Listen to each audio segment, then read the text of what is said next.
Ka tuku mihi mātou a Bowls New Zealand, Aotearoa ki koutou katoa koutai mai ki tēnei kaupapa hui huinga. Hello and welcome to the Bowls New Zealand coverage of this, the finals day of the National Champion of Champions Fours, broadcasting live from the Bowls Hastings complex. My name is Alex Reid and I'm joined in commentary for this one by Dave Edwards. And Dave, it's Hinueta versus Te Rangi. Should be a good game.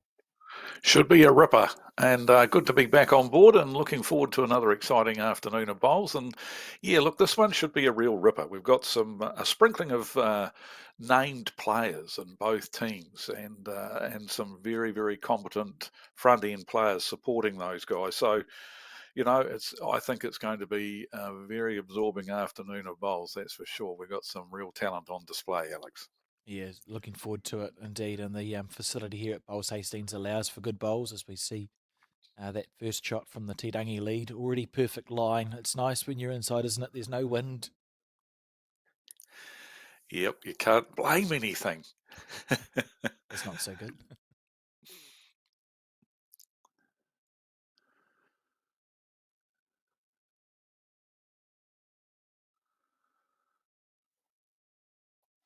So it is a game between Te Rangi, who's you can see the lead playing here, and that lead Emma Hanley from Te Rangi in the blue, and wonderfully they're in the blue, and they're also blue on the scoreboard for this event. And blue disc bowls. Yeah, perfect. Awesome. Look at that. That's a great start from Emma. Two well-lined bowls, and yep, pretty handy.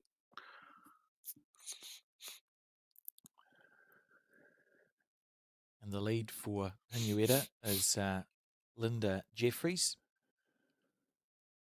It's a club from which a lot of top bowlers have come from, very well known. And Debbie White and Karen de Jong, who are the skip and three, are two of those players who have had so much success over the last little while.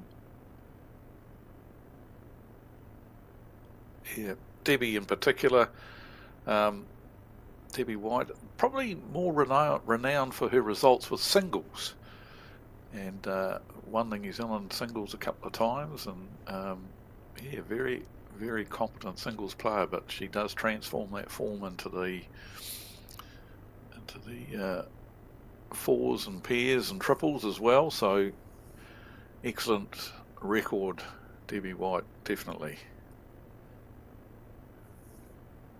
So Heather Davison here is just a second-year player, I believe, and used to play golf and represented New Zealand for it. So another golfer who's come across to bowls.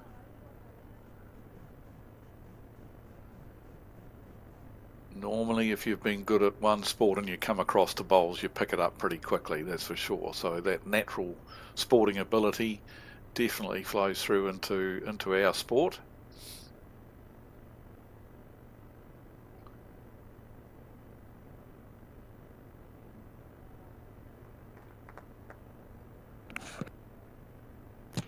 Might have just made it for shot there. Looks like it may have snuck in. Karen Thomas, that was, playing two for Te Rangi. So Emma Hanley at lead, Karen Thomas, Kerry Heffer, another familiar name to us, and Linda Milne, also a very competent and able player from the Deep South. So some good talented players in both teams. Yeah. And Linda Milne there indicating it on the back end. I think it looks like we're going to have lots of skips with the old put my foot where I'd like the bowl to end up, please, direction.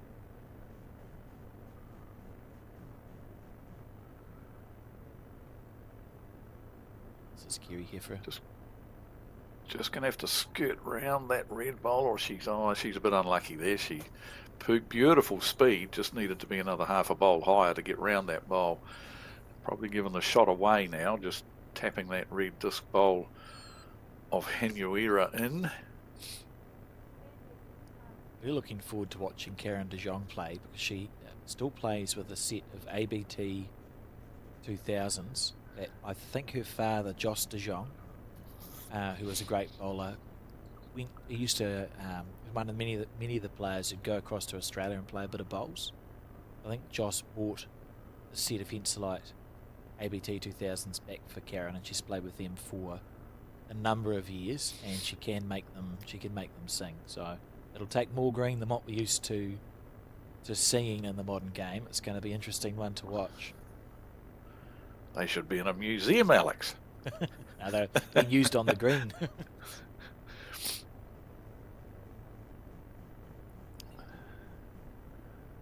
And here we see Kerry Heffer having to change hands, but my word, she had beautiful speed with the first bowl on the backhand, and she had exemplary speed again with her second bowl, this time switching to the forehand.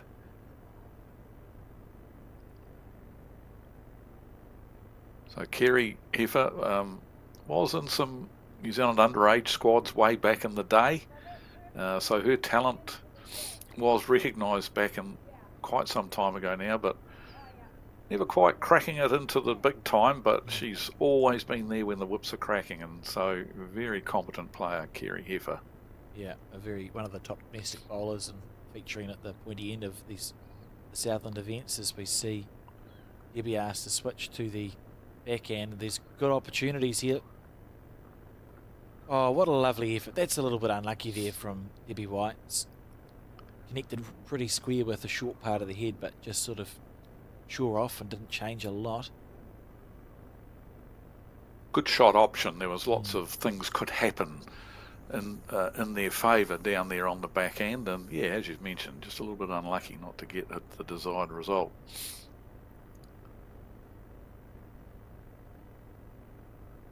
So it looks like one possible. I think it's only the one to the Tarangi side at the moment, as we see Linda Milne, the skip, stepping up to deliver her first bowl of this semi-final match, which is played over 15 ends with no time limit. So another formidable player. Spends a lot of time over on the Gold Coast as well playing bowls, Linda Milne.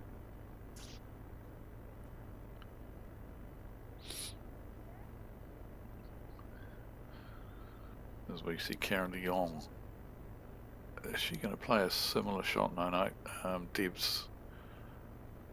Obviously, Karen has just left the head and probably had her own thoughts about what to play, but then she decided, no, I'm not 100% sure. I'll ask Deb, who's asked her to switch to the forehand and just draw another handy one here. So let's see how these ABTs go. As you can see, a lot wider arc to these bowls than the earlier ones in this particular head, and back to the centre line it comes. She's used them for a very long time to great success as Karen. You can see the difference in the line that's been taken by Linda Milne here, and she's close, looking to sit that bowl of, and just outside it, looking to sit the bowl of Karen de Jong's, but just probably a little bit heavy, wanted it a little bit less weight to allow it to turn to the bowl. It's interesting, isn't it? With the older bowls, Dave, you sort of have to recalibrate how you visualise a head. Like we're watching this as commentary, and you look at that and go, oh, that's probably a bit wide. But we know it's not. You just have to sort of get it into your head that the bowls are going to turn back in. Look at this. It's two lovely efforts with the green from Karen de Jong. One on that end, first end to Tarangi. Tarangi got here courtesy of a nail-biting 12-10 win over the Nelson Bowling Club's 4, the reigning champions actually. They won this event last year. The Joe Edwards skipped Nelson 4, but Tarangi prevailed in that one by 12 shots to 10, and it was a bit more comfortable for Hinuera in their quarter-final. Defeated Island Bay by 20 shots to 5 in this morning's quarter-final. Looked like a very close game. We were following the live scoring on BowlSub for that semi-final with Joe and Linda, and was close all the way to the death, that one.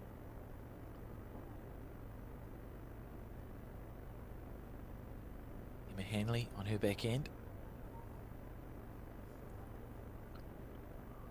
It's like a shorter end.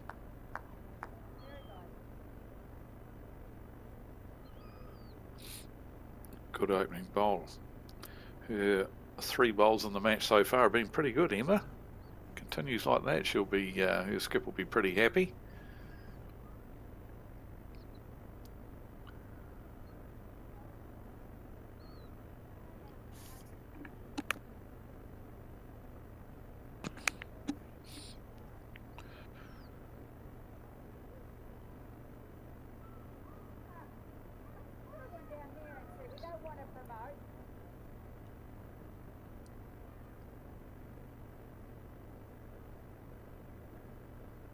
Opens a very good debate that about Linda getting Emma to change her hand. Obviously, Emma hesitated before she got on the mat, wondering whether she should stick to the backhand.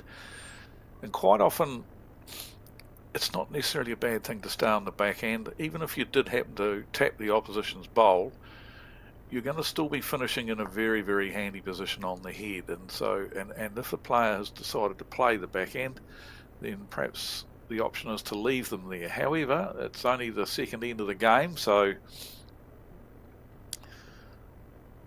it's not as if she's really established herself on that backhand. She'd only played the 1 bowl down there, so I guess it was a good option to change hands, and she did draw another shot. It is interesting. I suppose in 4s in particular, there is often not a huge amount of need to change early on in the head. Like the Leeds bowls don't have to be 2 really close ones, so we knew that first bowl was close. Probably made sense just to go a couple of metres past, but as it is, we've got 4 bowls that are there or thereabouts to start this end off. Karen Thomas looks to be tracking pretty well here too. Just a little touch off of her Leeds bowls. Very well played. It's, the standard is being set early here, Alex. Some good stuff already, just as we suspected it might be.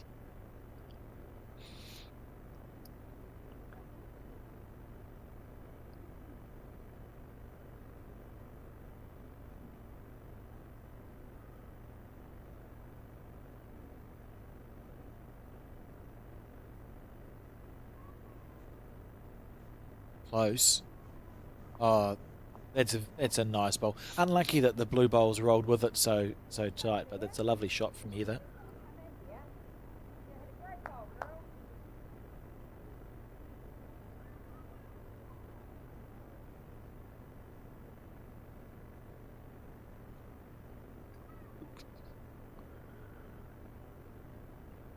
Aaron on her forehand. Oh, that's a delightful bowl too. And interesting, that shelf of short bowls already is becoming a little bit of a fly in the ointment for both of these teams as the head's been moved back and tucked around the corner.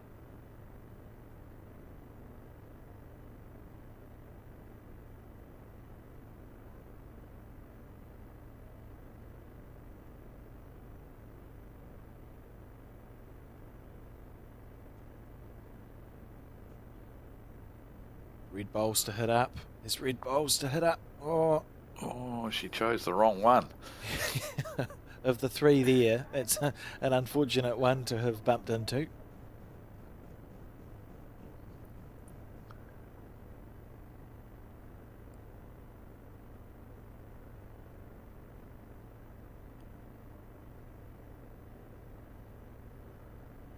Yep. Tracking very good again from Kerry Heffer. My word, she started the game on fire. This is a good start from the Te Rangi team. Just created a little bit of a shelf there now, though, so Debbie can play with confidence to this head. Even though they're 3 or 4 down, it's quite an inviting head to land on one of the shot bowls. There's 2 or 3 to choose from there out on that forehand side. She can play with reaching weight. Which is what she's done. Oh, lovely effort. Just a tad wide. She had good speed for what I was suggesting she might play.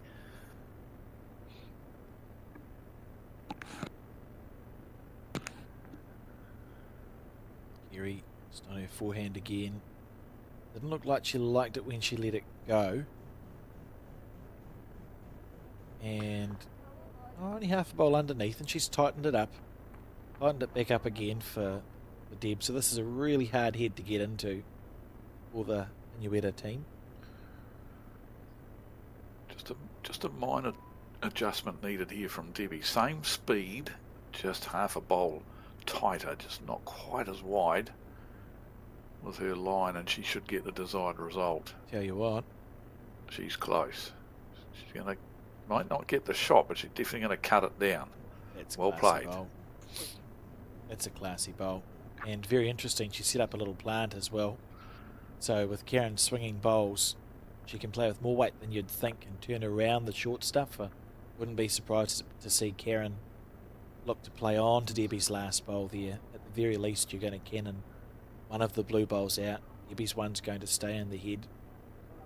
A nice shot from Absolutely. Absolutely, it's lined up nicely there, isn't it? Linda Milne just contemplating which hand to play. Obviously a little bit of danger with those short red disc bowls on the backhand. However, they are short enough for her to be able to draw around those quite comfortably. But be interesting to see. She did look at the forehand option as well, so see what she decides to go with. Oh, it is the forehand.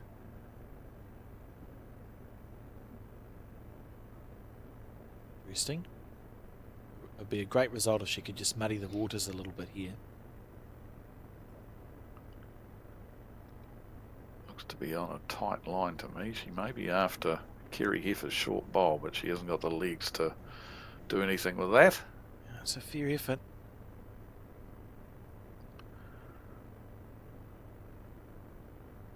Karen de Jong makes her way down.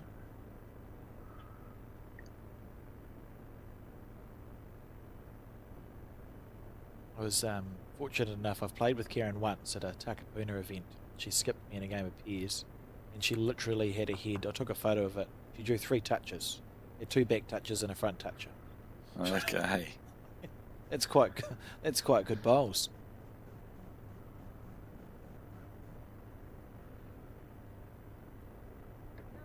Watch it turn.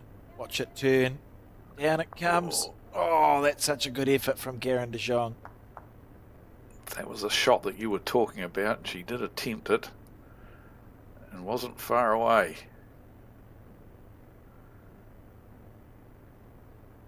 Linda just looking to get another one on the head. Karen potentially unlucky with how her collision bowls followed through, because it means that the shot bowl's probably going to lock in instead of move now. It's still worthwhile reaching down there on the forehand though, I think, Dave. Absolutely, worth a crack. Probably just to take a yard of speed off, just to let the bowl turn a little bit more. She's in the area again here. Just needs to clear the front. Ah, yes, it's going to turn. Oh, that's such a nice effort. Not to be.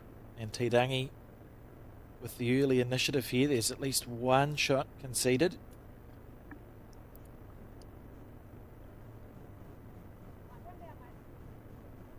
I think it was just the one. Just the one. Yeah, so 2 after 2 ends. Oh, look at that. The scoreboard under control. Of course, the other semi-final will be in action as well. Yes. And that sees Mandy Boyd and her team from Elmwood up against Anita Va'atua from the Poverty Bay Bowling Club. And Mandy, of course, was a finalist in this event last year, so her team is back again. And that's quite an achievement to think that, you won, your club won, and then you won. Obviously, the Elmwood club is from the Canterbury, a pretty strong centre, so they won their club fours, and then they've won their centre champion fours again, and have made it all the way through to the semi-finals again this year. So a great effort from the Elmwood Park Club team. Absolutely is. And that final that we had last year with Jo and her team, the defending champions, who we mentioned were defeated by Irangi just this morning. That final with Jo and Mandy and their teams all playing probably 70 or 80% perspective was such a good Falls final to watch, and it's exciting to see 4 good teams again in the semi-final stage. And like, all of these players can play bowls, right? They've had to win their club event and their centre event to get here, as you said, Dave. So they're all here with that goal in mind.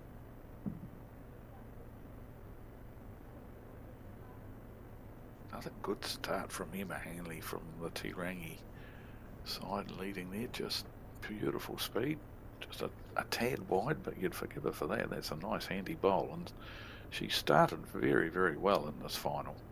Yeah, and all over it. It's a lovely shot too from Linda Jeffries. We saw there past with her first bowl.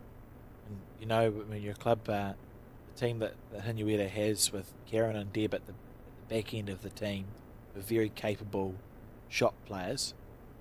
The job of the leading the two really is just to have 4 bowls sort of level or past the head and let them do their magic. Again from Emma Hanley, I think we're going to see a bowl that's within Cooey. How's the weight? That's my fault. Sorry, Emma. Yeah, that's their first miss, really.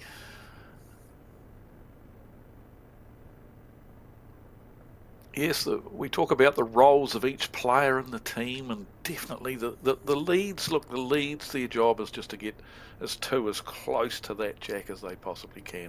First important job for the lead is jack throwing. Need to be able to be competent at throwing the jack to the length that you want. So that's the first challenge for a lead. Then then their job is just to get 2 bowls as close as they possibly can to the jack.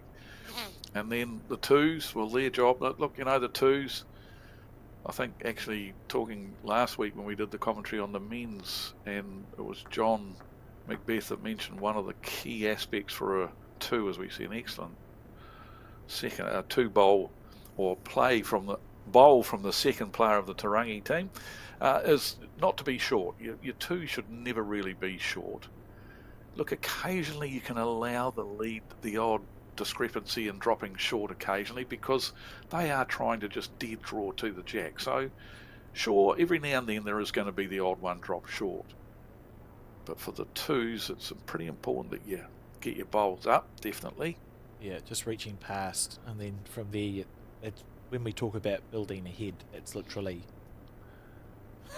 that's what it's in reference to. So you'd look at this head and you might think, oh, Te Rangi are in the box seat, but actually it sort of feels 50-50 to me, because Hinuera have those 2 nice bowls that aren't too far back. If Heather can make the target bigger, or Te Rangi make the target bigger, Debbie White won't mind how it's sitting when she gets up to play. This is really good bowls. That's lovely stuff. As I say that, she's blocked off the back of the head. So I've changed my mind. I think even so, I agree with what you were saying, but that was an excellent bowl from Karen Thomas. It really did. It sort of meant that the direct trail is no longer on. So, but I think Tarangi will definitely be looking to get some bowls round the back now. How's this? Close. Second year bowler. Oh, lovely shot. It's a beautiful bowl, and for second, indicating that they hold one. Just draw as close as you can, please, she says. A killer's a kill, I suppose, and it looks like it's more likely to spray to the left or the right than it is to go straight back initially. Yeah, I think I still would have been tempted to get one over the top here. Yeah, you never know what can happen. As we know, as we see Kerry just pulling up right in front, so that's protecting the head even more now. But I think if I was Linda, I'd be happy with that one. I mean, Hinuera can't really afford to be attacking too much. If they take their own bowl off the head, they're going to be 3 or 4 down. So yeah, good option here from Karen, I think, just playing on the backhand, arriving, looking to make contact with those 3 bowls that are locked together there, and just with a yard of weight, so that if you get onto your own red bowl, a chance you could pop that onto the shot bowl or onto the jack. It's definitely some real good options down there on the backhand. Land on the 2 blue disc bowls of Tarangi, and you've got another bowl on the head. It's a shot that Debbie plays well. Just on the high side. But she'll probably ask if her weight was okay, right? Because you try and sort of find if there was... She'll want to understand if she needs to make 2 corrections or 1 correction with her next bowl. And I just sort of question Linda here a little bit. She's asking Kerry to draw another one to the head. And I just... actually, Kerry's gone rogue and played the shot that you wanted her to play. That's what I wanted her to play. Yeah, definitely to get a bowl over the head. And I just think Linda was, look, you've got one real good shot there, and one's good fishing in the quality of game that we've got here, and it's another end ticked over, and so I wouldn't have been being too greedy and trying, because the danger is if you're just drawing to the head and touch that white, you could easily give it away. Just needs to navigate past the short bowl.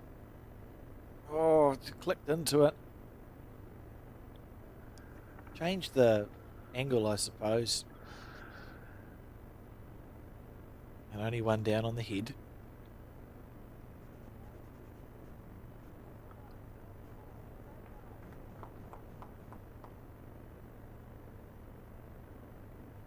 Intrigued to see what Linda opts to play here, Dave. Yes. If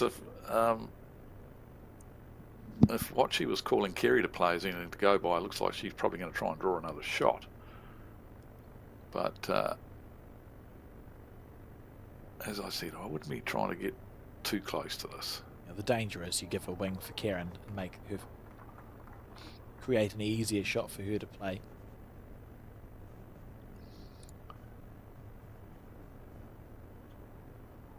That's fine. Yep, nothing wrong with that. No, doesn't allow Karen to use anything to make her life easier. Probably going to opt to stay the backhand and play a similar shot to what she asked for Debbie. Just needs to pick that front gap. So the speed's going to be the important factor here, because her bowls turn more, as we've already discussed. She's probably going to need to be a wee bit quicker to get up and get between those two bowls. She's decided to just be drawing, really, and she's pushed it out a bit too wide. So that was just draw weight. Yeah, I would be surprised if that's what she was visualising before she played the bowl.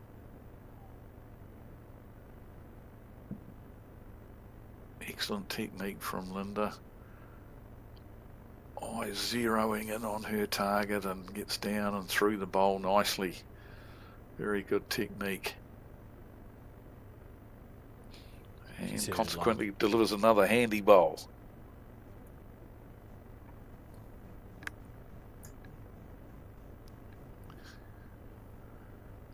10-2 here from Karen de Jong. A little bit more meaning in this one. A little bit more speed. And it's not going to come back.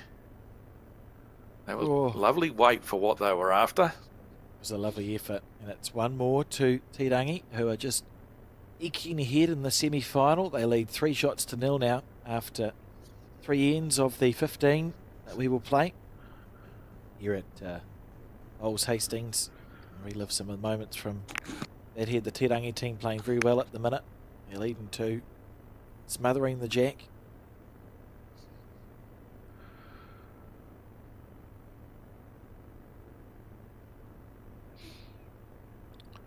Here the Davison there, the ex-golfer that switched to our sport of bowls, and yep, only the second year.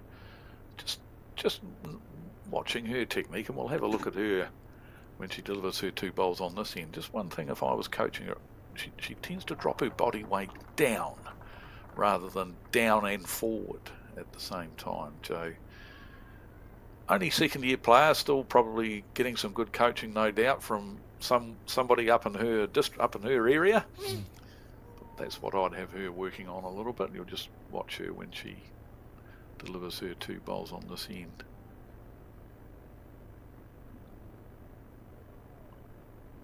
Emma delivering a longer end this way. I think the first time they played in this direction, I feel like the jack was a little bit further up. I do know, I haven't timed the green, but the the times I've played here at Bowls Hastings, it's probably on the slower side for an indoor surface in New Zealand, similar to Dunedin, where it's just not slow by any means, but easy to fall short, I think.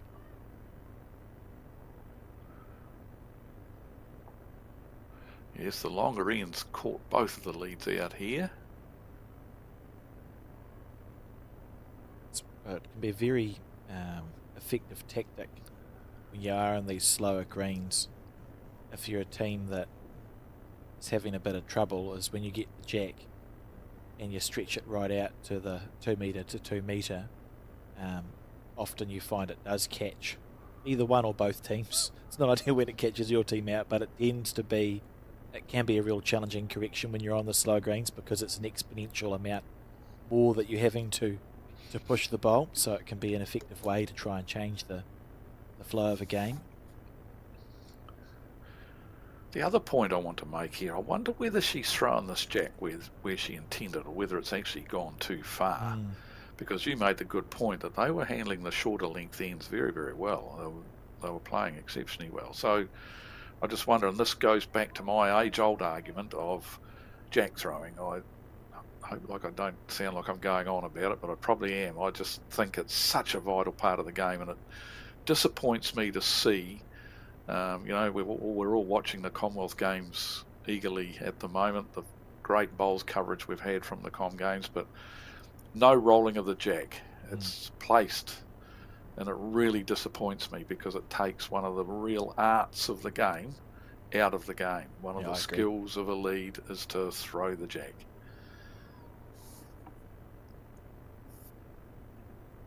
So Heather now on her forehand. That little pretty good delivery.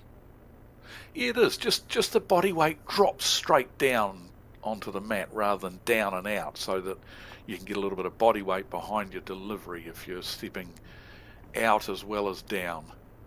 So is the solution to that, Dave, often just taking a slightly longer step out? Yep, that can help. But I think the other thing, we've got to go wherever our head goes. So if we push our head forward as well, as we lean into the shot a bit by leading with our head going down and forward, then obviously the body has to follow. But you'll notice that we see Heather again, that the head and the body tends to drop straight down.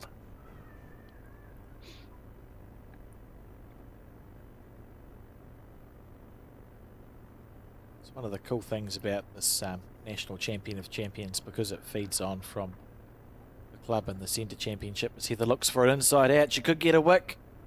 Well, we don't clap that, but it's a very good result. Yes, that's all we can say about that one. Oh, it's bowls, isn't it? But Heather is a second-year player. You often see the club teams who are coming through. Can often be a first taste of what it's like to be at the pointy end of a national event, particularly in the fours games where there's ordinarily some juniors in it. Square. Oh, interesting. Yeah, they weren't mucking around. A pretty aggressive approach. One bowl on the jack, and they were already having a little nibble at it. Fair enough. And fair enough. They've got 3 seconds, I think, there. So why not, while the opportunity's there?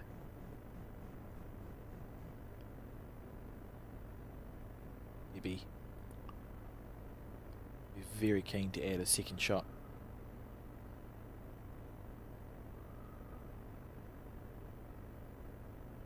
Not quite got the running.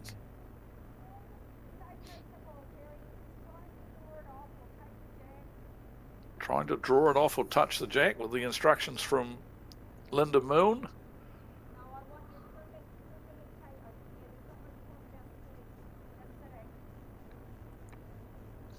Very clear. Kiri on her backhand.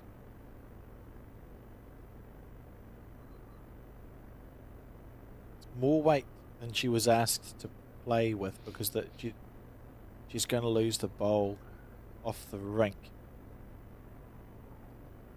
which is interesting. So yeah, it's interesting. It's all risk and reward, isn't it, Dave? If you bin the jack, it's happy days. Everyone's clapping. It's an unbeatable bowl. But if you miss it, you haven't improved the head with your bowl. Whereas if you play with less weight and you miss it, you have improved the head. So swings and roundabouts, I suppose. And this is the class of Debbie White, because she sniffed a little bit of blood in the water here, and that hurts for the Te Rangi team. She's played a bomb there and sitting with a good 2 now. Awesome shot there from Debbie, yes, and made it very, very difficult now, because her bowl's going to go with the jack if there's any contact made on that. And you're 100% right talking about Kerry's shot. She did play it too quick, and that tends to be a pretty common fault with those sorts of shots. We all tend to overplay them, and keeping the bowl on the rink was quite important for her there, so that they did have one behind the jack, as we see Linda on hunting things here, and she's close. It's half a bowl on the outside. It's a very stressful for all involved watching that one come down. And now Deb asking for a back bowl. I think one of the things that's always struck me about Debbie's game too is her timing. She's got really, really good timing about when she plays her good shots. It's at the optimal time often, and that's nice bowl too from Karen, just past the head as they look to score for the first time in the semi-final.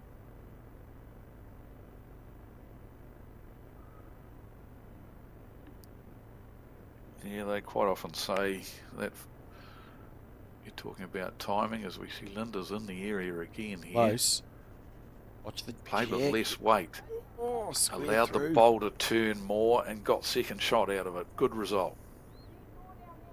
Yeah, we talk about the back-end players and how many important shots they play, and quite often it's not how many they play, but when they play them, and that's that timing that you were talking about with Deb there. So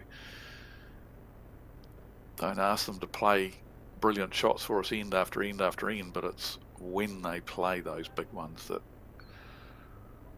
can be the deciding factor. As we see the bonus attempt here from Karen de Jong, and she's played it pretty well as she just pulling up.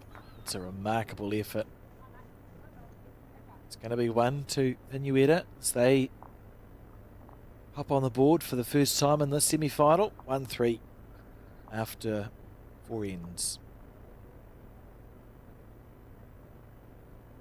That was this bowl here from Debbie White's that counted on her backhand. Look at this. Played to absolute perfection here. Beautiful shot. It's fantastic from Debbie. And good bowl too from Linda, really cutting it down. Yep. Lovely stuff. This is a really enjoyable game to watch, Dave. I could sit here all day, as we both will, as we have a semi and a final to go, but properly entertaining bowls.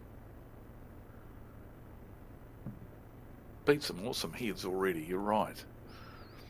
Be interesting to see what length gets thrown here. We're going back to a little bit shorter than what that last end was. That is interesting. Yeah, it might have been a temptation for Hinuera to throw another long one, seeing they'd just scored on the longer length end, and it was obvious too that Te Rangi did struggle a bit with that longer length. I think also Hinuera for a long time were the only 40 by 40 metre green in the country. There's a couple now, but they have one of the biggest greens in New Zealand, so they're very used to playing a 2-2 would actually feel not that long for them. So would not be surprised as this game develops to see the end stretch out more and more, Dave. I think that's going to favour Hinuera if they can do it.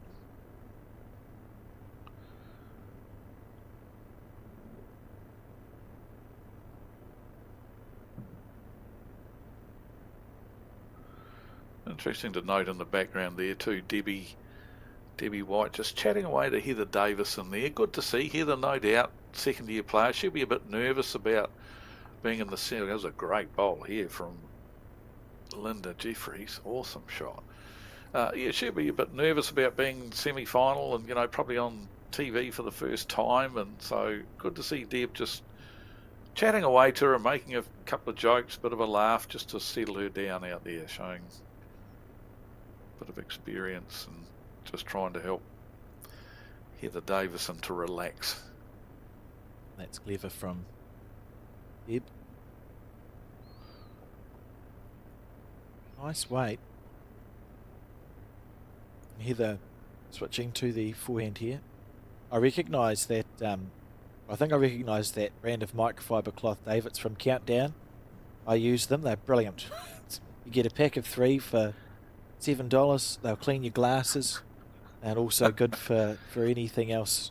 We've probably got 50. I usually buy a pack of 3 and then lose them or forget about them and buy another pack of 3, so on and so forth. So it's good to see that Heather Davison also on the, or what are they called? Woolworths now, aren't they? Woolworths bandwagon with the Bowls microfiber cloths.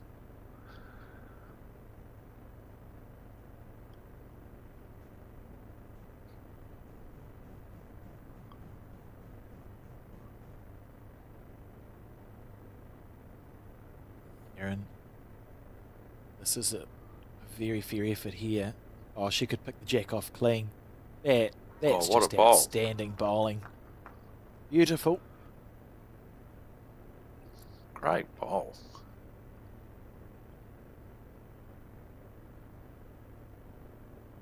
Either been asked to stay on the forehand. Easier to make, particularly with the newer bowlers. Karen's logic there is probably, look, keep her on the same hand and make a correction instead of changing 2 things.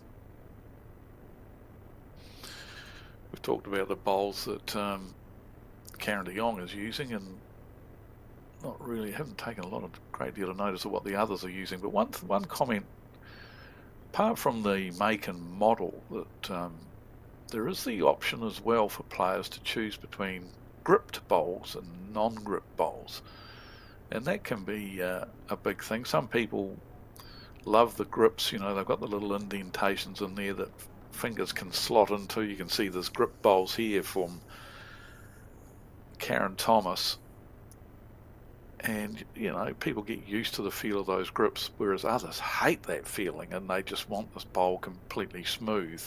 So we see another good bowl here, just finds the hole nicely, and she's framed the head a little bit, sitting it out on the wing there, which is a little bit disappointing for her, but another handy bowl. So yeah, the choice of the gripped or the non-gripped is another interesting point for us bowlers, which ones feel best to us in the hand.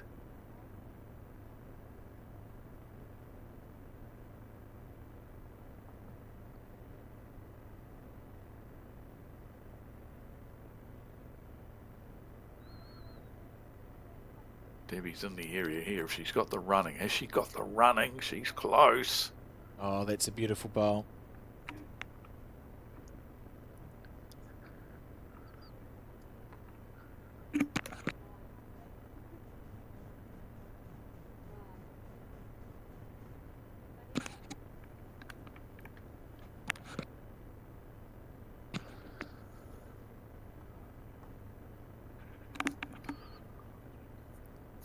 Geary on her forehand.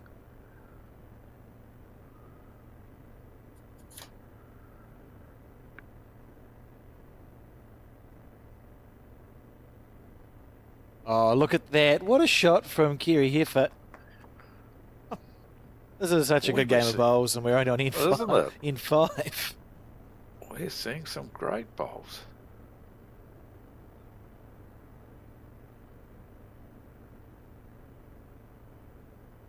Debbie been asked to stay on that backhand side. Can afford to miss narrow, I suppose. There's a couple of bowls to go inside out off if you just add another 4 or 5 feet of weight to her last bowl. We've got good options to trail the jack a smidgen. Narrow's fine. So Deb, I'm pretty sure Deb's a Henselite girl, and so it's more than likely going to be a Henselite Dreamline XG, I would say. And she's close to her. She gets down Nice speed for what they were trying to play there. Look where it's finished now, in a beautiful catching position for Karen de Jong. I find Karen might have to deliver it with similar or slightly more weight, depends how much your bowls. You want to get the jack square as it turns into the head.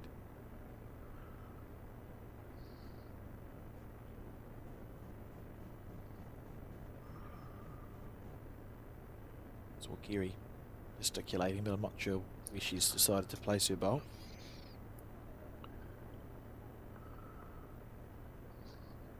Just going to duck underneath the head, I think. Quite sure what she was. Maybe she was just trying to draw another shot. Potentially one of those ones where you've got 2 or 3 things in your head and then you end up playing. Yeah, I think the way they're even talking there with Kerry and Linda. That's interesting. We've got a team meeting. I like it. I like it. Not sure what they're talking about, but it's good. Yep, look, it is good, you know. Yeah, you're right. I mean, the 4 players make 25% each share in the team. And it's not the back-end players that are the bosses, you know. All 4 need to contribute their thoughts and ideas.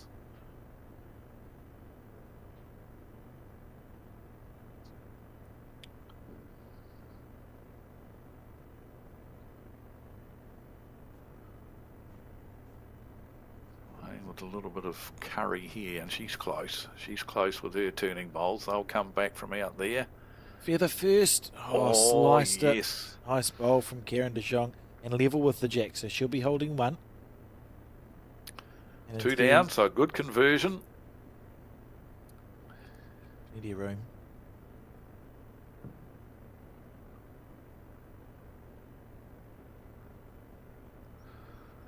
The good thing for Linda is that she gets 2 goes at this, so she can learn from her first bowl, as she just might have made it for shot. Hard to tell with the angle, but a measure for shot there probably. So Karen's only got 1 attempt at the draw here, but she knows what the speed was with her last bowl, and that's the similar sort of speed she needs to play this bowl, and just a little bit more green. And she's close.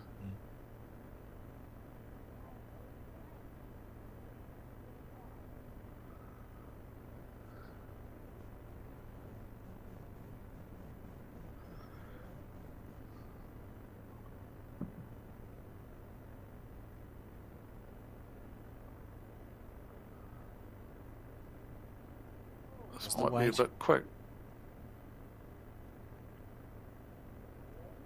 Disappointed with that.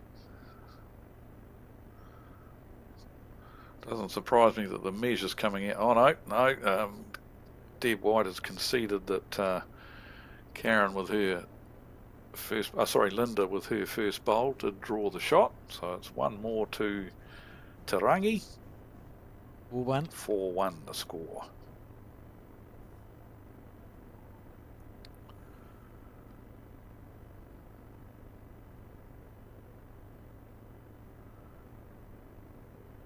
Relive some of that end. It was some beautiful bowls from the Kerry, followed by a good shot from Karen. Yeah, good bowl from Kerry, just drawing in close there. And then Karen through the gap, popped the jack back. Hello, we've had a jack thrown out here, have we? I think so. Rainbow Games being hosted in Auckland. Open to all, and it is in October, late October I think, supported by Bowls New Zealand. If anyone wants to come along, have a game of bowls. So the jack's been redelivered, and it's Tirangi's bowl first. Yes, hopefully somebody remembers that, and they have. Yep. She had that look in her eyes, the habit, when you deliver the jack and you play the bowl, all ready to chuck the first bowl up was Linda Jeffries, but there we go. And a longer jack. I think this is going to suit the Hinueta team.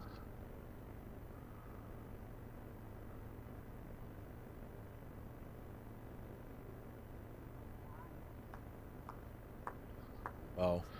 Well, that's a very good shot from Emma Hanley.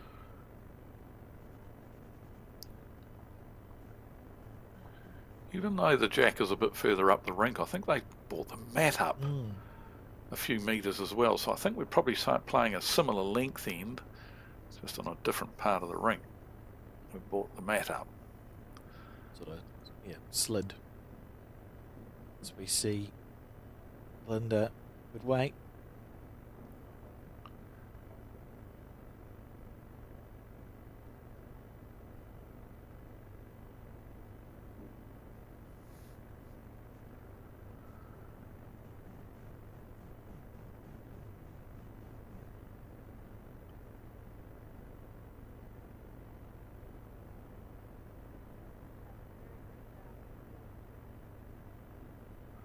This is close. Yeah, two lovely bowls. She's been pretty consistent. Hasn't been many bad ends from Emma. And they're worth their weight in gold players. Leads that can give you two handy bowls like that, end after end after end. It just means that from the beginning of the head, you're very rarely under pressure, and if you're not under pressure, that's less opportunities to drop a bundle, as we see a great reply from Linda Jeffries.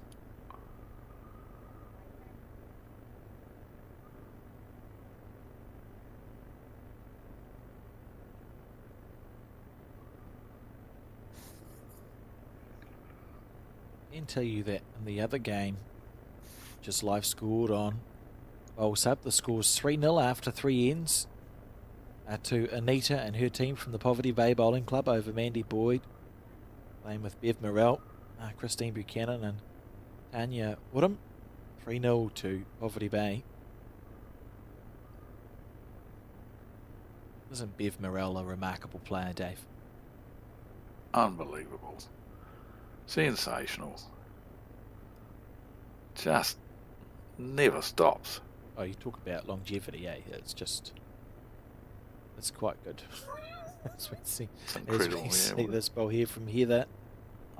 That's a nice shot from the second-year player. Side touch-up. Great bowl.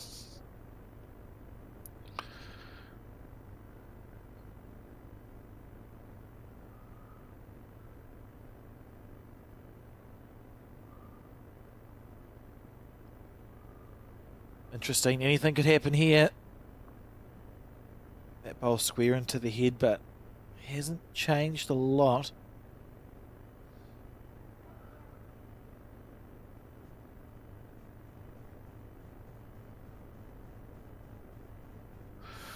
So even though Hinuri were holding one, possibly two shots here, Te Rangi won't be panicking too much because they've got bowls on the head too, and that's the beauty of what we were talking about earlier on with Emma getting her two bowls handy. Even though might be two down there, it's still not panic stations, because when you look at the head, there's lots of blue disc bowls handy, and opportunities for conversion, as we see Linda going to the front of the head, just getting a perspective on things. Looking the old sit and replace, and you can see that she's gone, there's where she wants the bowl, the speed of the bowl. So this is the important thing here, the pace of this shot. Make sure that if you do miss, your bowl's going to stay on the rink. In the area. This is very close from Kerry Heffer. This is very close. Clean run is all it needs. Oh, that's unlucky. Beautiful effort. And lovely speed. She had the desired speed to play the shot, hadn't overplayed it. Been excited all the way, as we see Debbie with the double teapot waiting to be instructed by Karen. It's a hard one, this. What would you play, Dave? Yeah, look, it is a hard one. I would still play the forehand, and I'd be looking to get one just over the top on. Yeah, that's exactly where I would have been. That's the danger. So I think Kerry's still going to be playing that same shot that she just attempted. So if she does get the jacks clean, straight through the holes out the back there, then that's where Karen's seen the danger, and that's where she wants Deb to stick one. Played it pretty well too. Probably a little bit wide of where she exactly wanted it, but not too bad. Such a great effort with her first bowl, Kerry Heffer. I'd be unsurprised to see this successful. Pretty much the same bowl again. Absolutely. That's all Linda needed to say. The same again, mate. You were real close. Yeah, in as many words, eh? Repeat. As we see the backhand. It's giving it the look. Oh, look at close this. Again. It's just what a brilliant. great shot. Now there's a red bowl past the head, so I think we'll see. Often we see following down. Expect to see Debbie play the backhand as well.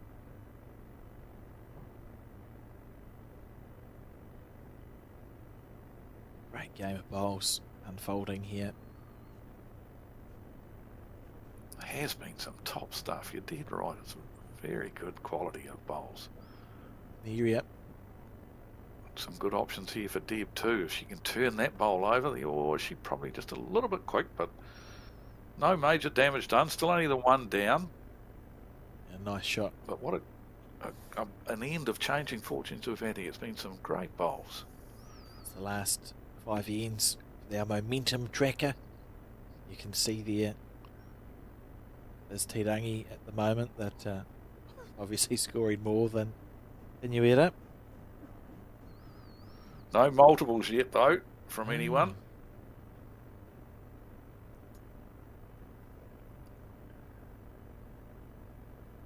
So Linda will be looking to draw another shot here, just nice and gently, trying to beat the red bowl at the bottom of our screen. Just a bit quick here.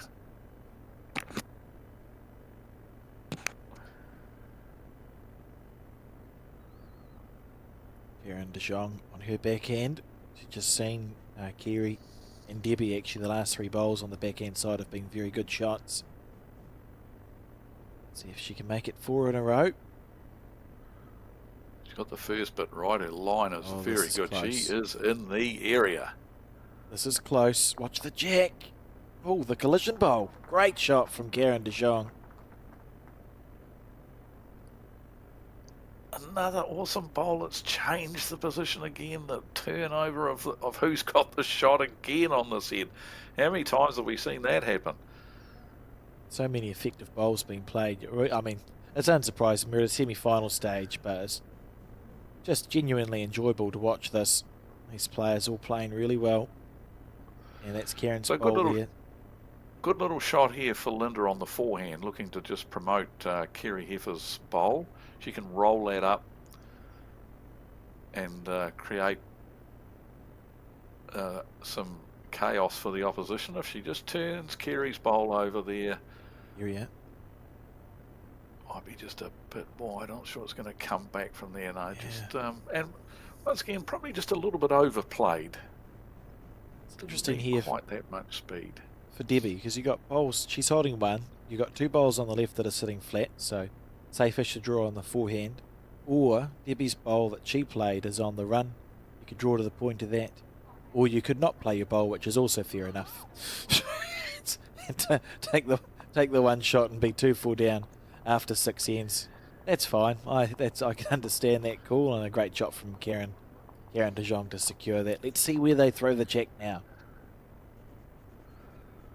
Just a little point I'd like to make there. There was a little bit of danger, but I think Karen should have still played her bowl, drawn to the 2-metre mark or something like that, just to have another bowl under her belt, get the feel of having to put a back bowl in case she has to do that later in the game. So I still would have played her bowl. The only time I've ever seen that go wrong, Dave, was in May this year when I was playing indoor bowls in Tasmania, and my skip, we were holding one and the bowl was set at an angle, but we're holding one and it was dangerous to go near it. I said, why don't you just draw across the head as a practice bowl, practice a block. So he did, and as he let go of his bowl, our bowl sat down. Knocked the jack over, dropped a 1 on the head, and I thought, oh dear, that was stupid. I felt like I'd made a good call, but I was a bit disappointed that I didn't just say, "Oh, just give me the bowl and I'll take my one shot and we'll move on with life." But I do agree, the other 99.99% of times, there's no harm in playing a practice bowl if you're happy with how the head's sitting.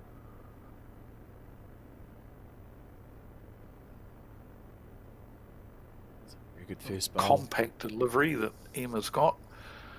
Not too much can go wrong with it. Probably just a little bit short step-wise. I'd like to see a bigger step from being a nitpicking coach that I am. But apart from that, everything else is nice, compact. Nothing too much can go wrong with the delivery. And consequently, she's been playing very well.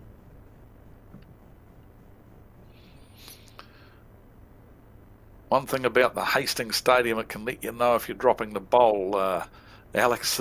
Yes. The wooden floor, you can definitely hear the dunk of the bowl as it's delivered. And a lot of the time, you're not even dropping it. It's actually just because of the wooden base to the floor that you can hear your bowl leaving your hand. It wasn't good for my confidence in my delivery when I played at Hastings, because I thought I got it away pretty smooth, but apparently it's certainly not how it sounded as you referred to. And we see a good bowl here from Emma. This is great stuff. Beautiful leading, one on-ish and one past.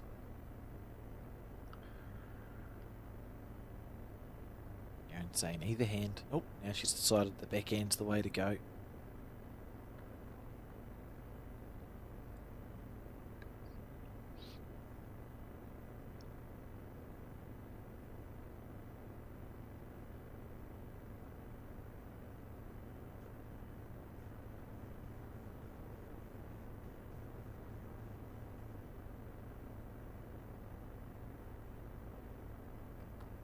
Maybe a past is good here. Handy bolt.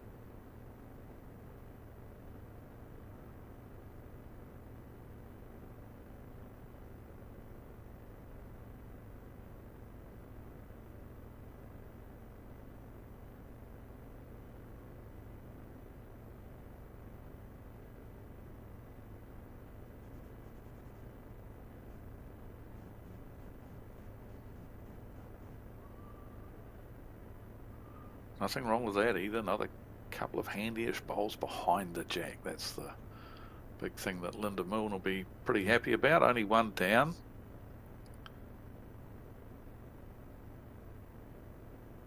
Good pre-shot routine here from Heather Davison, and that probably comes from her golf days where, you know, you've got same scenario in golf. You've definitely got a pre-shot routine in golf, and there's a pre-shot routine in bowls, and it's such an important thing to have a pre-shot routine and do the same thing every time in your pre-shot build-up. And it was an interesting scenario years and years ago. I remember seeing a video of Tiger Woods, and he was playing the second shot on a par 4 hole, and they had the screen split in half. And on the left-hand side, he was playing exactly the same shot to the same hole as what the right-hand side was, but they were about 4 years apart. He was playing in the same tournament that's held at the same course every year, and in the corner of both of those videos, they started a timer at the moment he pulled the club out of the bag, and they started a timer, and he went through his pre-shot routine, practice swing, stood behind the ball, walked and addressed the ball, and he hit the ball, and they stopped those timers, and they were within half a second of each other. It was quite amazing. It just showed that pre-shot routine do the same thing every time, and the same applies for us in the sport of bowls, as we see a great bowl here from Deb White.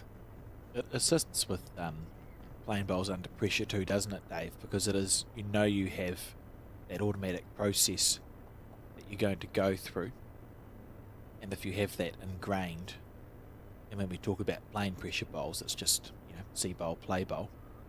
If you see bowl and play bowl the same way all the time, it stands to reason that you're more likely to be able to do that Absolutely. when you're under pressure.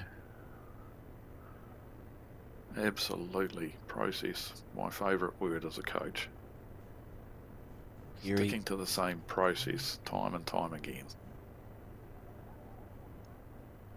Should be pleased she's got a second one. That's the first, or maybe the second loose bowl that we've seen out of Keary in this entire game, so it's not too bad. Just feels like a bit away on her a little bit.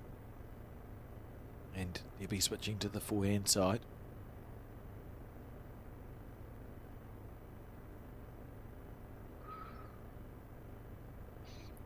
Probably a wise decision. Didn't want to sit another one beside the shot bowls that they're already holding there, and that's a good position. That's a very good finishing home, because there's every likelihood with Kerry Heifer playing down the backhand that if the jack's going to spring, that's the direction it'll be going, depending on how quick she plays, of course.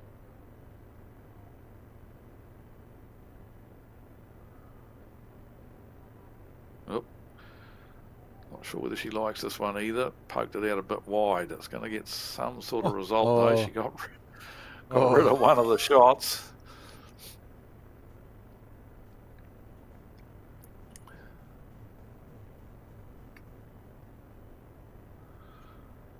Interesting.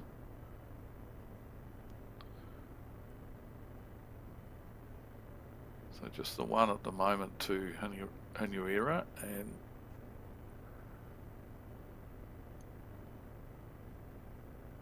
now I suspect that Karen might play the backhand. I think that second shot of theirs has been removed from there. She'll probably play the backhand, looking to replace it, put it back. Very nicely polished as well, Karen Hemmer's bowls. Those days, largely, we don't have the solid black bowls so much anymore. I'm not sure how often people polish their bowls. I have fond memories of when I was a kid. It was my job, and I went to my grandmother's house with the grippo and an old stocking. Yeah, put the grippo around the bowl and put the bowl in the stocking, and that's how you polish them up. But I'm not sure. I'd be interested to know if that's something that still seems to happen. Some clubs used to have those polishing machines too. Good attacking shot here from Linda Milner. She got the weight to... mighty, turned it to death. Might have actually made two of it now for Hanuera. Just turning the bowl onto the shot just moved the jack a little bit, and I think they could be holding two now. Yes, those bowling clubs that had those polishing machines, you used to stick your bowls in there and put your 50 cents in the slot, and away it'd go for 30 seconds or so and give your bowls a real good polish. Still a couple of those hanging around, although when we change the currency, that's a great bowl from Karen Hemmer. I think you have to go to the bar and ask for an old 20-cent piece or whatever it is, because the mechanism doesn't work with the new ones. But I've seen a couple around, and Hanuera holding enough to go 5-4 in front if Linda isn't able to play an effective bowl here. This is huge, and it's in the area. Oh, lovely effort from Linda Milne. Removed Debbie's bowl. So it'll be 2. 2-2 Hanuera, and we're all square. I think is that the first multiple we've seen? Yes, Yep. The first multiple we've seen this game. So 4 all after 7. So just shows the quality of the game that we're getting here, because it's very tight, and the score reflects exactly how the game has been going. Very, very tight heads. Some changes of conversion shots left, right and centre throughout those heads as well. Good quality game.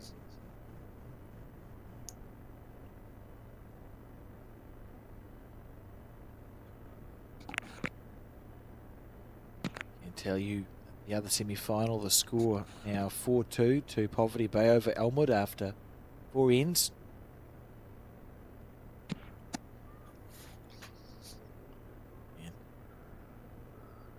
Under Jeffries.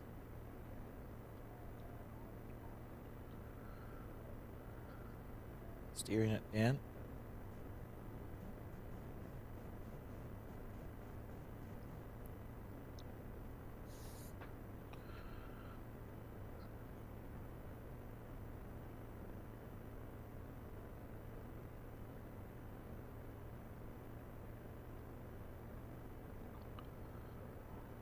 So Linda Jeffries, a reliable source, has informed me that she's also using the Henselite Dreamline XG, as Debbie White is, and Heather Davidson plays with a Taylor Redline SR.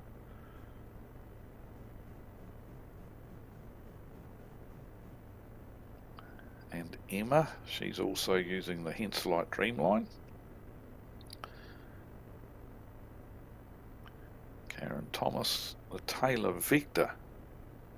Kerry, a Taylor as well, and Linda, a Greenmaster Premier. So we've got some variety of bowls out there, that's for sure.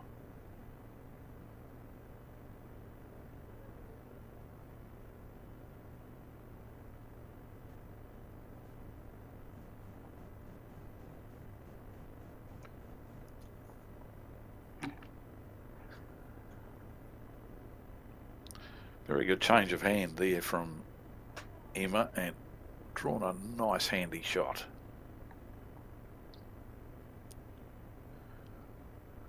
Go. Heather Davison.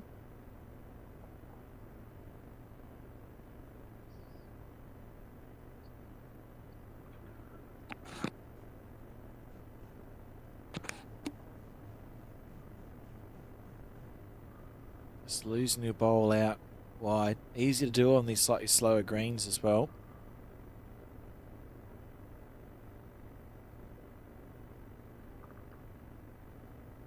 So a big night tonight in the Commonwealth Games for the para bowlers, Alex. Yes, very excited. I'll be certainly tuning in to watch that. Both of our para teams have made it through to a gold medal match in the Commonwealth Games. And yeah, I'm looking forward to it, Dave. But I'm feeling quite stressed, so I can't imagine how the players will be feeling. Absolutely, great to see. Karen Thomas draws a ripper of a bowl with her first bowl on this end. Yeah, look, fantastic. Our para players are definitely flying the flag for the team, unfortunately, as we see a close bowl here from Heather Davidson. What a shot. Lovely bowl. A little bit unlucky, her bowl got bogged. I thought it was going to follow through with the jack cleaner than that, but a nice bowl from Heather. And hopefully a good finish for New Zealand team at the Commonwealth Games tonight, our time. It's at 7 something, I think I saw somewhere. Oh, little tap onto that one, might make 2 of it here. Yeah, it's a good bowl got too. The inside edge.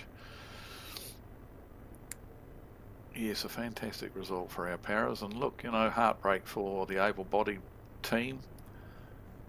Very, very cutthroat system being used, of course. You have to win your section in order to get straight through to the semi-final, no quarter-final. And look, very, very cutthroat. But they knew that before they left here. They knew that they were going to have to win every game, and which was always going to be a tough ask, but it is the Commonwealth Games after all. Absolutely. I think it's easy to... Oh, it's going to find a gap, I think. I can understand that it would feel, a bit harsh, but absolutely, it is. Yep. In reality, you look at it and go, well, it's probably, if you lose your one game at any time in section play, that effectively becomes a quarter-final that you've lost, and it just hurts a bit when it might be a first or second game, and then you're having to rely on other things to fall your way. But such a great effort from the Blackjacks at this Commonwealth Games campaign. It's been great to have most of it on Sky Sport as well. Tuning in to watch, and you don't wear the silver fern lightly, and it's been really cool to see them represent our country and be noticed, and looking forward to the Paras hopefully finishing off with a golden glow tonight. We'll get behind them. I'll be screaming at my television, I can tell you that, from about 7:30 until whenever both finals are finished. Yeah, for sure.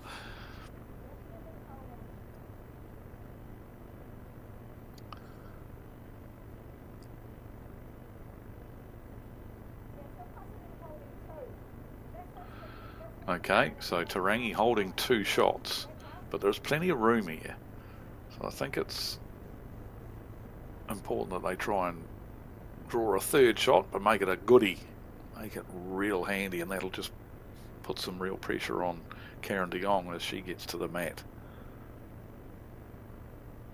She's in the area here. She just a little bit tight, but just ran out of gas. But made it a bit awkward now for Karen. Both hands are a bit blocked up. With her wide turning bowls, though, I still think the 4 hands on there, she just can come between those 2 blue disc bowls to the left of our screen there. With her big turning bowls, I think that would be the option I'd be going for.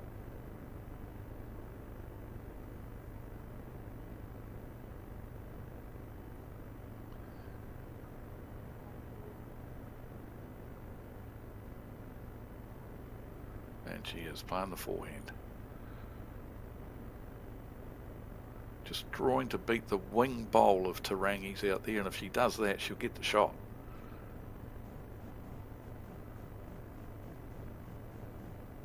Just a bit quick, I think.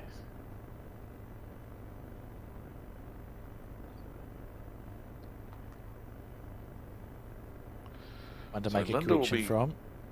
Yep, she can make a correction from that, definitely. But Linda will be looking to draw an absoluta here. Try and get one right on top of the jack, and that would really put Karen under some pressure.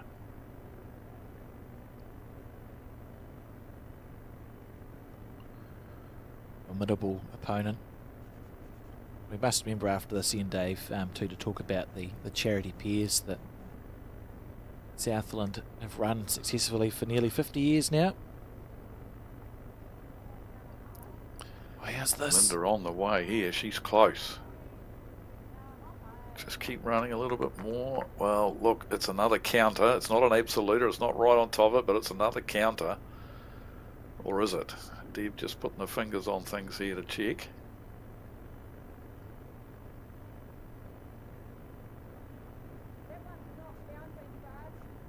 Well, that one's not counting. Okay. Reasonably stressful wall of short bowls. That's the shot, definitely. Deb's called it beautifully here. You've just got to beat that bowl there on the wing. So be out to this bowl. So pretty much just taking a metre of weight off of her last bowl with the same line, and she'd be very close. Oh, it's just a bit quick again. Oh, she wasn't quick. She just poked it out a bit wide. It's a smidgen, eh? It was a nice effort. Now, Linda's jumped pretty quickly onto the mat to play here, but there's a shot here for them. A difficult one, but a chance to get through to that red disc bowl at the back and sit on it and stay there for 4 or 5. She's got the weight for it. She might have attempted it with the speed that she played. Yep, she probably did, just a tad wide. Wasn't an easy shot, but...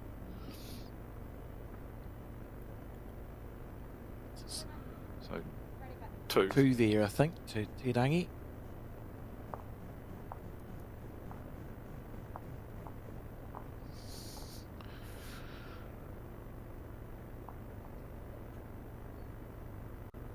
Back-to-back 2s in the game. After one's ticking away first.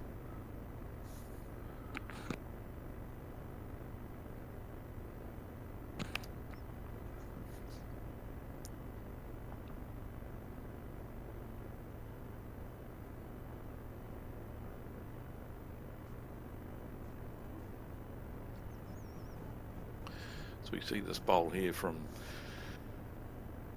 Karen that created the chance for Tarangi to get a multiple. And it looks like we've thrown this one a bit longer, have we? Certainly from this angle looks like it is. And the mat's still well back, so this is probably the longest end we've played in the game. It'll be interesting to see how the players cope with this.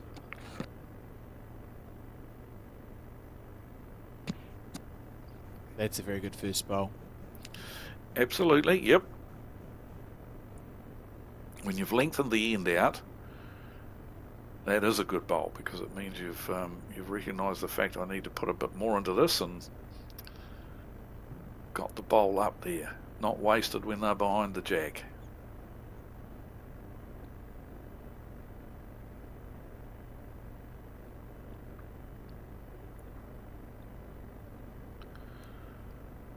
Linda just lost her line there.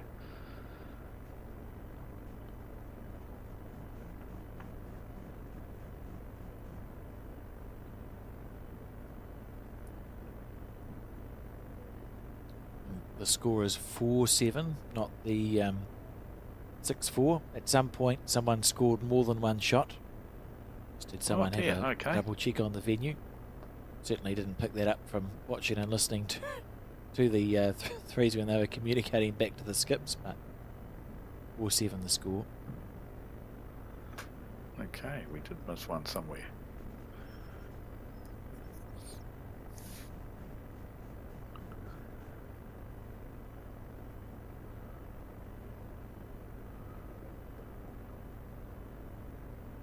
Okay, so the longer length has upset our leads. Let's see if the twos can make the necessary adjustment. Been impressed with Karen Thomas so far in this match. At 2 for the Te Rangi team. Oh, this is close. Yep. It's a very good bowl.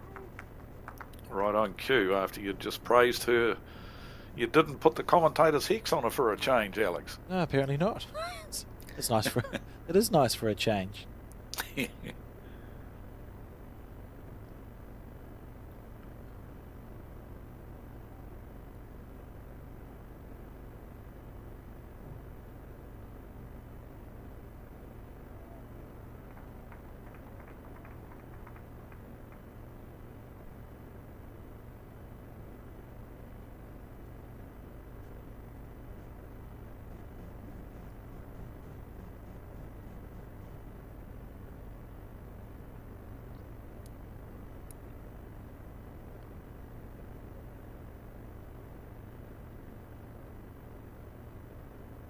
Aaron on the forehand. Looks to be tracking pretty good again. Oh, great bowls from Karen Thomas. Yeah. Awesome stuff. She's been really steady this match. Second year bowler, Heather Davison, played for New Zealand in golf. She do with her second bowl. She'd have been pretty chuffed 2 or 3 weeks ago with Ryan Fox's efforts, as I was. That was fantastic watching. That was. I never missed a bit of that. It was the My Sky recorder worked well for me that weekend. Got up without looking at anything to know exactly what was going on and watched every round. And fantastic result for New Zealand golf and for Ryan Fox. It's always great to see our little country performing on the international stage, and I think quite a few people weren't as well rested as they could have been in the days following that. I changed it. Yep. Well, it's not worse. Just given the shoulder there for Hinuera to work off, and more of a target for Deb. She knows that if she beats that last bowl in, she's going to be very, very close.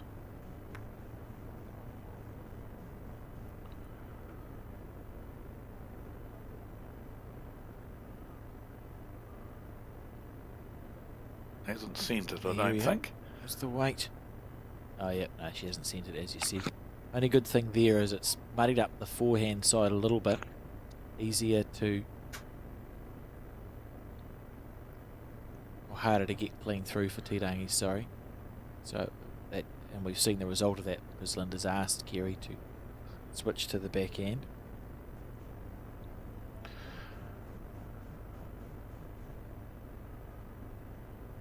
She also she's played it pretty well. Oh, great ball. That's very good. Very good. This is a challenging head now for Hinuera. Debbie White needs to play an effective bowl here. They're 4 down on the head. They've got a back bowl. See there at 6 o'clock immediately to the jack.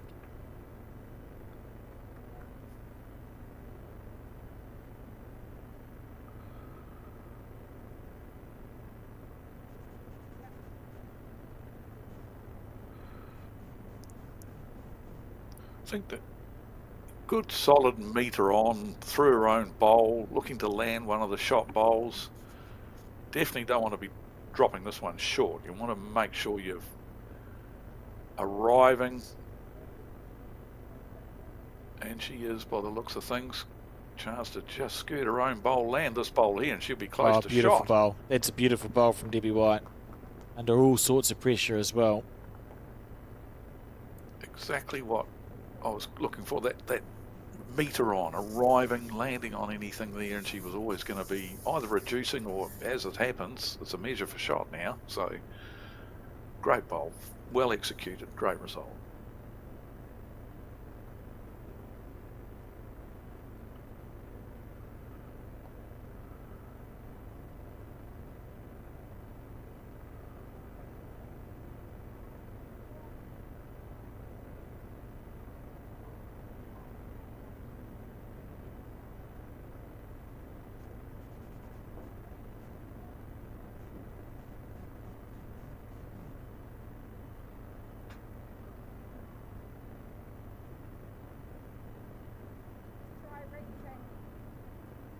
Just a bit undecided as to which hand to play here.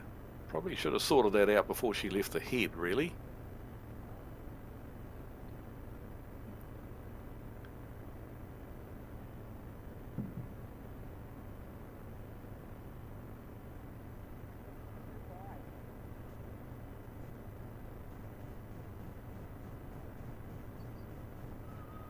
Oh, not quite sure what she's trying to achieve there, really.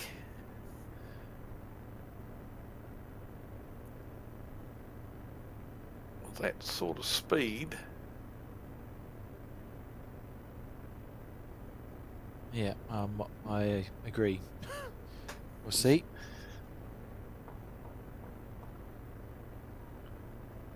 So, Karen muddying the water, but probably not on purpose. It's in line with the jack, so she's just quite short there. Be on purpose, I suppose. It's missed by a lot if it isn't.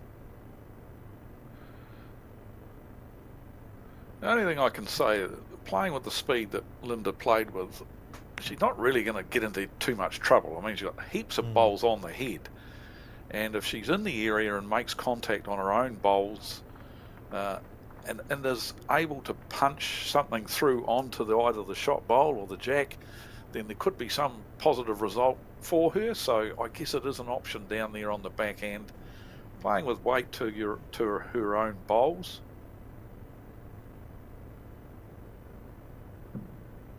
Trying again. She's certainly doing that.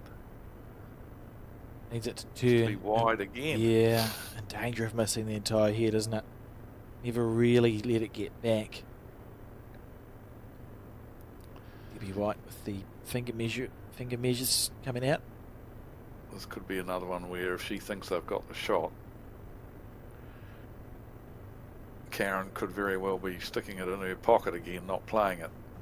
Oh, it's quite a remarkable bowl, fair enough. Remarkable bowl from Debbie White, 4 down to score the shot there. That's a 5-shot swing here, unless Karen is walking up to talk to Debbie about what shot she's about to play. No, Debbie's grabbed the bowl off. The bowl. I'll have that, thanks very much. They're possibly talking about what length to deliver the sin then, aren't they, Dave? Yep. Good. So it's 1 there to Inueta. Keep this game nice and tight. 5-7 the score. So look at this head. I mean, Te Rangi were flying, and it was this bowl here from Debbie White reaching into it off a wing bowl, and it's almost come back up half a bowl. Yes, half a bowl up the head, and Debbie enjoying having a camera operator on the side. We have to make a Debbie highlights reel. So here we go. So they just Karen, that's good. I like this. So that foot is an indication of where Karen would like the jack to be delivered to. Looks like they are trying to keep it a little bit longer, which When you think about the last head that's just been played, which was a little bit longer, they were in trouble, four down until Debbie played that bomb. So, yeah, okay, maybe I thought maybe they would have wanted to shorten it up a little bit. Oh, Linda has delivered the jack essentially to where Karen placed her foot. 7-5 Huge discussion going on between the two skips there, analysing the previous head perhaps.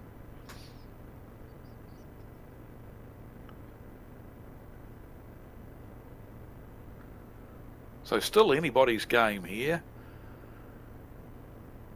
5 ends to go. To the diff.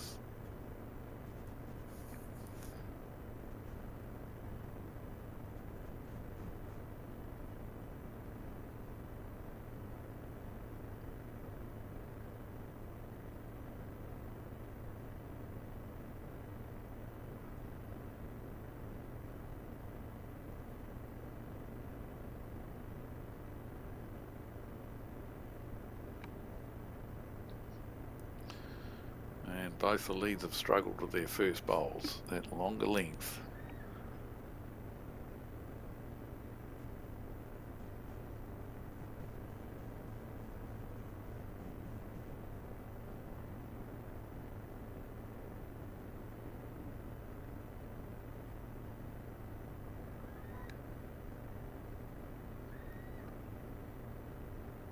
Very good adjustment from Linda Jeffries.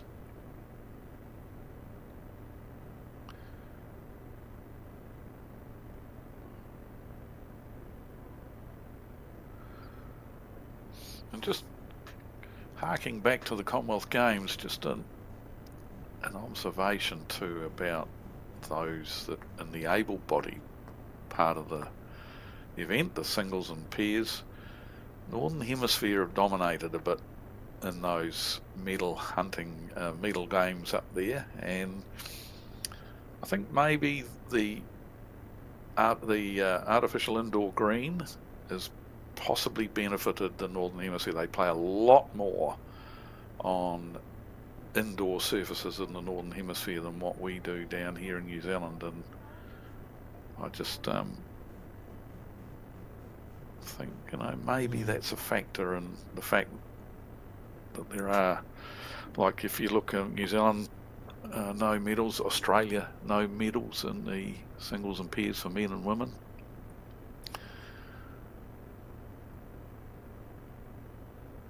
England winning the men's singles, and they're in the final of the men's pairs with Northern Ireland. That'll be a ripping game. So yeah, I just think that. Yeah, I mean, it's interesting you say, yeah, it intrigues me for the Aussie Open teams, and they have the most member nations sort of thing, and have been perennially successful. It's interesting that they haven't had the success they might have thought they could, and certainly in the Northern Hemisphere, what they call indoor bowls is pretty much this actually, this Hastings facility, Dunedin and Pukekohe, I think, and Waverley. So we've got four facilities that are similar to what they would call it, and similar to what they've played at the Commonwealth Games. It's a good point.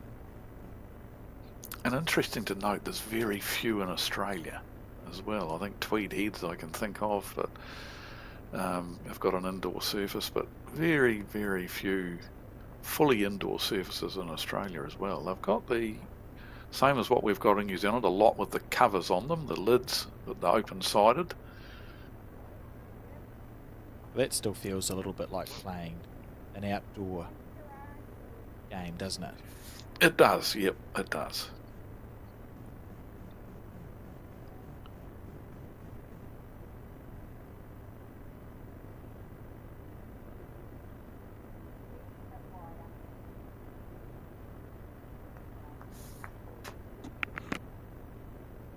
Okay, one of the more loose ends that we've had now that the leads and twos have finished their bowls. Probably the most scattered head we've seen in the match, actually. It's been Awesome heads.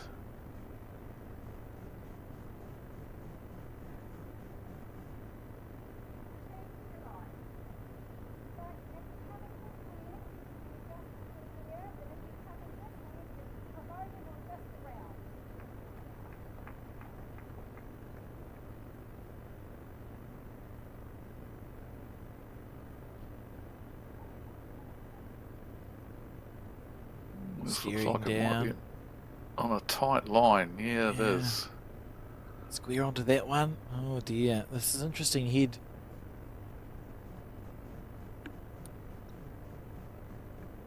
It's hard, but there's no shot play on here. It's just sort of like a slightly scattered end of bowls building, and the more short bowls you get in the way, the harder it is for everyone involved. Could begin to get a little bit stressful for Te Rangi. You see the Inueta red stickered bowls. There's another one popping onto the head now. They're probably holding 3.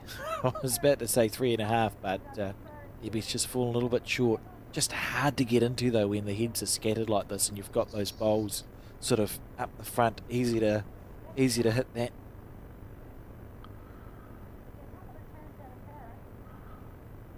So that's the last bowl from Debbie's probably forced Kerry to switch to this backhand now. Got her own bowl in the running there that she can promote, and she's or get just round it. This is a good bowl. This is a good bowl. There we finally Beautiful have the bowl. shot.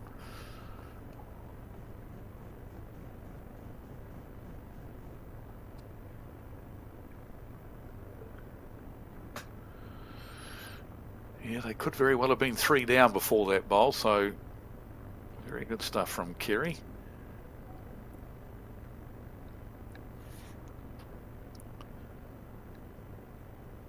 Now I see our score's gone back to 6-5. Maybe we had it right all along. It has been quite something, Dave. If you've wondered why I've gone more quiet than normal, trying to understand. But yeah, important to note, we were right, and it's just about just testing everybody. So 6-5 is definitely the score, and it is the 10th end of 15. There was some confusion around both the card and a scoreboard, so there you have it. That might have been the big discussion that we saw the two skips having at the start of this end, perhaps. Karen has overplayed this one.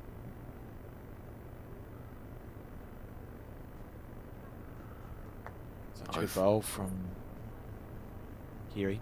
If Karen had a straighter bowl, we might often see the shot selection to sort of play underneath the head, across the head, on the forehand, underneath that short bowl and roll it out. But because Karen's bowls have that bigger turn, I'm not sure if that shot is on for her. And Linda's played a bomb too, now holding 2 shots. Te Rangi have turned this head around lovely. And that's that. Now this sums up the teamwork. Te Rangi, it'd be fair to say early on, their front 2 have been playing exceptionally well and getting bowls on the head. The one time when the front 2 have let them down, Kerry and Linda have both stepped up here and put a bowl on the head. So excellent teamwork from the Te Rangi 4, and as I alluded to earlier on, you know, you're 25% of the team. You've all got your roles to play, but at certain times, you know, you have to step up, and Kerry and Linda have definitely done it on this end.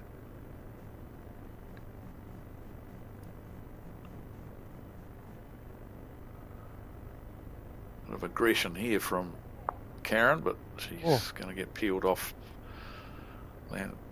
hitting one of the short bowls. So bonus bowl now for Linda.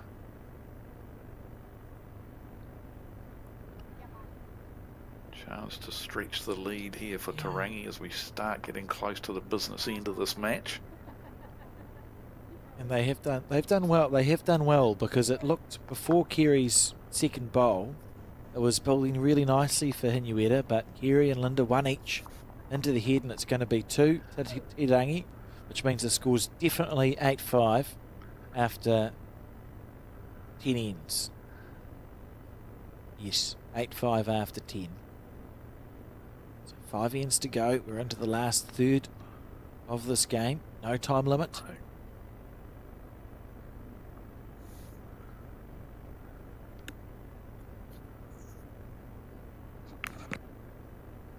Look at this bowl.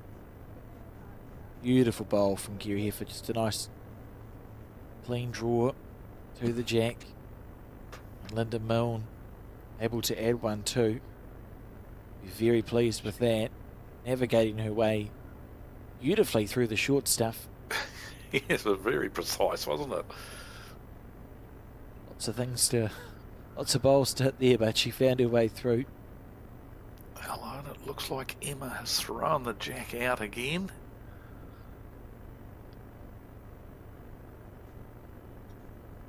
And this time Karen has marched up the rink a little bit and asked for a shorter length end. So Emma will be disappointed that she wasn't able to get the length that they wanted to play, and they now playing Hinuria's choice of length.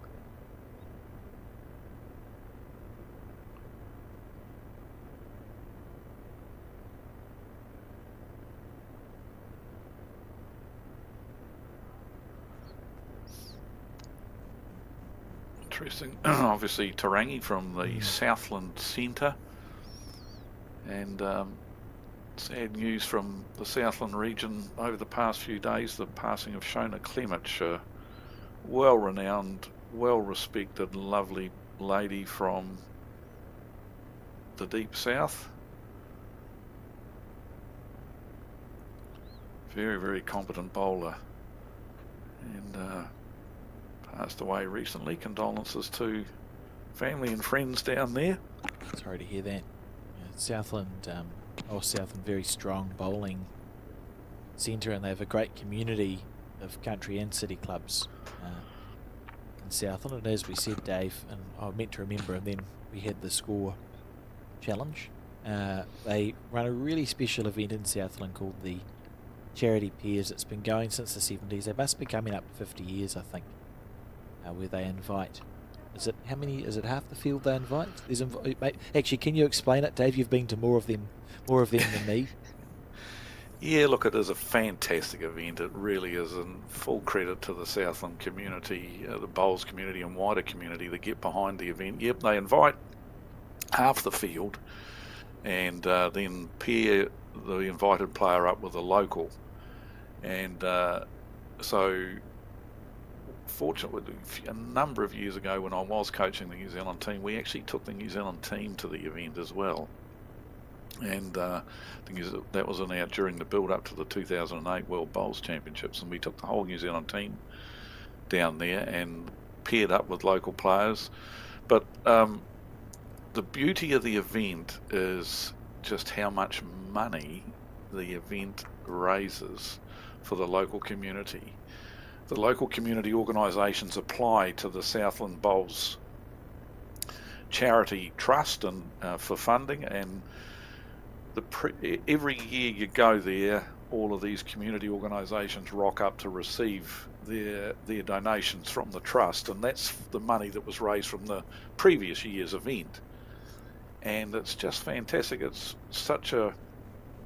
there is amazing the variety of organisations that benefit from the money that's handed out.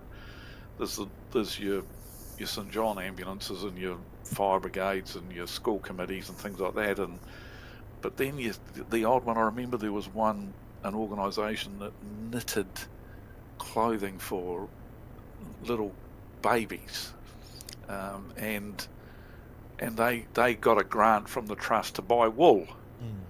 So organisations like that, but it's just fantastic listening to the stories of those organisations when they come to receive their money. And we see another very good head building up here, and just the fact that our sport contributes to the local Southland community in such a way is just fantastic. And you're right, next year, not this season, not this coming season, but next season is the 50th year that the event's been run, and I can't remember exactly how much, but there's hundreds of thousands of dollars have been donated to communities, organisations in the Southland district from the tournament. It's fantastic, and the quality of the event is great as well.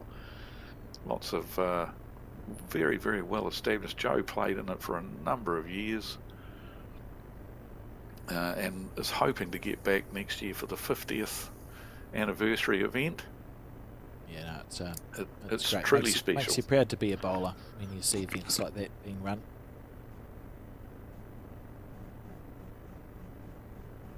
Decisions here.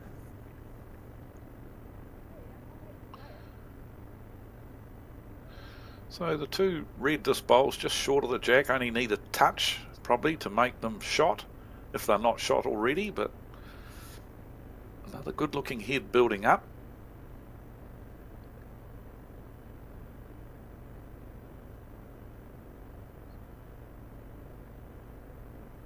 The area. She's got the oomph. Beautiful green. Oh, that's such a nice effort. That's one more roll, and you've popped either of those bowls in for the shot. It's made the target bigger, so it's created an easier shot to play with the next one. Interesting to find out who's got the shot here. It could very well be those couple of those red disc bowls that are short of the jack. Oh, might already be the shot. They will be now. Yes, you're right. Yep, definitely. It's on the tight side there from Gary. Whenua are not holding. Wow.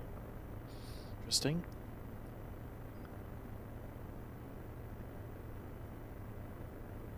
Debbie staying on the back end.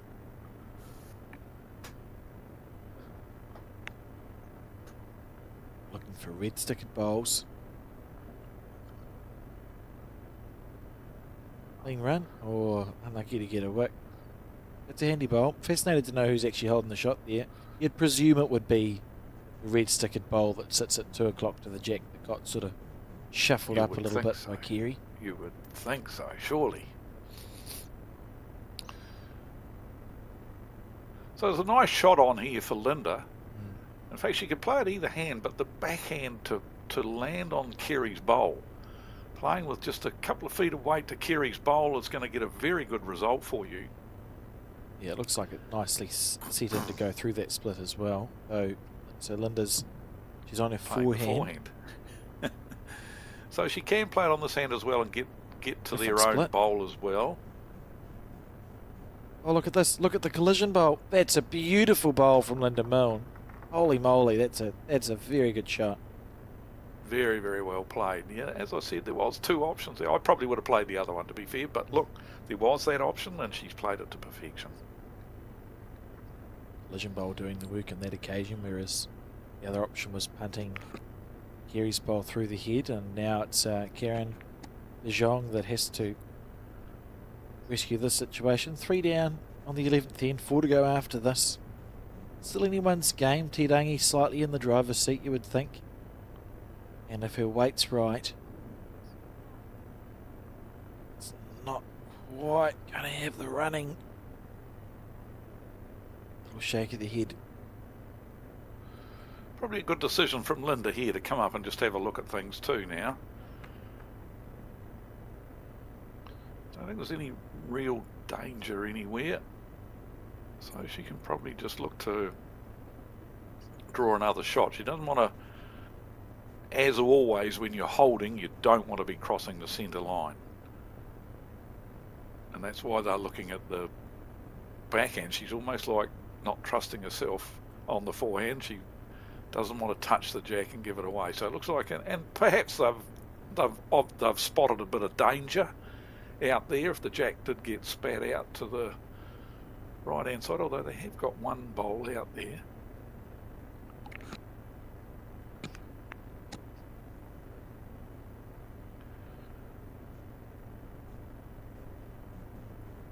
Linda now.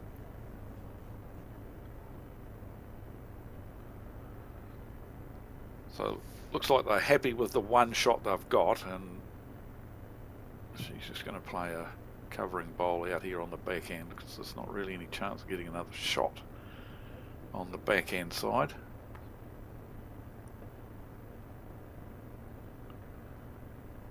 Oh, it's lovely. I mean, she's added to the bunch. Doesn't change anything though for Karen. Just has to make her correction. I reckon she can snick the jack pretty much to where Debbie's just put her bowl for a 2. And those of the old bowls, they turn so nice at the end as well. Once it starts swooping, it won't stop. Once it starts swooping, oh, not quite, just on the outside.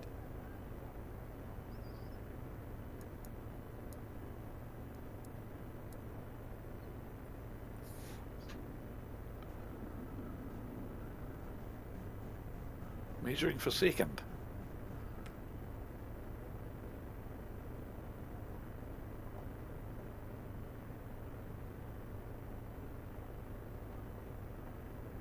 Well practiced. Box measuring going on there. Oh.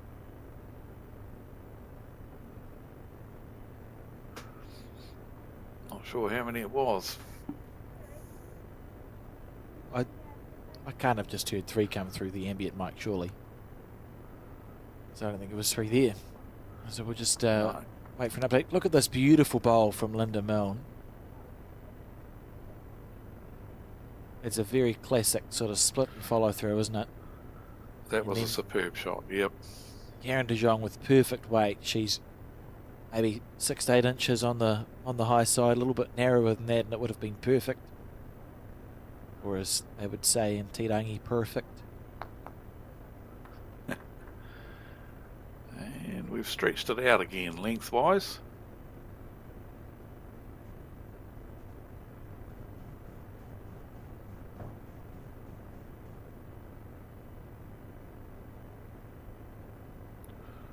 It was 2 there in the end, so Tirangi now lead 10 shots to 5. We have a new thing. a win percentage predicting model. Okay. And I'm very interested to see what it thinks. There you go. So it thinks it's a 60% chance for Tirangi at this stage and 40% chance for Hanuera. 5 ends left, with Tirangi leading by 3. And as I've been focused on that, that's comfortably the least effective bowl that we've seen from yes. Emma Hanley. I think that must have been just a malfunctioning delivery big time that time when it finishes that far short. So just go right. And that happens. And start again. Dead right. It's important that you flush it. One of my favourite Hansen sayings, the ex-All Black coach, just flush it down the dunny, move on, don't dwell on it, just refocus and back into it again. The other semi-final, Mandy Boyd's team have really kicked into gear and surged to a 10-5 lead after 9 ends. So a real turnaround in fortunes in that game. Oh no! Oh dear! Oh so dear. this is when the other 3 in your team. So she's played really well, Emma, in this game. And this is the blip that she's probably going to have at a 15 ends. So it's when in a fours team you see the other 3 need to lift here, or Karen Thomas will desperately want to play an effective shot because there's still room. The forehand is probably just about broken at the moment, but there's still room for the shot if Karen can get one a little bit past. Definitely the worst end for our leads. They've both been playing really solid stuff, especially Emma. But Linda's played her part as well. But this end they've really abandoned ship. We see Karen Thomas fix things up for the Tarangi team. Yeah, it's a beautiful drawing a jack level bowl there. It just makes the pressure sort of swing a little bit.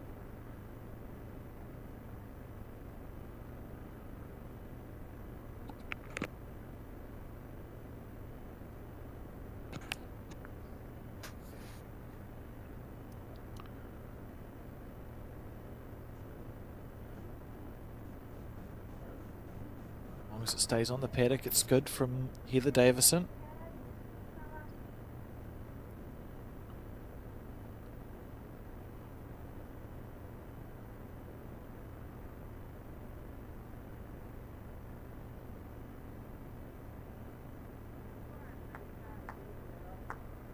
Pretty good track again if she's got the legs again. Not quite going to be here. It's probably holding second shot. Yep. Either just now turning that bowl that sits at 3 o'clock into her jack.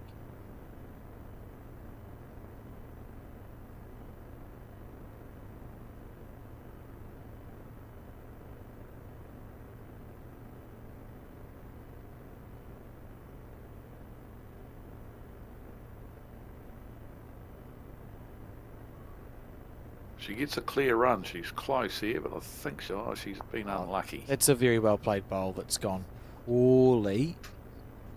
Though I suppose there's a track now for Debbie, but yeah, it's a well played bowl. She's unlucky that she's gutsed it square and popped it onto the jack. You played it well.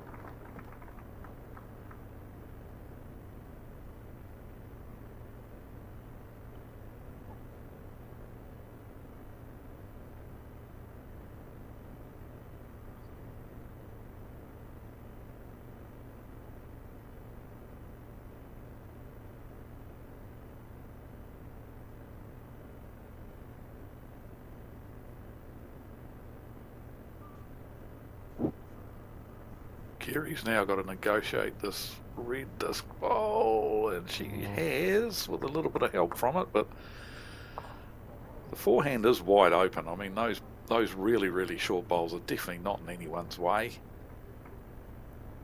I think the backhand is the option for Hinuera, though, definitely, because they've got their own red disc bowl in the running there, and they can come underneath that with just arriving a couple of feet of weight, sit the shot bowl, draw another handy one. But I think if I was Tarangi, I'd be switching to the forehand. Whoops. He doesn't like this one by the looks of the facial expressions. Oh, that's why. Must have known it was tied out of the hand.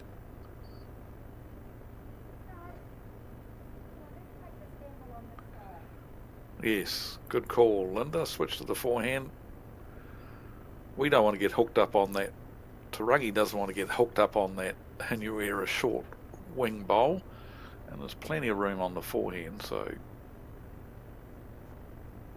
And this is going to finish in a good home too, because with the speed that Hinuera are playing the shot, looking to land the shot bowl or grab the jack, that's where the jack's going if they do happen to get the jack. So a good option there from Linda to switch Kerry over to that side of the rink.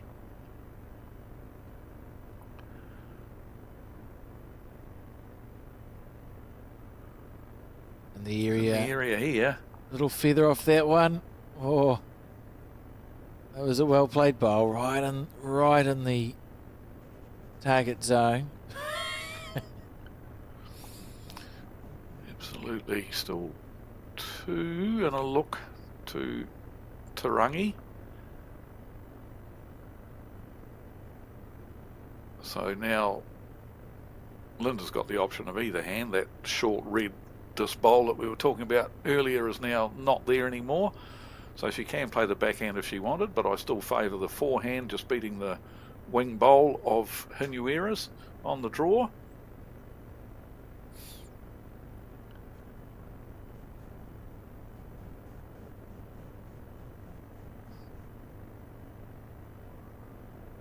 And she is playing that forehand side.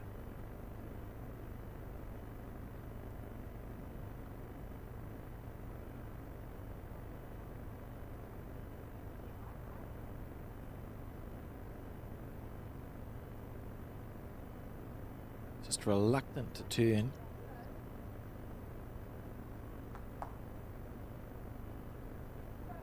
Not looking super duper thrilled with where it ended up either. It did look like it held a little bit. I mean, I think obviously she was wide, but I didn't think it was going to finish that wide. I don't think it's it's not a forgiving surface. Karen on the probe, don't want to chip off Debbie's bowl. Oh dear.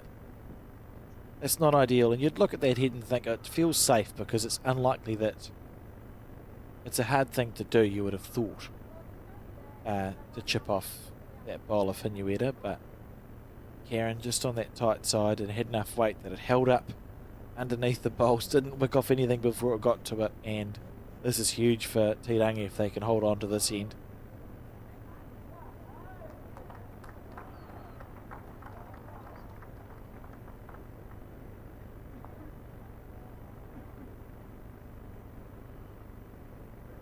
Could be 3 down. I would 3, possibly 4, but don't think Linda's last bowl counts.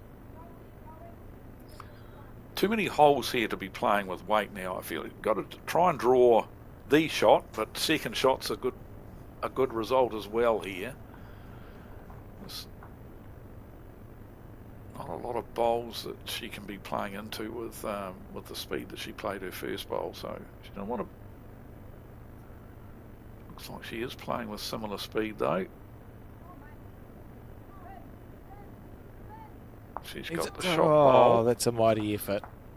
It's a mighty effort. Brave bowl. It's 2 more to Te Rangi. Now in the driver's seat of this match. 12 shots to 5. 3 ends to go. Yes, you would think that Hinuera have really got to score on these last 3 ends.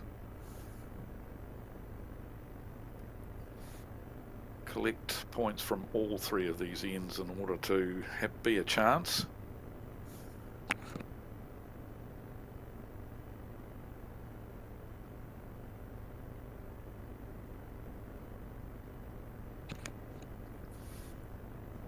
Oh, I mean, she's a 1 bowl narrow. Yeah, the jack was the golden egg for her there, just to, as you say, 1 bowl narrow. But The brave bowls to play, aren't they? Because it does feel quite in or out. Well, it's interesting that's 3 in a row now that Emma hasn't got away as well as she'd like. It can be, bowls is a fickle game and it's a mental game.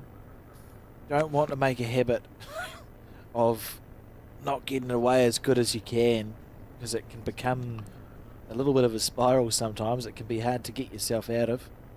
Really wants to let this 4th bowl go and just be anywhere past. It's good fishing for Emma. surprising thing is this is not a terribly long end either. So, but I think possibly what's happened is mentally, you're right, it's very much a mental game, this sport of ours, and I think that she's let those 2 from the last end play on her mind, and it has affected her on this end. Let's see if she can make the adjustment with this bowl. You can like double or triple bluff yourself in this game, such as it is, and that's, you should be disappointed with that, really. It's a shame because she's played so well up until the last end, and last 2 ends she's, whether she's tensed up because it's getting close to the end and they're in front, and not sure, but mentally, as I said, that's where your process, go through your pre-shot routine and your process. I'm just drawing another shot on rink, whatever number it is, here at Hastings. I'm just going to draw another shot, and that's the process that you've got to, the mindset that you've got to get into. Takes practice just as much as the technical part of the game. The mental side of the game takes practice as well. Kieran Thomas playing nice bowls in this game too. We've had an update with our win likelihood, now looking at an 88% win likelihood to the Te Rangi team, 12% for Hinuera. 3 ends to go.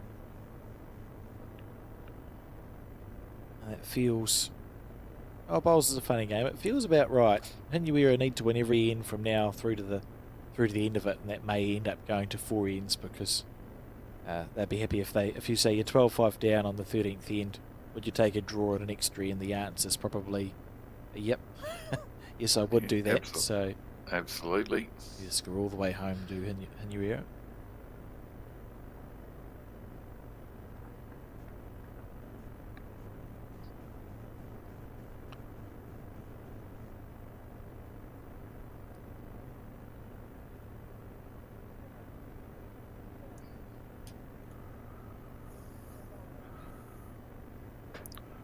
Can Karen just make that adjustment and make sure her bowl arrives? No, she hasn't either. So we've had 4 short bowls from the front 2 of Tarangi. So this is a chance.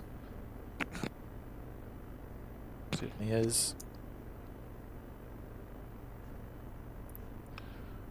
Definitely left the door ajar, the front 2 on this occasion.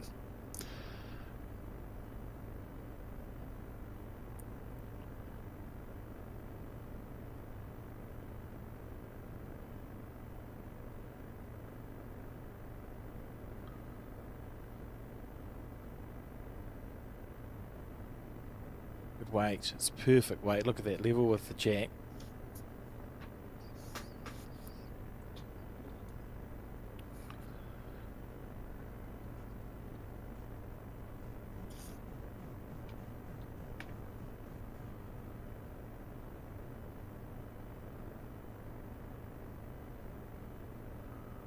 Yeah, good bowl from Kerry. First bowl from Tarangi that's over the head.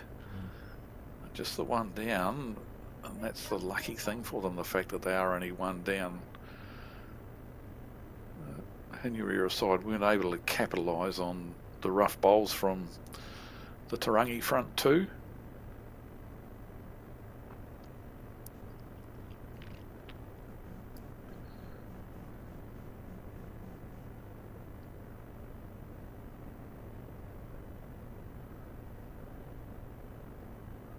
Close here.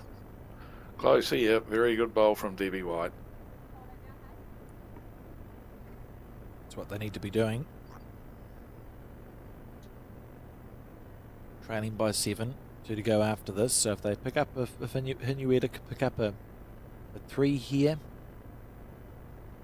then repeat the dose, be ideal. But Kerry Heifer has other ideas, and that's a very nice shot, rolling Debbie's around the corner. A second. The short bowl's just in the right place to be a little bit of a hindrance.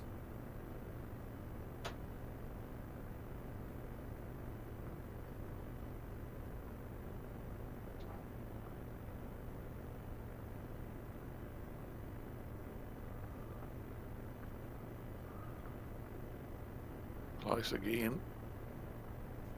Oh, is it there? I'm not sure whether it's on. It falls out as well. So probably just the one to Henuira at the moment.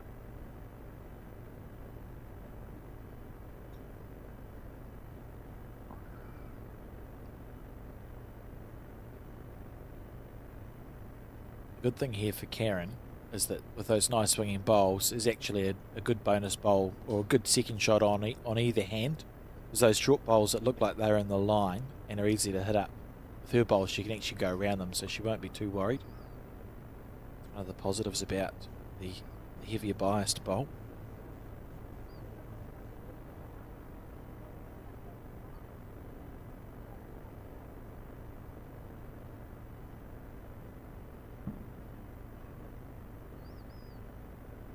Technically very sound, Linda. Very, very sound.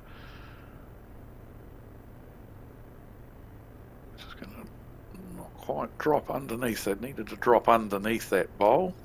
Still only the one down though, so 2 very important bowls here for Karen de Jong. If she can add another one now and put a bit more pressure on Linda, and they probably do really need multiples. 1 might not really be enough. 6 behind with 2 to play if they only score a 1. See there, the green was correct from Karen, and she took nice wide arc, but didn't quite have the push. Linda now on her forehand.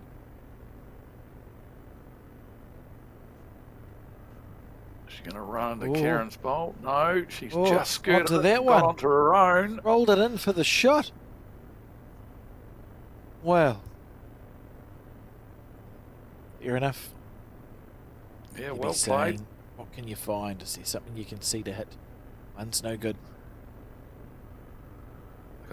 They got nothing at the back here. They got the 1 bowl behind the jack, but they got. I can't see any numbers anywhere. Perhaps a trail.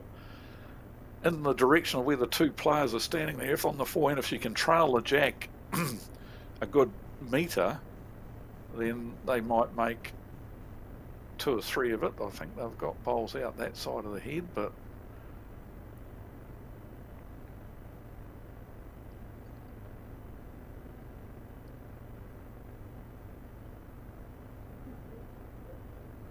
coming up to have a look at things.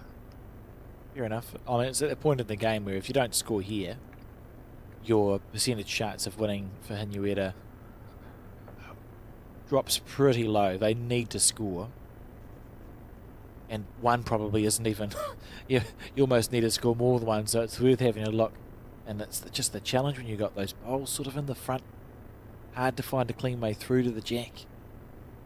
I think Karen's going to try and Debbie's got the right idea. Yeah. Yes. And look to trail the jack. Got the red disc bowl waiting there. And I think even further out there's another red disc bowl way out the back there. Trail it a good metre out that way and you're probably going to get 3 shots.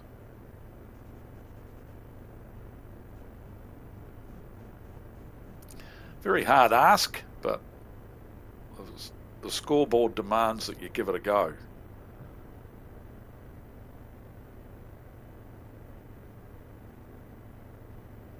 It's a big arc. Watch the bowl turn. She's in the area here. Needs it to run one more roll. That's such a good effort from Karen de Jong.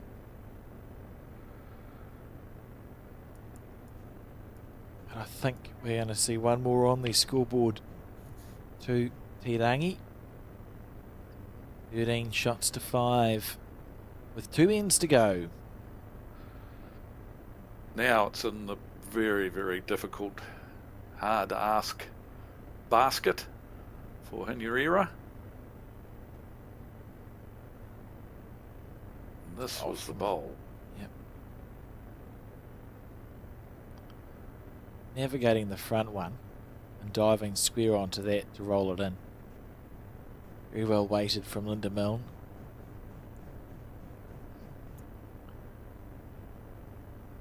A well contested game. Te Rangi just slightly more consistent.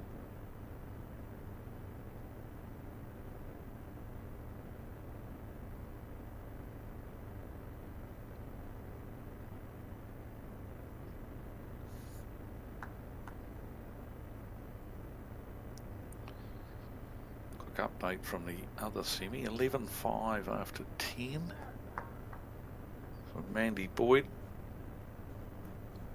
Elmwood Park team leading the Poverty Bay Bowling Club team.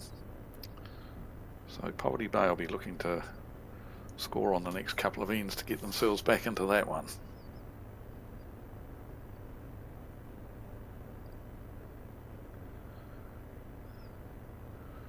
Pleased to see Emma is back. Drew another handy one with this bowl, so the demons of the last couple of ends have been dispelled. Yeah, then you can just move on with your day. It's nice to get it over and done with within an end or two. It's not something that you want to hang around because, yeah, bowls is such a mental game.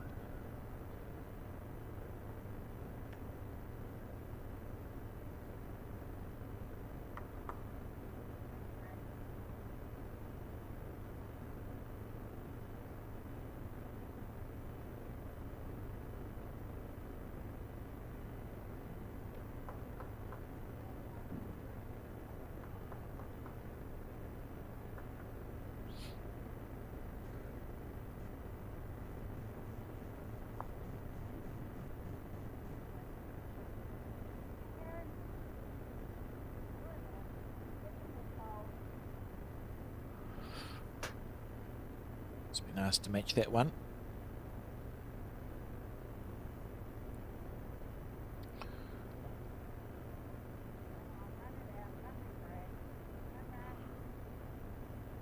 Not going to get here.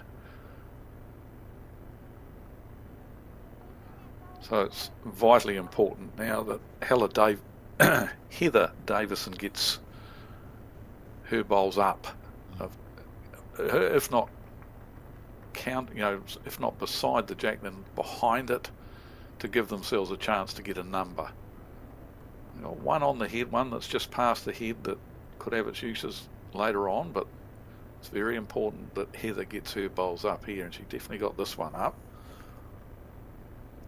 As long as it stays on the rink. Yep. Realistically, a 3 or probably a 4 would be a really, really good result for Hinueta here. Maybe if Heather puts another one past, and then Debbie can look to try and bin the jack. I understand that it's low percentage, stressy stuff, but at this point you're either in or you're not. So it doesn't really matter if it's a low percentage bowl. So another bowl past here from Heather, I think, will be the call. Absolutely, and I think you're right, it is low percentage, but when you're 8 shots behind with 2 to play, you have to go looking for numbers, and so you've got to take those risks.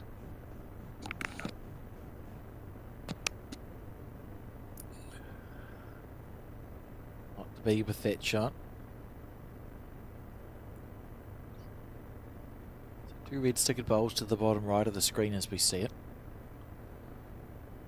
Kerry very quickly on the mat with that one. Played it pretty well. Is that how you get them to the bottom right of the screen? I was just going to say, I didn't think that. I was struggling to see a way that Debbie White would be able to snick the jack there. But Kerry's done it instead. It's a little bit Kerry's done it for them. A little bit of good fortune for Hinueta. Yeah, played it pretty well, really, because she was up as well, and they probably needed to be up, but unfortunately she was just a bit narrow. And once again, the old, when you're holding shots, don't cross the centre line scenario.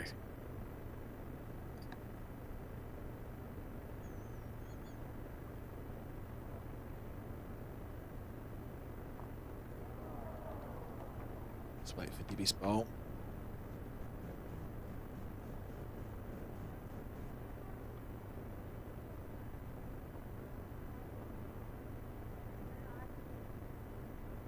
Oh, it was a very good bowl. She's drawn a toucher. We'll get that on the replay.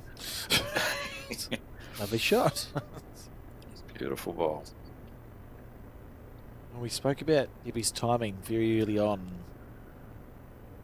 and for me it's a really good example of having exceptional timing, because Kerry played a bowl that she'd be disappointed with. So already Te Rangi are going, oh, it's a bit of a shame we've snicked the jack over to the opposition. And Debbie's chosen that moment to go, and now I've drawn a toucher. It's just, if you can get the timing right, it has like a double impact bowls. So definitely got a chance here, holding 2 now. Debbie adds another one here, and Linda's going to go to the mat just a little bit worried. It's a good line again. Is she here? Not sure. Is she here?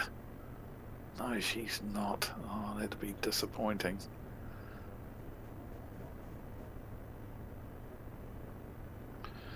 So you'd think they'd need a minimum of 4 shots here, really, to give themselves a chance. They'd need back-to-back 4s, but you don't get back-to-back 4s if you don't get the first one.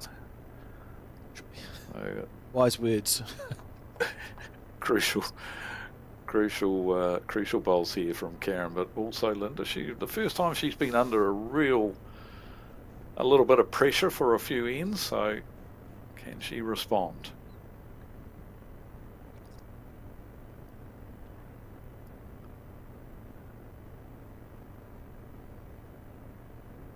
Not quite got the running.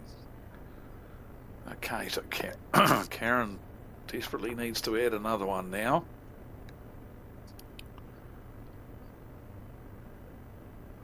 Her bowls would be able to get round all of those short ones and come back, no trouble at all. Watch this, it's down to the weight now. So have a lovely big swoop at the end. The old ABT 2000, it's got the perfect green. How's your weight, Karen? I think that's counting. Pretty good shot. Linda quickly into her work, not mucking around. She's quick. Oh, found a clean gap. Right, So here's the chance. Has to count.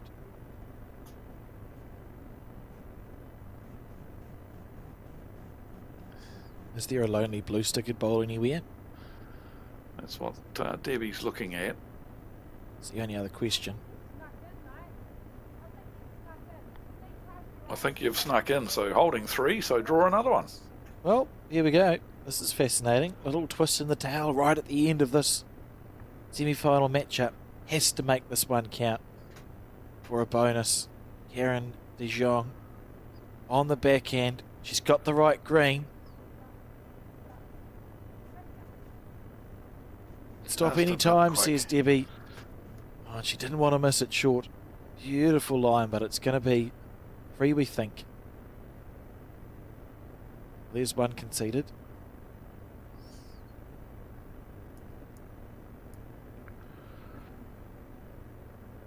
It's one of the things I noticed Debbie did. She doesn't have to because she's standing, but it's a piece that they do it really well in the women's game, and we need to get better at it in the men's one, is the little duster on the ground, keeping track of the bowls as you are conceding them, so there's no confusion.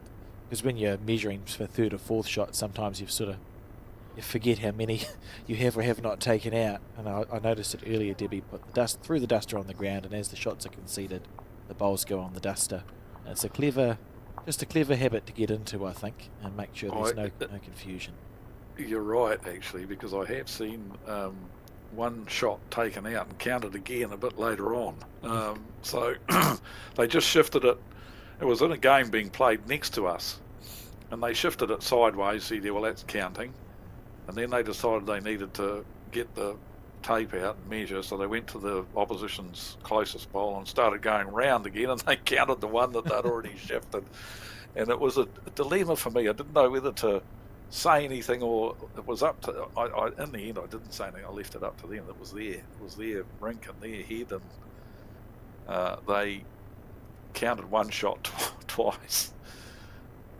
Be the most effective bowl that person's ever played. Big discussions about what length to play on. I've taken the mat up a long way here, Hanuera. Needing a 5 on this end to force an extra end.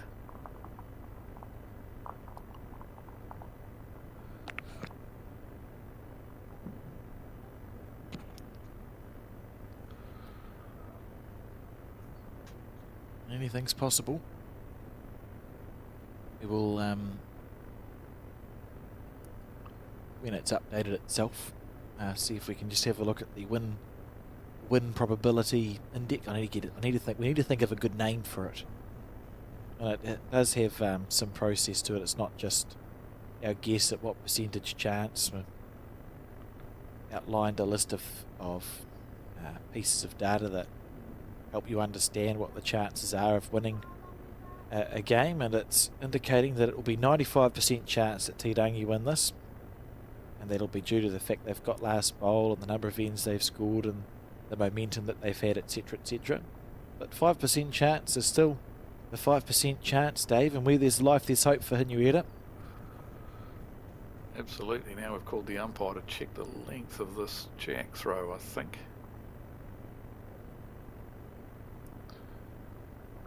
Hanuera opting for a short jack, and they'll be crossing their fingers that it has made it to a legal length, because it starts by dictating, or a 5 here starts by dictating terms on how long you want the jack to be. It's a very well maintained rink measure. Right, let's see. There's the mark. Oh, we'll find his mark. Oh, exceptional stuff. It's up, he says. And is it an auto return? Yes, it is. Oh, that always scares me, Dave. I think it goes a bit quick sometimes when you press that button.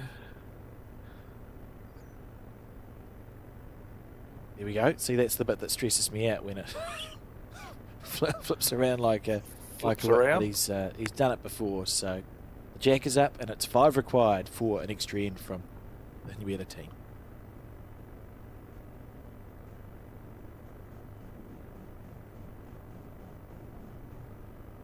When you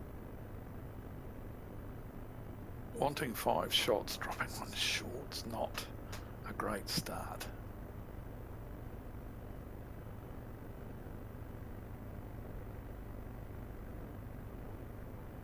So the generally accepted wisdom for big numbers in this situation is you build a semicircular bowls and try and take the jack to it. So if you go pass with your first couple and then the rest of the bowls are sort of pointed in a similar direction, and at some point you hope that one of your team or you pick the jack up and take it to the group, and then you pray that the opposition finds a way to miss. Big numbers, they're always going to be big targets, so you sort of have to try and hold the shots and see what happens.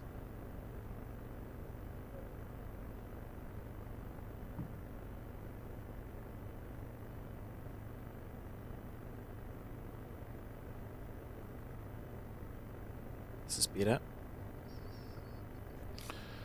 Yep, good adjustment there from Linda Jeffries. Not much of an alteration needed from Emma here to get one close. Her first bowl's handy, well, not handy, but it's in a good posie behind the jack. She looks like she's having trouble with the grip. She's done that quite a number of times. Stepped off the mat and tried her hand and back into action. Just a bit quick, but is she going to grab the jack? She has. And that's okay. Yeah, that's a good bowl. So those 2 bowls now start off from Hinuera are not going to come into the count. So now your maximum score is a 6 on this end. And you need 5. Yep, so definitely a good bowl from Emma. Narrow, obviously. Probably we'd talk about the centre line and trying to finish on the centre line. She was just a bit narrow of that, but had good speed, collected the jack, and has made her opposition's leads 2 bowls nothing bowls now. As Alex said, they won't be counting. Good one here though from it's a beautiful Heather Davison. It's an interesting balance for the Hinuera team because where there's life there's hope, so sort of have to weigh it up, because at some point they may think, well, perhaps we have to try and kill this end. Replay it. But while Karen you're looks like she's heading to the shots, not running this one out. Yes, so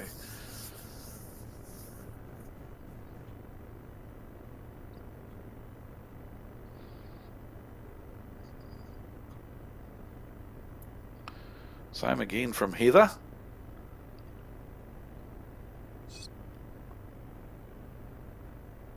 Need to double it up. Away nicely. Just needs a clean run. Just needs a clean run. Oh, that's beautiful. Short of a gallop, but still a good bowl. To find a 5.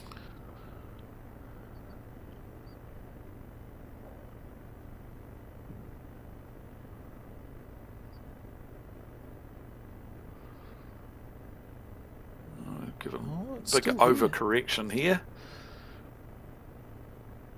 Did stay on the rink though, so it's out the back there. But just the one at the moment to Hinuera.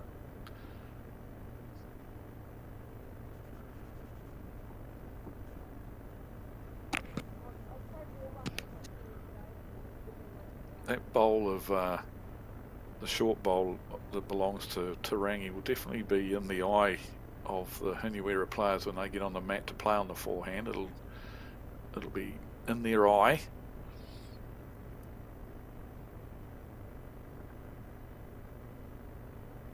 And bang, just like that, Debbie's run into it. An 1/8 of a bowl.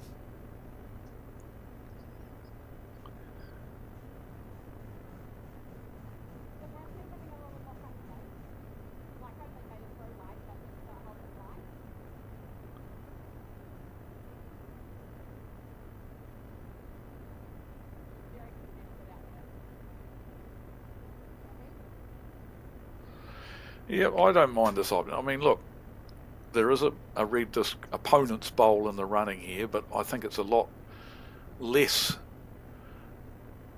bowls to negotiate on the backhand. She's played it very tight though, so not the greatest of lines. Definitely she had good speed too, which is disappointing for her, but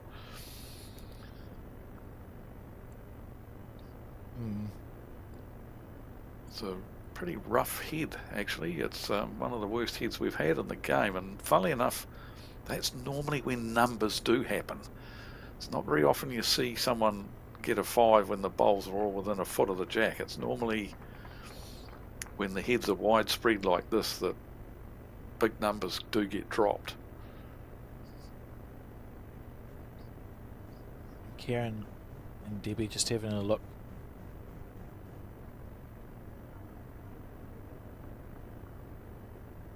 Essentially they want another bowl there or thereabouts to then try and remove 2 with Karen's or Debbie. I don't know. It's a scattered head, Dave. We'll just wait and see what happens. Yeah, a lot of indecision here. You know, they needed to make up their minds and commit to it. On the forehand through that gate. Oh, she's in the area to something. Wouldn't find a clean run. Oh.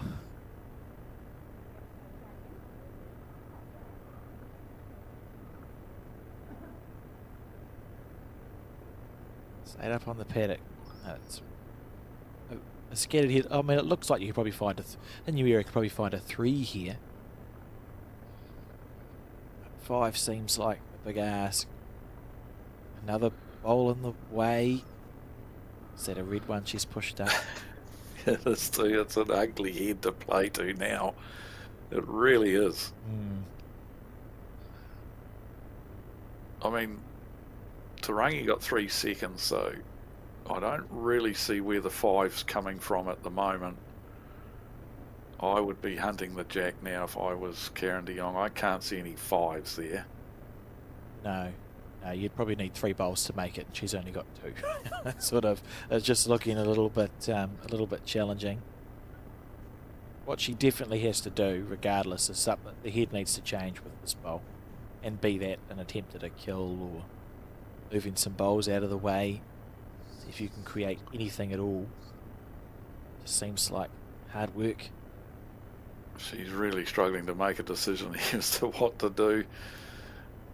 And I think she's just got to attack the jack and try and kill it.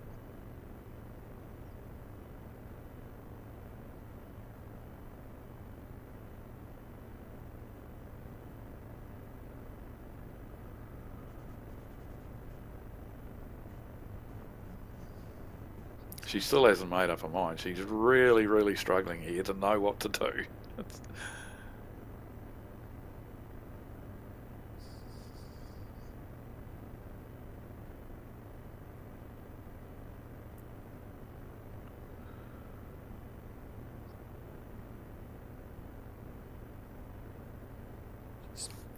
Played her bowl. Where is it? Yeah, don't know quite what's happened to it, but I would imagine that everyone's decided it's a great time to stand in front of the cameras. Where can we see the bowl? A black bowl.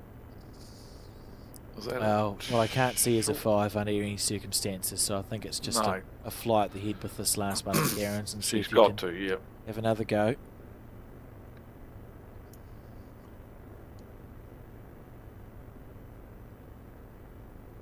Oh, look at that. Amazing. So she's punched Debbie's bowl up into the head, so she's just a little bit wide. They'll call it on the replay team.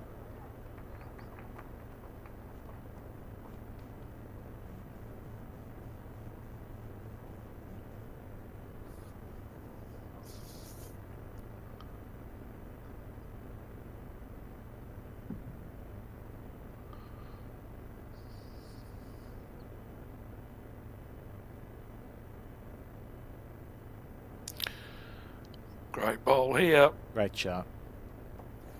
Very well played. All right. Well, wind up. Now it's got to be a fly straight at the jack. Try and kill it.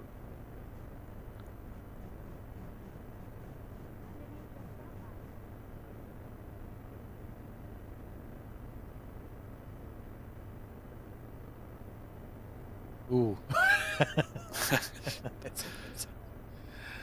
Oh, that's great stuff. So Karen on the backhand, possibly the last bowl of the game. Around the front one, she's found a gap, and it's not to be for the Hinueta team. I think one-ish there to Tirangi on the last end. So the final score 14 shots to 8. And how do you feel that game went, Dave? What are your thoughts and feelings? Well, I think, to be fair, I think the right team won. And what I was basing that on early in the game, for the first 2/3 of the game, the front two from Tarangi definitely had the edge over their opponents. And I think they were getting bowls on the head, and then that enabled Kerry and Linda to weave their magic.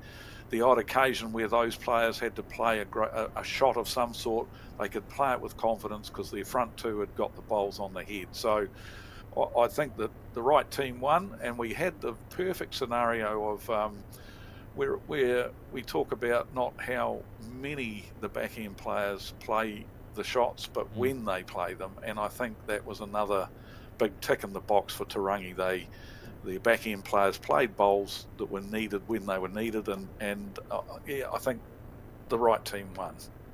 Yeah, I agree. Great stuff, and we'll be back soonish. It's looking like the other finalist is going to be Mandy Boyd and her team. She's leading 15 shots to 5 at this stage after 13 ends. I would say we'll be back around 2:45 at this stage, so everyone's got time enough to go away for a cup of tea and a biscuit, and we'll be back for the final of the National Champion of Champions Women's Fours. Then we'll see you soon.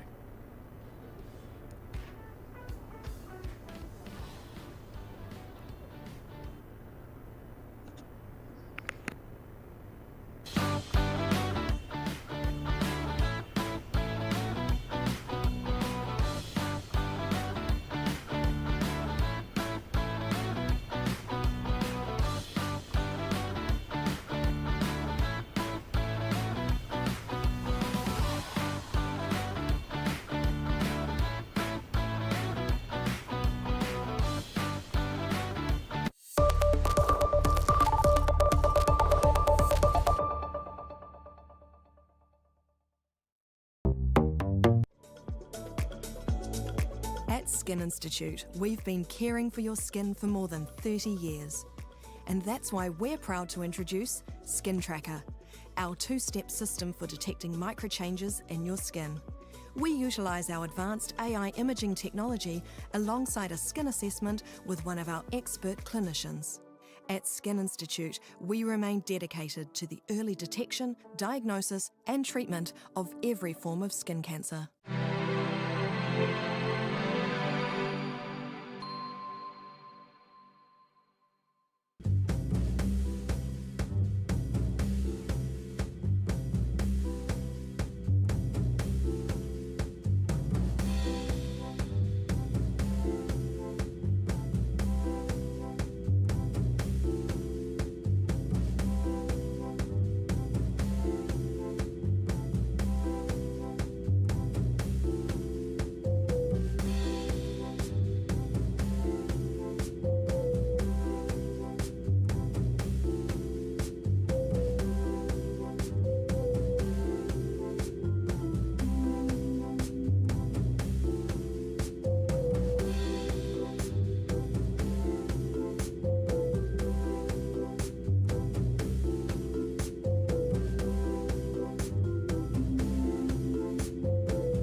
Ka tuku mihi mātou a Bowls New Zealand Aotearoa kia koutou katoa kotai mai ki tēnei kaupapa hui huinga.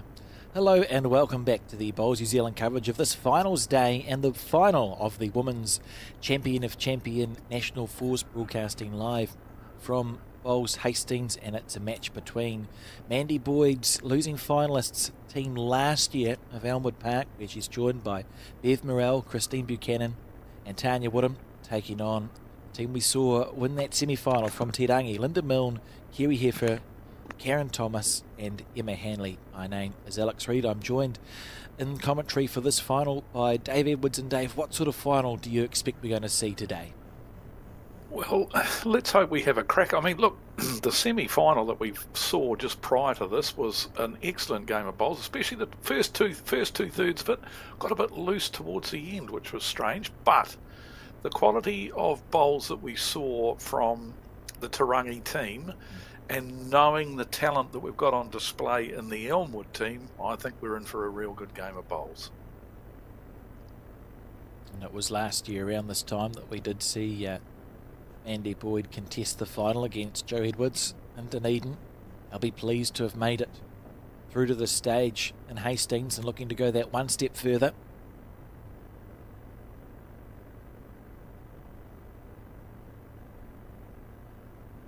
Once again, a very good start from Emma Hanley. She's played exceptionally well for the first 2/3 of that semi-final game, and she's started on fire again straight away.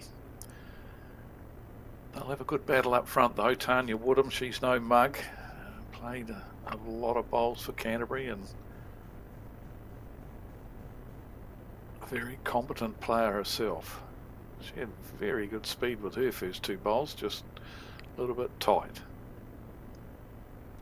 All South Island final again, Alex, as it was in the men's Champ Fours last weekend. You're sounding very parochial there, Dave. Just pointing it out, just on the quiet, just mentioning it. Oh, fair enough. Fair enough. Oh, what a start. What a start this is. Those first four bowls from Te Rangi often right on top of the jack. Let's see. Steen on her backhand.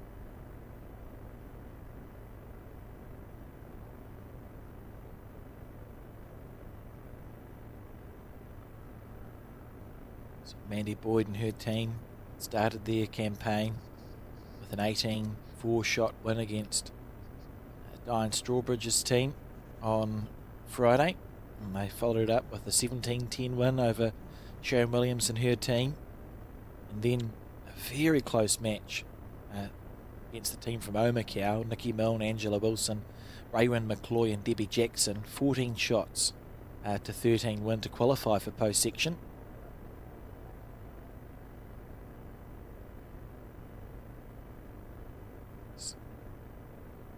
Very recognisable pink optimas. Yes, 4 excellent bowls there from the Te Rangi team, but I think now Linda might be just looking at things and perhaps we need one round the back now.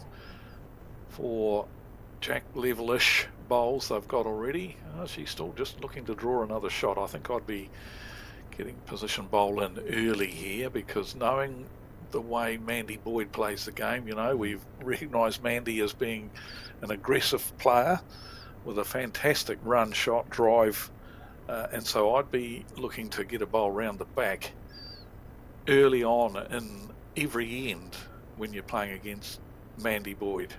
Oh, she had an excellent nationals, an exceptional nationals this year, Mandy Boyd, and we covered a few of her games, and I think we watched her. She might have played singles at an interclub or an intercentre as well in Wellington, where it just felt like if she could see any of the bowl at all, she would then hit the piece of that bowl that she could see. And I'm sure she didn't miss. It was actually frightening. It's almost frightening to watch. She's well renowned for it, and she does. She's deadly with it. She plays it superbly well. And therefore, you know, tactically, I think Linda's missing a trick here and not having, like, already she's asking Bev to play right through, and you know, it's surprising that Linda hasn't latched onto that and got a bowl over the head. And here we go. Bev Morrell with her orange bowls. Thank you Bev very Morrell. much. Take a bow.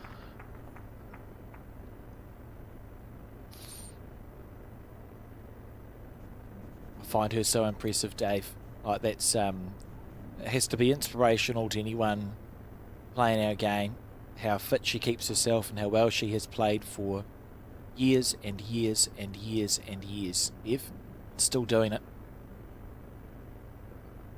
Well into her 80s, and yeah, it's it really is marvellous to see. And I think Linda Milne might have just learnt the lesson. Hopefully she's learnt the lesson for the sake of her team going forward, to ensure that there's a back bowl in early when you're playing against Mandy Boyd and a player of the calibre of Bev Morrell at 3 as well, as we see an excellent bowl there from Linda, though. Good response to the trail from Bev Morrell. She's drawn the shot. Are these new bowls for Mandy? They look different to different colour to the bowls I was expecting to see. She could get rocks close to the jack. I don't think it matters what bowl she plays with. Just a little bit short there.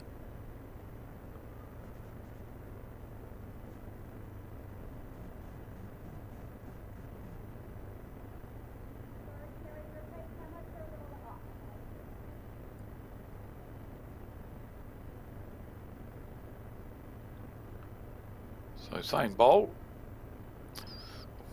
Adding another 18 inches or so would be the ideal, of course, for Linda Milne, but this one looks to be on a tighter line than her first one.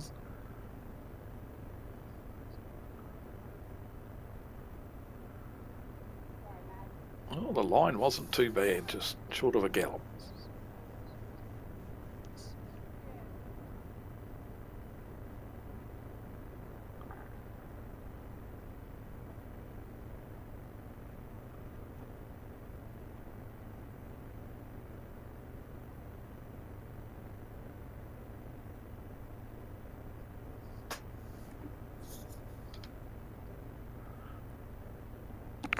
Make that small correction, Mandy. Oh, half a bowl underneath the line, but that's a good start from all 8 players. And it's going to be 1 to Te Rangi on this first end. 1-0 after 1 of 15.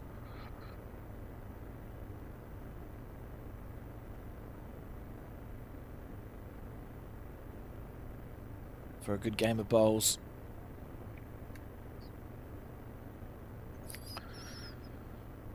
An excellent end to start with. I mean, we had a pretty solid head building up in favour of Te Rangi, and then that magnificent bowl from Bev Morrell early in the game trailed the jack to hold 2 or 3 shots, and then immediately another conversion to Linda Milne drawing the shot and managing to hang on to it. So an end of changing fortunes on the very first end.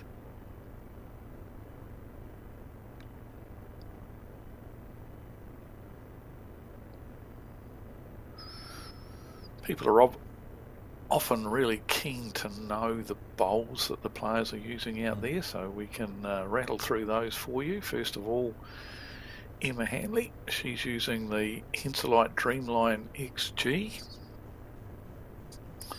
At 2 for Te Rangi is Karen Thomas, who's using the Taylor Vector VS.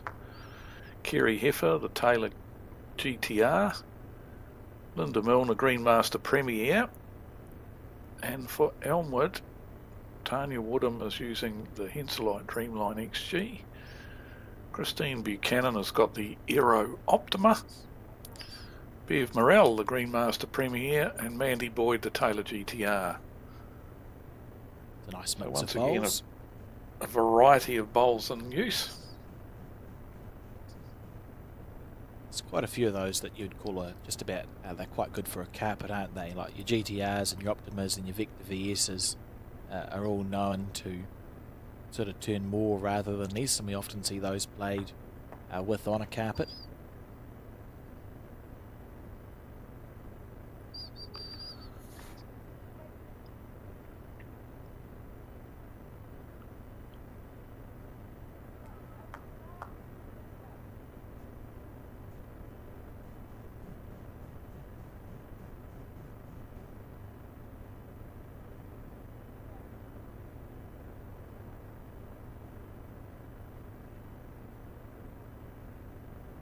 just to sneak past that front one. Oh, similar start, but on opposite sides from both of these leads.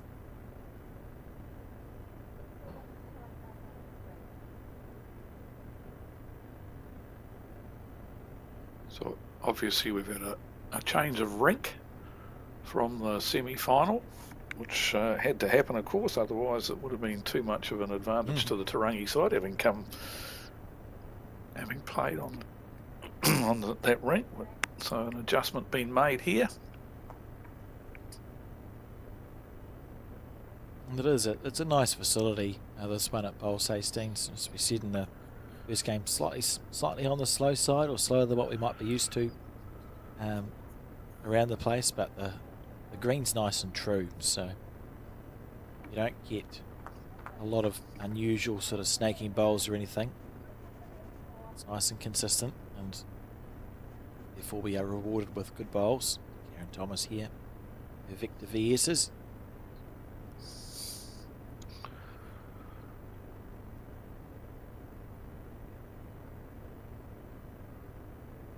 Oh. Well, that's one way of doing it.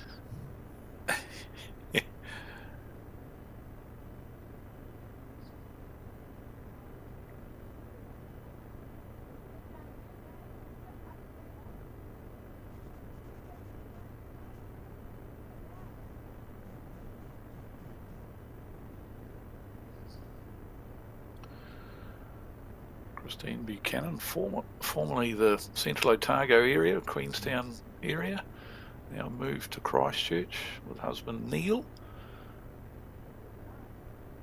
It's two good bowls. It's edging short. I think Christine was part of that women's sevens team that won the Intercentre when it was played at Browns Bay in 2021 or 2022-ish.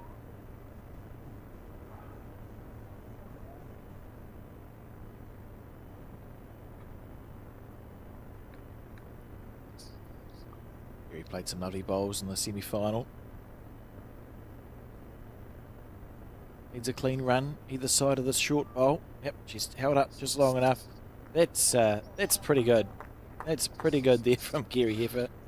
Beautiful shot.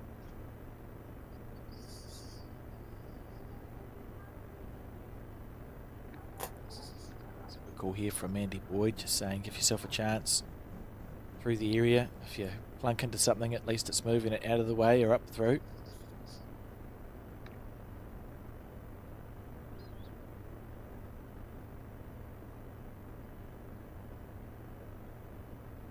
Change something.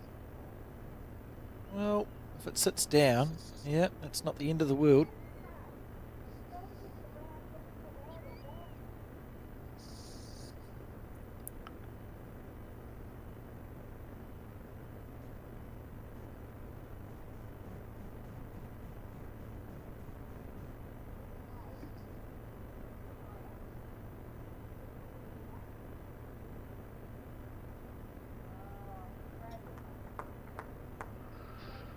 Lovely speed again, but just a bowl or so too high.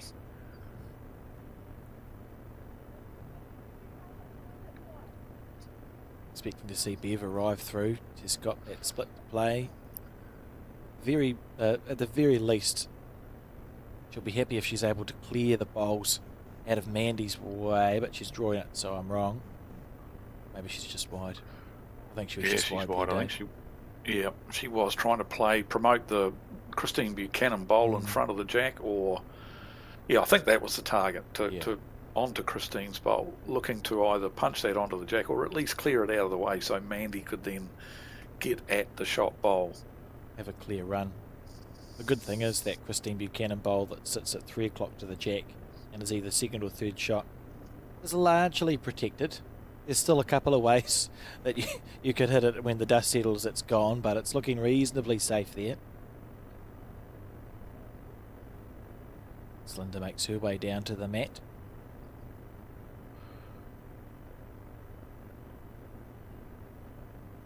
I think Linda should be playing the backhand here, but she's not. She's playing I like the backhand draw. She's got a couple of her own bowls there to arrive to. The danger of drawing on the forehand is giving Mandy Boyd a shoulder out here.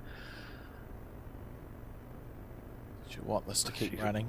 Want it to keep running. She's pushed it a bit too wide, so that's going to be okay, but I just think it would have been a better option on the backhand rather. This weight's going to be fascinating to see what speed it comes out at. Here we go. This is close. It's close. Watch the collision bowl. Watch the... Oh, that's such a good bowl. Beautiful. Still one down, Dave, but how good's that? Great shot. Great shot. And I tell you what, look how lonely that blue disc bowl is now. I actually think that's a better bowl than if she'd got the shot out of it. Because now she's got a second bowl in to cannon the shot bowl out with for a 3. Yeah, Lyndon needed to get another one handy, and that's not too bad. That'll be third shot, I would say. Fourth shot, I should say. Andy coming up to have a look at things here, but she can play with weight to her own bowl now to pop the shot bowl off the head. And if she plays with real good controlled weight, she should stick around and make 3 of it. Yeah, it's one of the fascinating things about bowls is because Tirangi was still holding after that first shot of Mandy's. There's a real instinct to not give the shot away, trying to protect yourself. And you can sometimes leave it open as it is here, where Mandy now has an opportunity to score a 3. Playing with that controlled weight. Not too quick. She's close. She's really close here. Oh, Bev God, I wish we'd been able to see that because it was perfect.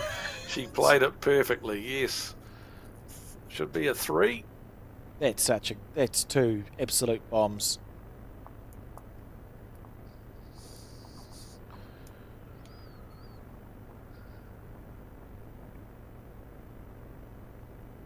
There we go. Look at that. Great shot. Perfect weight for it. She played with that controlled weight so that her bowl stuck around and counted.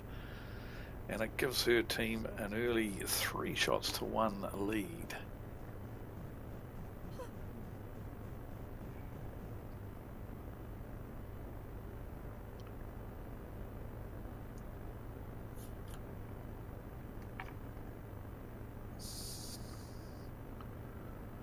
Long end.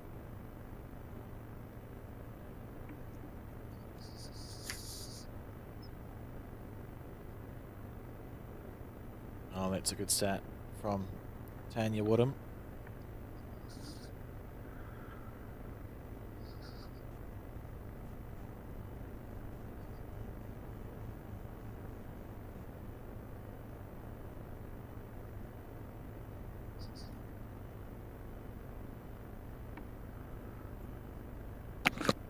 See Emma on the backhand. It's interesting. It's a 2-2 length end here. Tanya's played a good first bowl. If she can get a second one on, already the pressure will start building.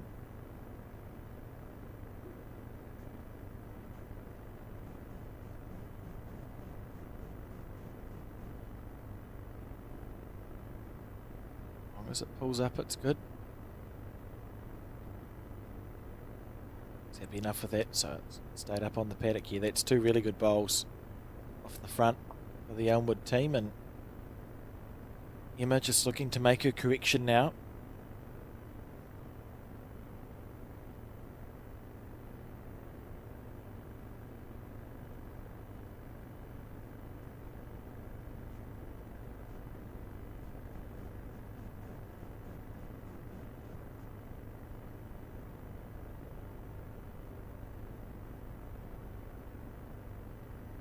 Disappointed in that start. Yeah, this is a long way, those long ends, 2 metre to 2 metre on a slowish green. Easy to do.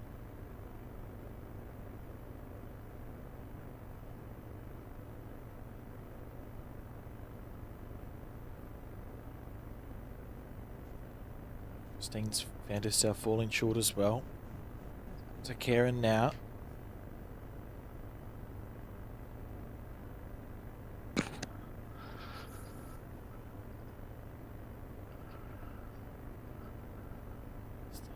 That's full length. Could get unlucky. Oh, she's hit it up, but at least it's out of the way, and there's a shoulder there now if it's not closed up again. I wonder if Mandy was keeping an eye on the other game out the corner of her eye while playing the semi-final and noticed that Tarangi didn't play many very long ends, and when they did, that the front players tended to struggle a little bit. That's brilliant from Christine.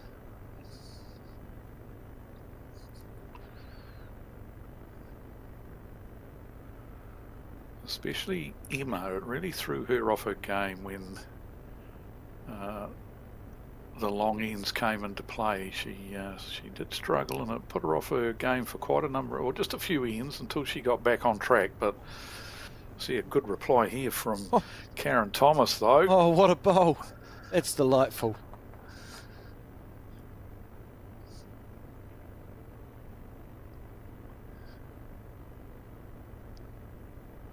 So Linda Milne will be feeling a lot happier now seeing that blue disc bowl up there on the head. It was looking a bit dire prior to that bowl coming.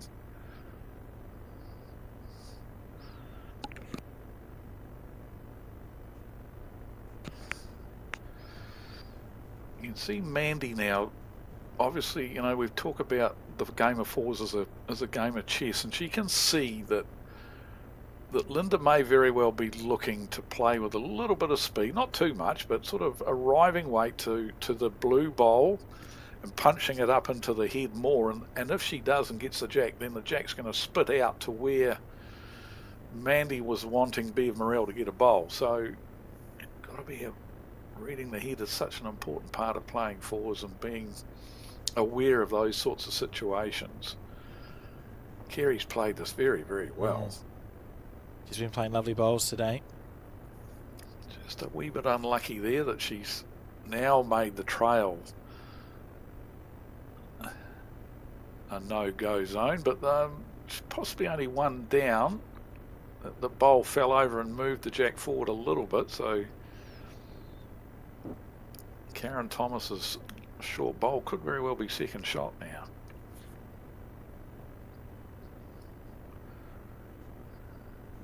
This is interesting. We see this a little bit, don't we, from skips who, when they're looking at what shot to call for the head, they actually come up towards the player and turn around so they can sort of see what the head is looking like for the player.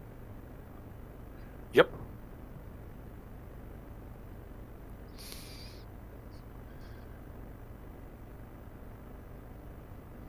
Wanting Bev to get one past the jack on this side of the head, and she's done that successfully. Linda just checking whether it's one or two. Looks like it's just the one. I mean, it's a great result as the set's building. When you think about the first two, Tanya played two brilliant bowls, and Emma struggled a little. It had the feeling of an end that might go awry for the Te Rangi team, but they've had that ability to salvage the ones that aren't as good as they could be. And Karen and Linda and Kerry and Emma, you know, they're playing really good bowls. This is two lovely bowls from Kerry Heffer. They've turned the set around on a dime, really. That was a good bowl. She had lovely speed again. She stayed on the head, but had the perfect speed if she'd have been able to achieve what she wanted, which was turning their own short bowl up into the head again.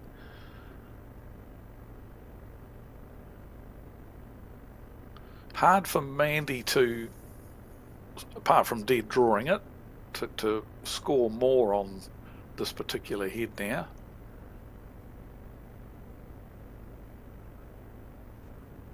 It's not impossible, but it makes it more difficult. That's what was so good about Karen's bowl, because it's sitting flat as well. Andy just deciding if she wants to play the forehand or the backhand.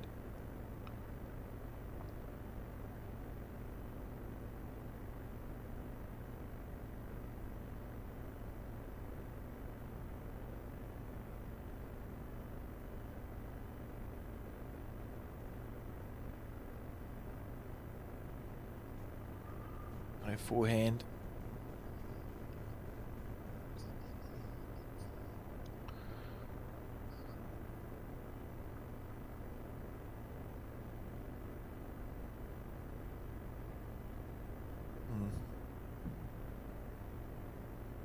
This would be quite some bowl.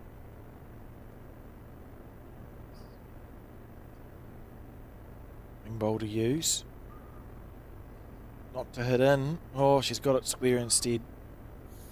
It could be, it looks like it's slow enough to be helpful for Linda if Mandy isn't able to get into the gap. There might be merit to just playing a more extended bowl, a metre or two more, and try to use a wing bowl to get back into the head. Of course, that relies on Mandy not changing the head, which is often a dangerous thing to rely on. That is what's happened on this occasion. So they're only one down, Tirangi, so you're just as, I don't know, what would you do, Dave? Probably actually just drawing as close as you can. Yep, I don't think I'd be taking any sort of risk playing with any huge weight or anything. I'd just be drawing, trying to just skirt those short bowls, which she's done. She's probably a little bit quick because it's not going to allow the bowl to turn back. And so, yep. One more to Elmwood Park. Taking a 4-1 lead after 3 ends of the 15 scheduled ends. No time limit. Kills are kills. Which we mean if the jack is knocked out of bounds to the left or right or over, the end is replayed.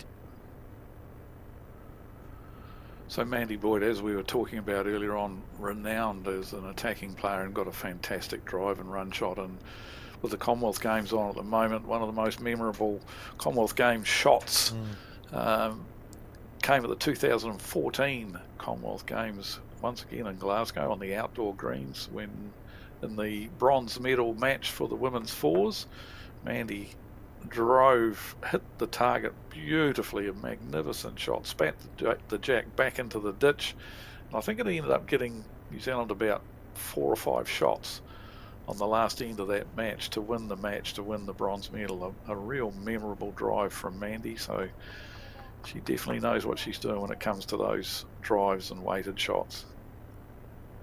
Fantastic ability on the shot play. Great tool to have in the locker.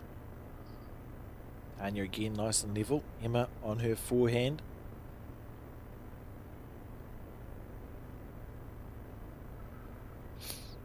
This looks good. Gonna run it out all the way, not quite. So once again Elmwood have gone long with the jack. Definite game plan, isn't it? I think it definitely is, because I believe they've noticed that especially Emma does struggle on the longer ends. She played so well in the semi-final, but most of the time the ends were short to 3/4 length.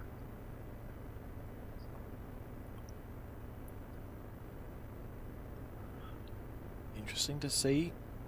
There'll be an instinct to change hands here, but she's not going to, which is good bowls theory.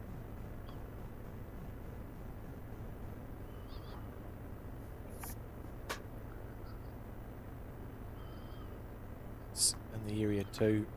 She's made the correction on the weight because the green, it's a beautiful green twice.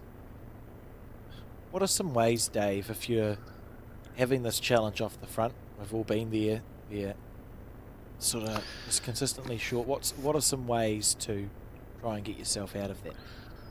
Funnily enough, I was just about to make a comment myself about technically there is an issue there for Emma, in my opinion, as a coach. I think the little wee short step that she's got doesn't allow her to get enough body weight momentum behind the bowl, so she's relying a lot on the arm just to get the bowl to the head. So that's the first thing that technically I think a coach needs to just help her to make that adjustment, to get more of a flow, more of a timing. It's a timing issue because she hasn't got any body weight behind the bowl. Great reply here from Karen Thomas. No problem for her though. The other thing though, we used to have a bit of a motto at the New Zealand squad: when you were struggling, and even international players, they go through little patches during games where they're struggling, struggle heavy. struggle heavy for a while, you know, make sure your bowler's well and truly up, even if it's 3-4 metres past, and gradually you'll find that the speed will come back to you if you can, and also by struggling heavy, your bowls are in play. Your bowls could have their uses being past the head, so very impressed with Karen Thomas in the 2 position when she's needed to play some salvagey bowls, and it's entirely my fault that we see that one fall short, but she did it in the semi-final as well. There was a couple of occasions, on the rare occasion really, where Emma hadn't set the head up. Karen had her timing right, where she was picking very good moments to play effective bowls at 2. Bev asked to play on the forehand with weight. Well, once again, Jack is good here. She looks to Inside be out. under the target. Oh, well, Oh, that's changed it. It's changed it a lot, and very unlucky. She's punched one of those short bowls up into the head, but once again, it shows straight away. Mandy could see, well, they got nothing past the Jack here, and we've got everything at the back. So she didn't hesitate to get Bev to have a crack at it. And unfortunately for Bev, she was just a bit tight and punched the short bowl up into the head.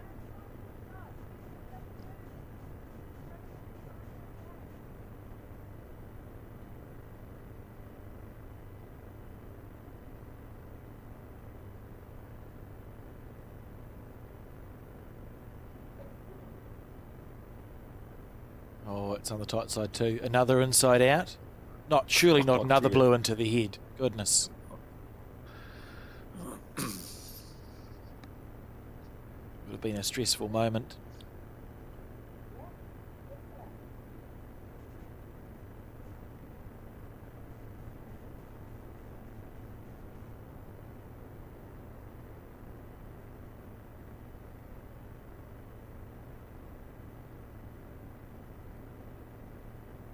I think she's got the running again here, Kerry.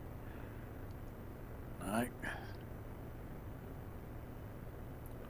Might be a nuisance bowl for Mandy though. It's right in the line for the backhand run shot, that short bowl of Kerry's. It might mean Mandy will now have to look at playing it on the forehand.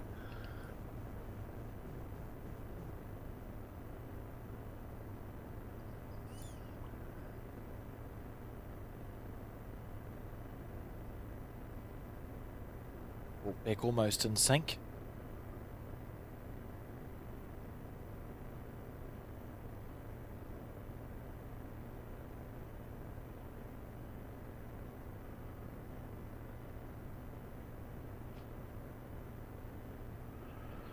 Yeah, it really has annoyed her, that bowl on the line. She desperately wanted to play that shot on the backhand, but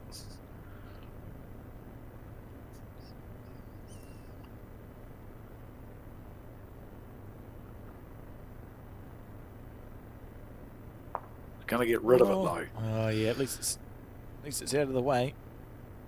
Out of the way for her next one. Yep.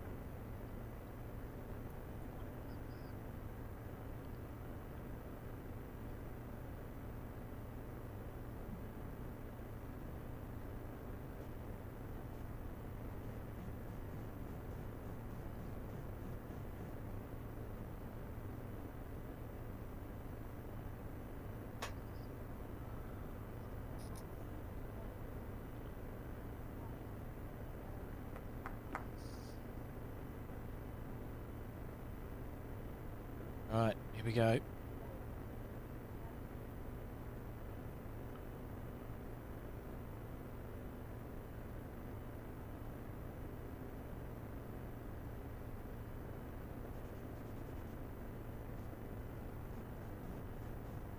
On the back end. She's close here. Wants Very, bowl, very close just with a this bowl bowl. by itself with no jack. That is, well played. well, not quite perfect, but pretty good. Jeez. Very, very well played. Absolutely. Quarter of an inch narrower than what you wanted to be, but it's still nearly perfect. That's a great shot. What's Linda's option here, Dave? Well, it's on its way already, but I would like to think she'd be attacking, and Oh. she is. Oh, she's narrow. Collision bowl. The collision bowl's still going, Oh, and it dear. stopped. I think that's going to be 2 to Elmwood Park on this end. Could even be 3. They'll look at the third one, I reckon. No, Yeah, just the 2. Just the 2. 6-1 after 4 ends, and Te Rangi playing well, but Elmwood Park looking rather composed at this stage. Some shot play, And- great shot play from Mandy Boyd. Mandy Boyd's form on the shot play looking very ominous. That was a sensational shot, that one. Perfectly weighted. Sat the shot bowl through, just tickled the jack a little bit as well. Made 2 shots. Here's the replay here. This is a great shot. Drove with the first on the forehand, which enabled her to play this shot because it got rid of the bowl that was in her way. Great shot.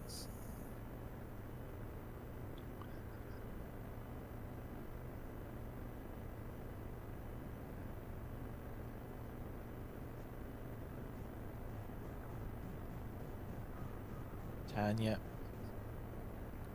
Yeah, nice ball again. Very good opening bowl. Would expect to see when Te Rangi do score again, and they will. Will have the ends shortened up. Emma on the forehand. Just need it to keep running just a little bit more. It's a good one to work from. Yep, that's a bit better. It is short, but it's not horribly short. It's in the hit-up zone.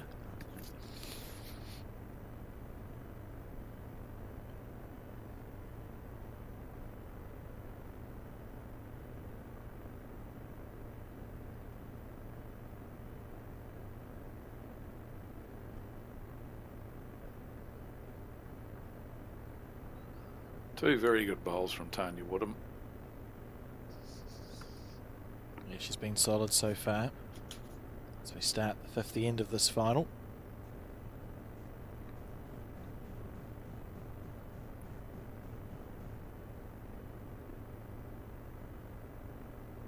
This is a nice line. If Emma can reach that back white bowl. So run a smidgen more. That's a very good shot. Nicely played. Probably enough to Jeez. hold one. It's good. It'll be good for her confidence to get a couple of handy ones on this longer length end.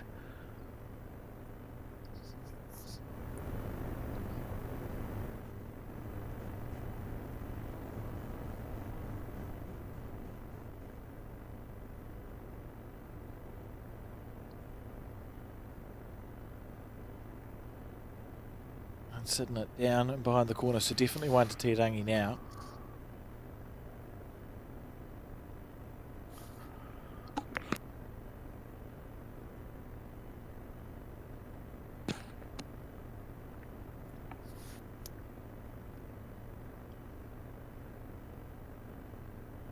Aaron Thomas now on her back end. Played some delightful bowls, and it's short.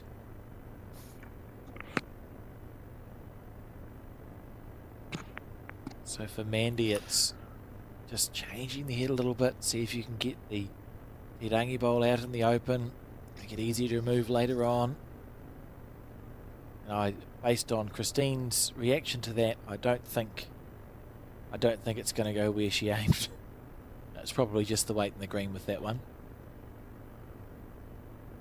But once again, Mandy Boyd, no hesitation in playing arriving weight to the head. I think it was, as you say, probably a little bit too quick, that one, but she definitely wanted Christine to play with arriving speed, because Mandy knows she's got bowls at the back again, and so this changes it for her just a little bit. Though at long last, the Te Rangi team have got a bowl past the jack.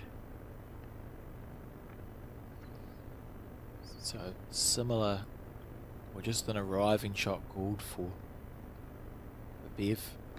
Wait to that bottom right of your screen as you see it. And this is a well played shot. This is well played. Look, we're going to loosen up the head a little bit. That's a good bowl. So it's now becoming more isolated, that one blue-stickered bowl. Important for Kerry. Yeah, about where that foot is pointed would be ideal.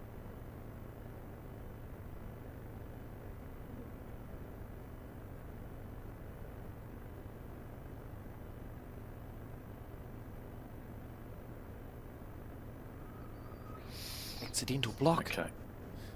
Yeah, it's still playable on the back end though. Cannon it out through the white bowl of Tanya Woodhams.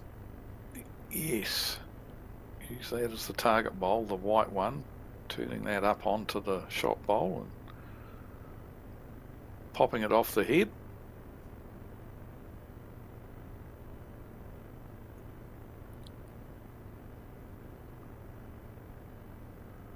She might just be getting Bev to draw another one just past the jack here. Try and draw the shot, but if she happens to get just past it, that'd be good. And then Mandy might be looking at playing the shot herself, trying to get a bowl somewhere down here where this blue disc bowl is at the bottom of the screen, the grey bowl.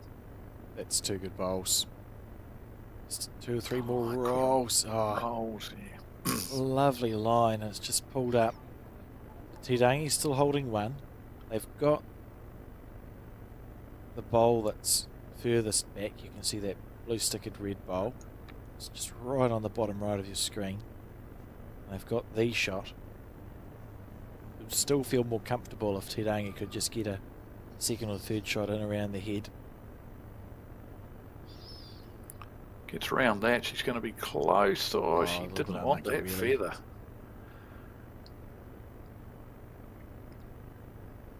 Interesting. I think the weight will be interesting here because Mandy could opt to play with a metre-ish and finish with quite a tight 3. You know, you're rolling through that white bowl of Tanya Woodhams. Collision bowl probably picks the jack up a little bit and you can get 3 tight, or she could opt to play it a bit quicker and try and cannon Tanya's bowl onto the shot bowl. That must be a problem when you're as good as Mandy, because all of those she can do.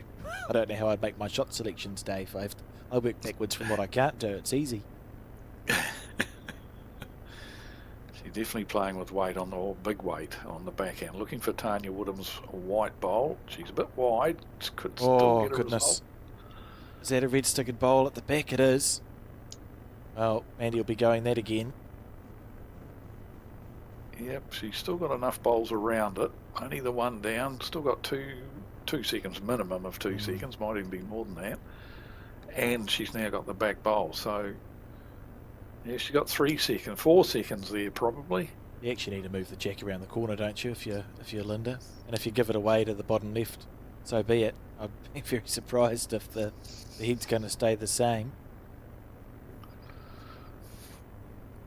This proactive bowl. Yep, this is in the right area.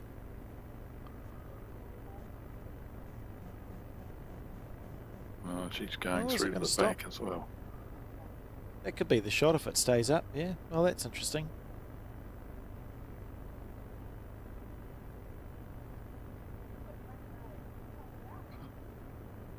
Bev still likes her playing that shot. Hit bowl.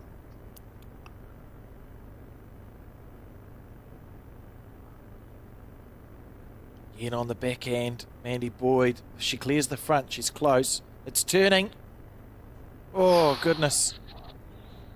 Cannon the ball through the head. Nothing's changed. And the Tidangi team breathe a sigh of relief. Just about edged the jack. That bowl that came flying through the head. Opportunity for a bonus bowl here from Linda Milne. Just overplayed it, smidgen. It's going to be 1-2 Tidangi. Scored now. 2 shots to 6. We've played 5 ends. Third of the way through this final at Bowls Hastings.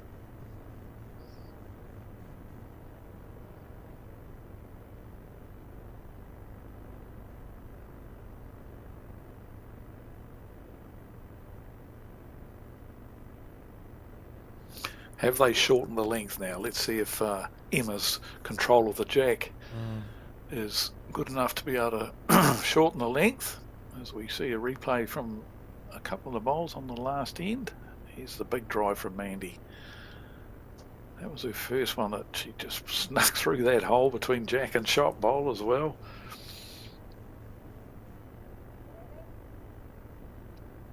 Well, they're checking to see whether the jack is in.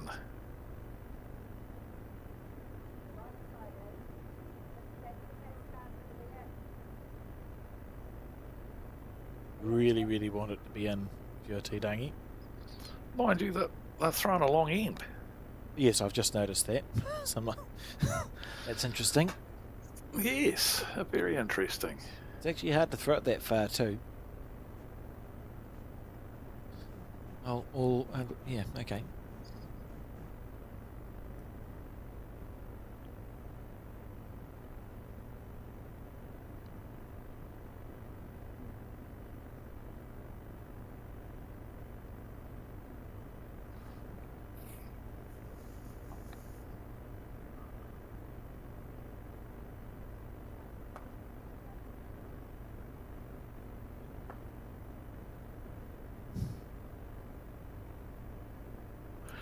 This is where you need the mindset of drawing through the jack rather than to it. If you've got that mindset, and so that you're making sure you're arriving. And Tanya Woodham's done a good job with her first bowl here, but quite often we can be just, well, I'm just drawing to the jack. But if you get in them, change that to I'm going to draw through the jack. It can quite often assist you to get the bowl up there.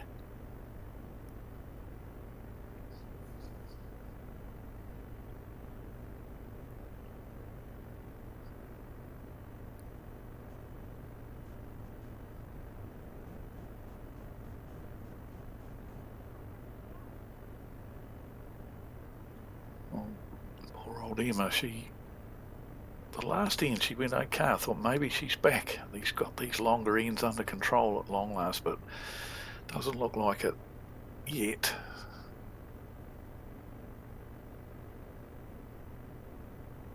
It's a challenge, and Tanya keeping her company up short.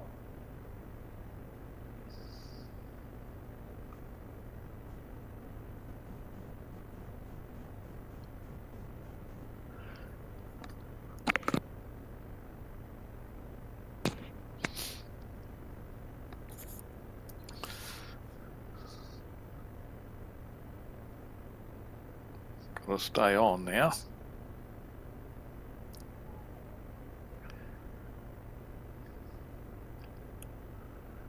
Karen making sure she's up, and quite often that the two can feel the pressure of, well, I've got to be up because my lead has dropped hers short, but she overemphasised things a little bit there and went a bit too far, but see if she can make the adjustment with her second.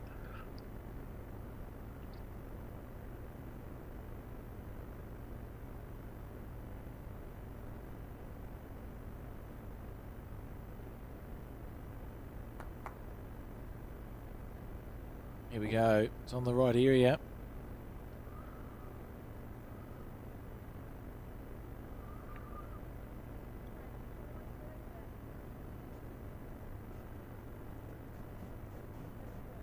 Not bad.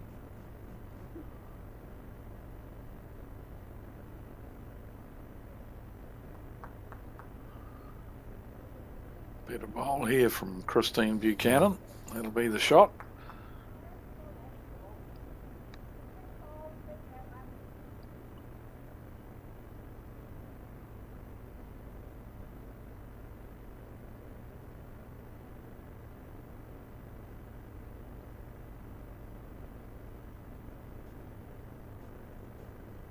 Down it comes.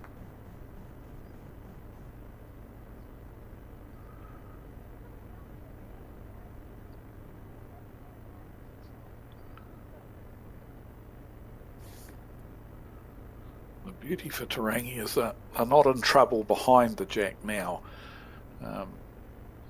Both Karen and Kerry have got one well past the jack, but at least it's might stop Mandy from Roll that driving. around the corner. Mandy doesn't need to drive at the moment, of course, because her team holding a couple, possibly 3. Oh, Kerry's going to run into the short stuff. Yeah, I'd say the red stickered bowl certainly holding 2.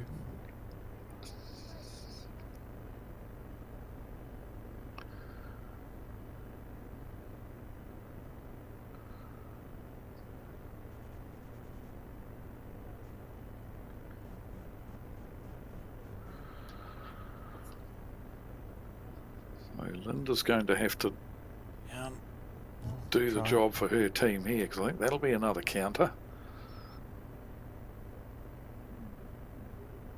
She could be 4 down, definitely 3, I think, and look for 4. So Again, it's 2 the- very important yeah. bowls here for Linda Milne and her Tarangi team.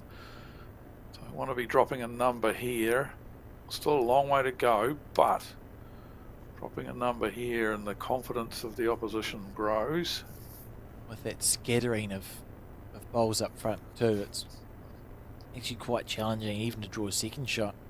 Very easy to get bobbed on. She's hitting it She's driving. at a okay.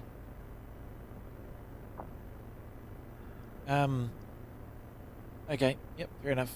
You do you. Oh, I don't think fair enough. No, look, I think that's the wrong option. The Oh, third shot is a yard away.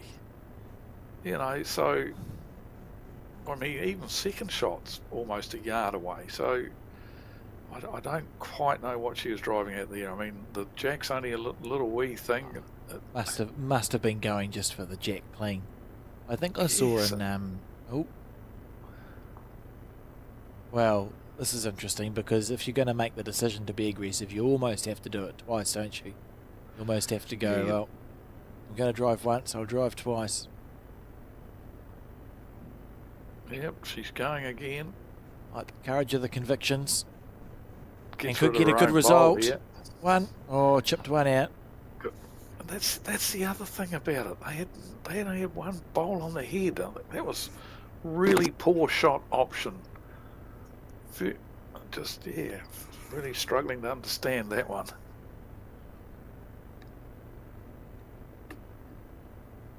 So it's an opportunity for a bonus bowl here for Mandy. I think I saw in the background Mandy's mother's watching as well, Dave, just on that previous shot. Is he domiciled, or Mandy originally from Napier? Oh, how's this? Well, that looks That's like a few. 5 minimum. Yep, 5. Well, I think Linda might look back on that end later on in the day perhaps and say, look, maybe I should have trusted myself to have drawn second or third shot there. 11-2 now, 9 shot lead. I know it's still a long way to go, but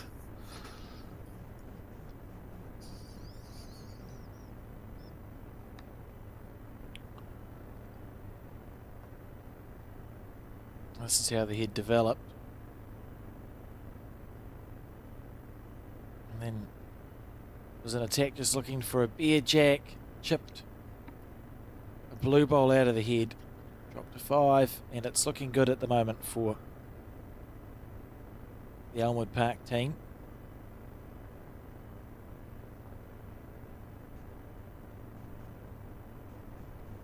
And you can see there win likelihood at the moment of 78%.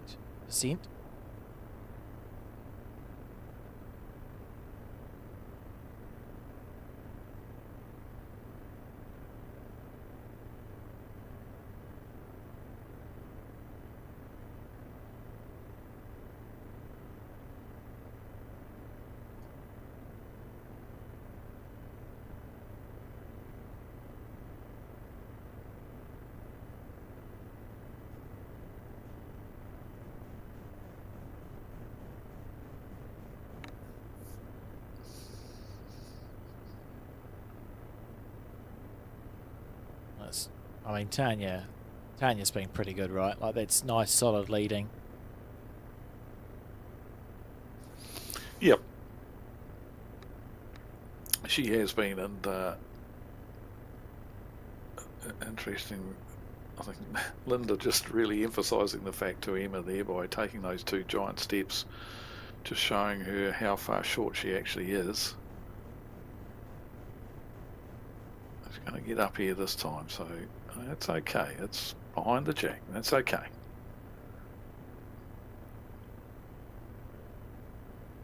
You can see Mandy automatically asking for Christine to be up and past the head. And that's the object to have. I'm going to draw a metre behind the jack, and if you happen to drop one short, this is what happens. You lob one right on top of it. Good bowl.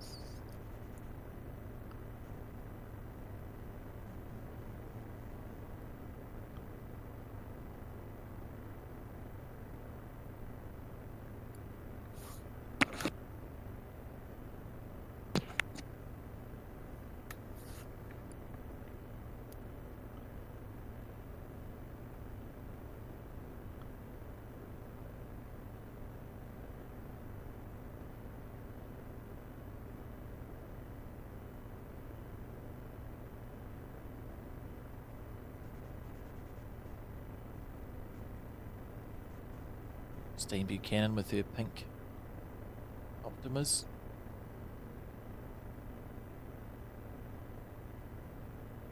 And that's good bowling. So I mentioned in the summary of the semi-final about how the Tarangi team deserved to win their semi-final, and they did, because of the dominance of their front 2 players. Emma and Karen were definitely outplaying their opponents, as we see a very good result here for Karen. Excellent. But the roles have reversed in this game so far. We've only played 6 ends, but fair to say the front 2, especially Tanya Woodham, have outplayed their opponents. And as they always say, that, you know, game of 4s, game of pairs, game of triples, the front players decide who wins, and the skips and the back end players decide by how many.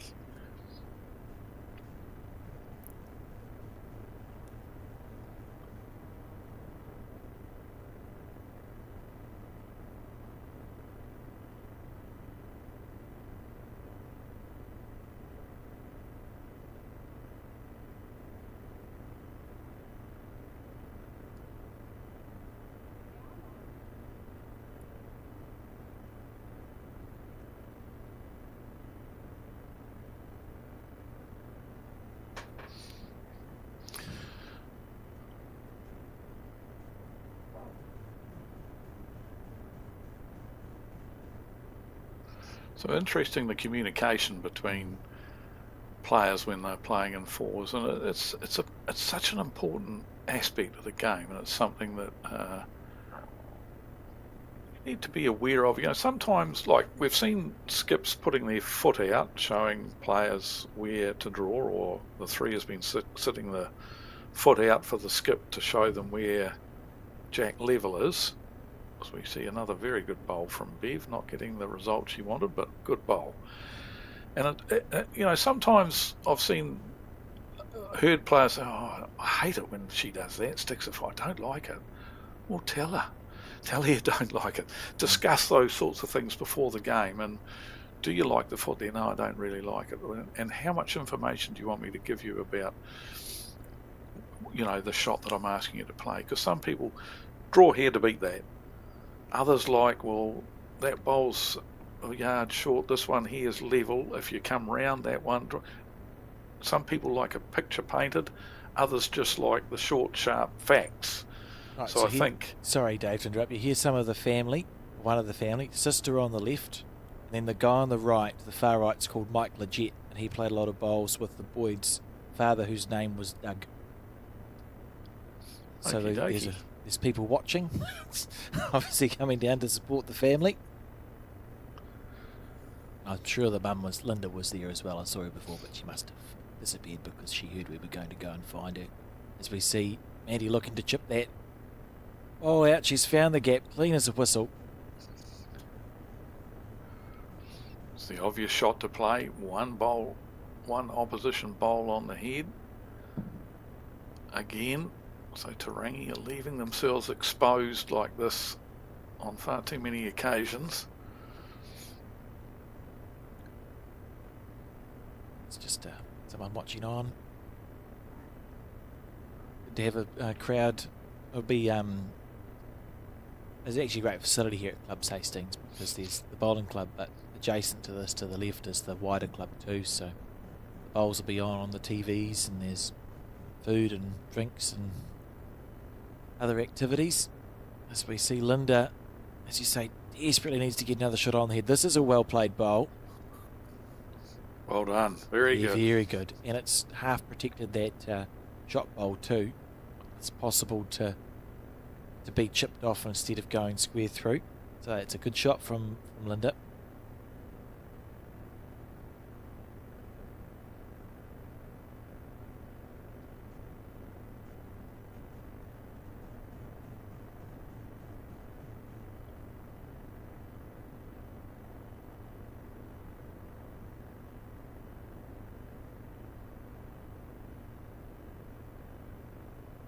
Do you think Mandy's going to opt to play here? Well, exactly what I was looking at. Playing on the forehand now, and looking for the jag. So forehand underneath the shortest bowl on that forehand side. Then she can possibly, if she comes under that, she might possibly get onto Tanya's short bowl and use that, or punch that into the head. Or if she's under that, she's got the jack, and as you can see at the bottom of the screen, it's got her teammates' bowls waiting nicely there for the jack. So I think that's what she'll be looking to play. Not sure how quick she'll play it. On the forehand, as you said, and got a glint in her eye here.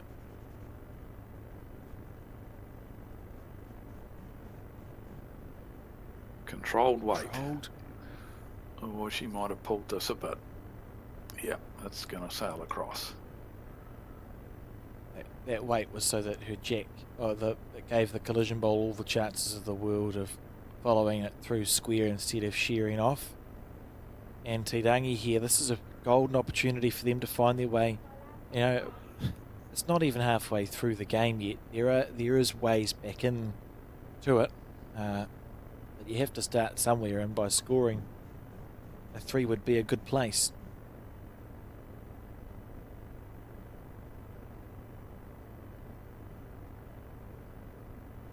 Clean run, and it's close, Linda.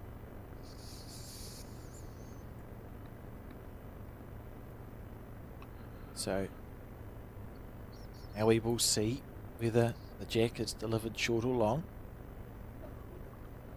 Would hope that it's delivered. I think that the best opportunity for Tirangi is to deliver a shorter end. Scored a 2, doubled their score, 4-11. Just ticking past the halfway mark now.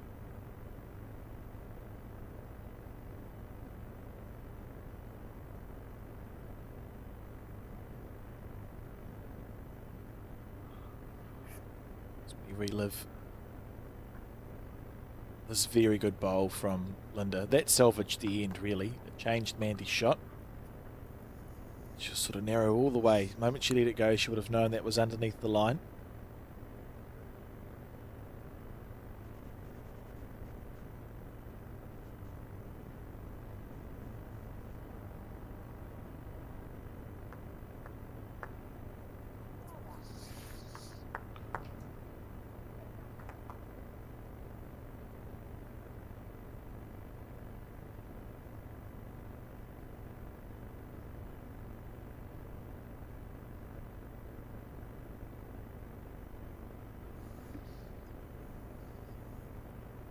So to try and get some momentum, Tarangi really need to try and score this. And obviously they're going to try and score on every end, but it would have been good to have a little team talk and say, right, okay, we've got our length now. We've got a shorter length end. Let's really zero in on this particular end and see if we can get back-to-back ends. Yeah, absolutely. At this stage in the game, there's still ways they can, and they know they're good enough. And this is lovely bowling. It's great to see that the shorter end has been executed in 2 really good bowls there from Emma Hanley. She'll take that and try and build some confidence out of it.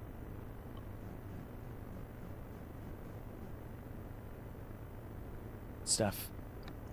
Tanya on the back end as well. It's been solid all game.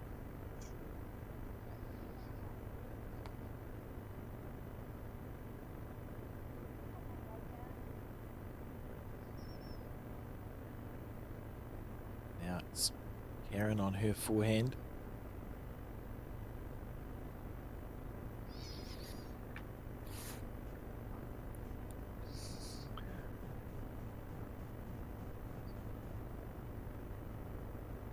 Oh, it's a slice of hell. Oh, well, it's falling a little bit further than I thought. There was a moment there, Dave, where I thought the jack was going to go at a 90-degree angle and be tucked in behind Dania Woodham's bowl. But may have half salvaged it there. Yeah, just a little bit on the tight side, but once again having a arriving weight, which was good, making sure she was up, but yeah, a bit lucky to grab the jack and stay with it. Very good reply from Christine Buchanan, but still 1 to Karen Thomas's bowl from the Tarangi team. Technically, if she plays the same bowl again, it would be 2. It's actually about not making a correction with this one. Let's try and rinse and repeat.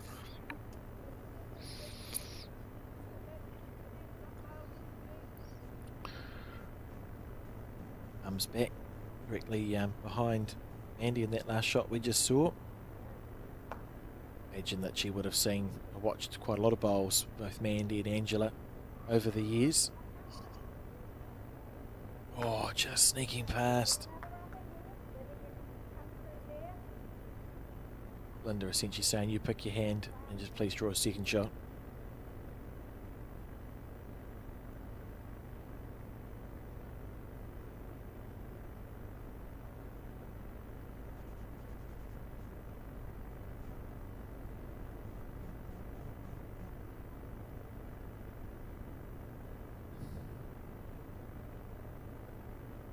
It's a great bowl. Well played, Kerry. Very good. Very good bowl, Kerry. Yep. So the semi-final matches, of course, the match that we covered saw the Tarangi team defeat Hanuera by 14 shots to 8. And the Elmwood team comfortable victors by 15 to 6 over the Poverty Bay 4. So we see Bev just getting hooked up on a short bowl.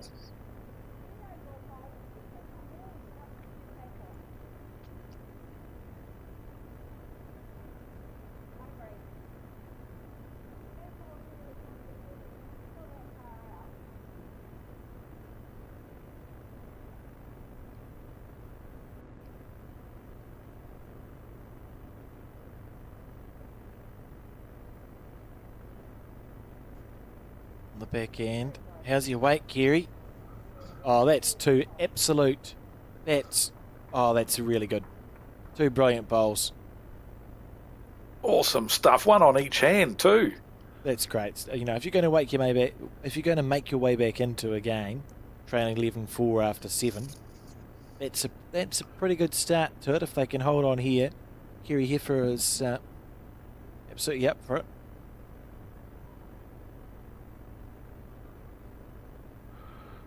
Wouldn't mind betting Mandy will get Clear it. Bev, clear it out, clear some stuff in the front there, so let me be able to get at it.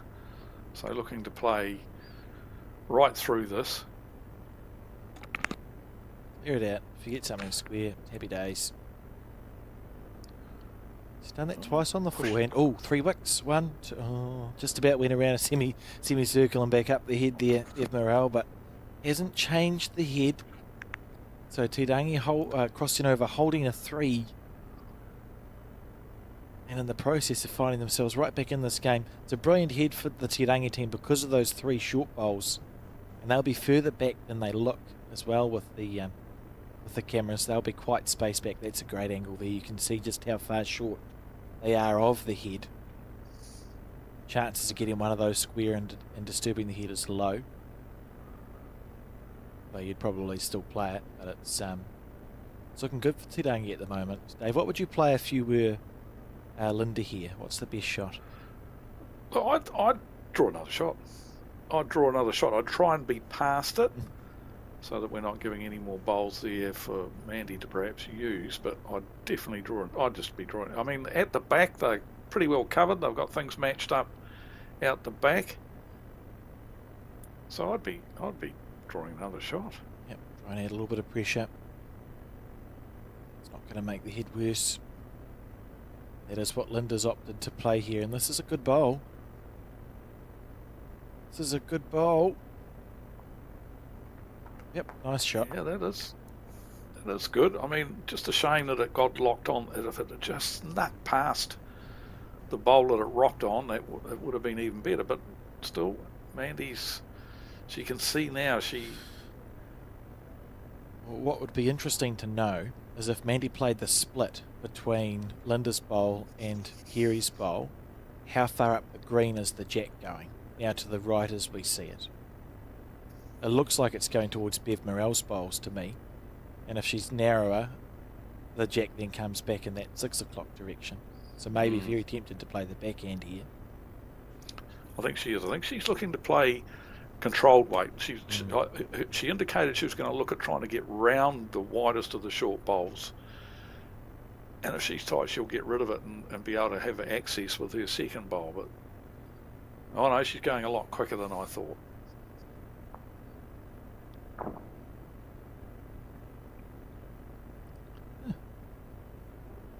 Oh, you just didn't let that one go nicely. Little shake of the head. Well, this game, if Te Rangi can hold on to this end, could be tightening right back up. And I talked about that momentum, and I made the point that if they could score again and get a bit of a roll on, get momentum, as she's drawn another shot here. Oh no, might have gone a bit far, but delightful effort. So Mandy coming up to have another look at all the angles and things here to see what she can. She'll be attacking again, but it's just a matter of which hand and what is her target. It'll be the backhand, I'd say. She obviously tends to favour the backhand on her drives and run shots. All down on the head.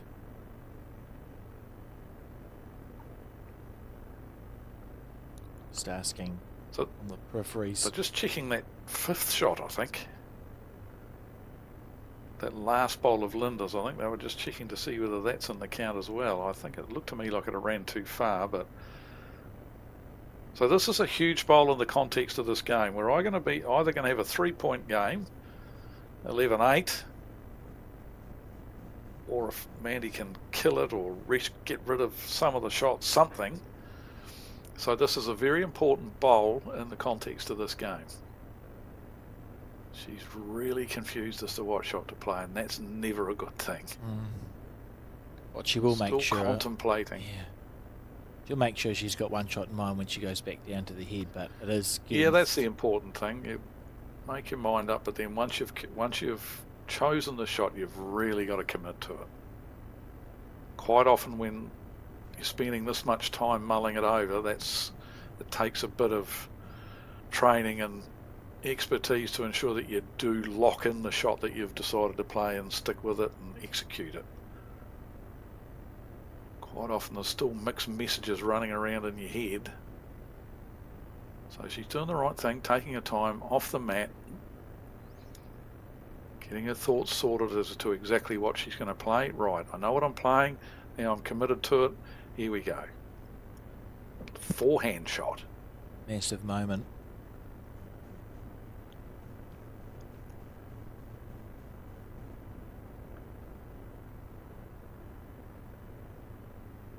Controlled weight. A lot less weight than I thought she would. Trying to dig down into the split, Mandy Boyd. She is close. Oh, that's such a good effort for nothing. Inside half of that, and she's made it 3 touches. Outside half, you sit out, you drop a 4, but well played Tirangi and Kerry Heifer in particular with those 2. Absolute bombs of a bowl. The score now, 8 shots to 11. It's anyone's. Yep, they're back in it now, and it was important that they score again on that next end. And the bonus of scoring on the next end was they scored 4. So right back in the hunt now.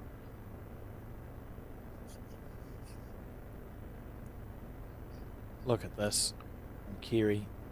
Remember the first bowl was on her forehand too, so she's put 2 within inches of the jack. And Linda Milne adding the bonus. Great end from the Tirangi team. Have to keep that momentum, just pushing through. Wasn't through lack of trying here. With, Andy Boyd, who went for quite a walk watching that bowl.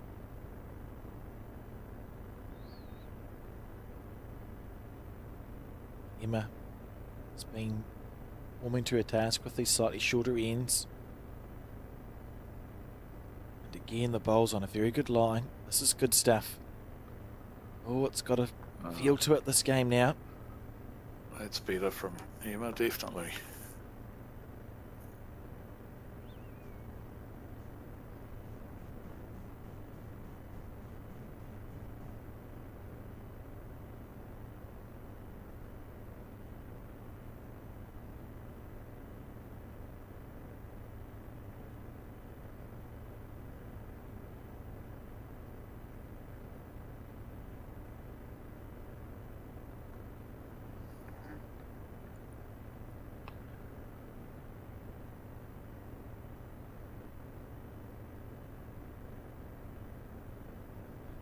Emma on the forehand again.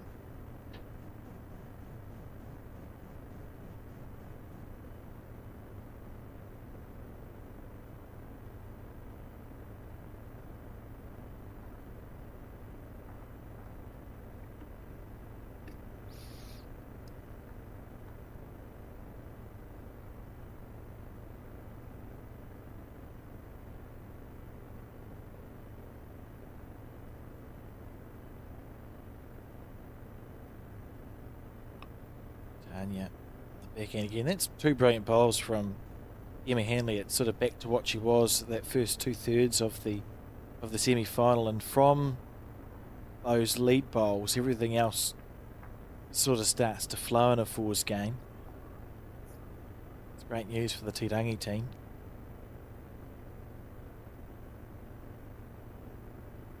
Yeah, look, if everybody fulfills their role in a team, then a fours team can roll along real sweetly, you know. The lead gets there. It's all about making it easier for the player that's coming behind you. So the lead gets 2 real good handy bowls. The 2 steps up there, confident that I can get round the back, I can be to the head, you know, and the third and the skip, when their front 2 are dominating things, it's yeah, the old armchair ride, you know. It's just about covering and then maybe having to play the odd shot to eliminate an opponent's bowl that snuck in there. But when a fours team's rolling along and every member of the side is fulfilling their duties, it's a sight to behold, and it's awesome. And you always, you know, if everyone's doing that, then you're going to have successes more often than not.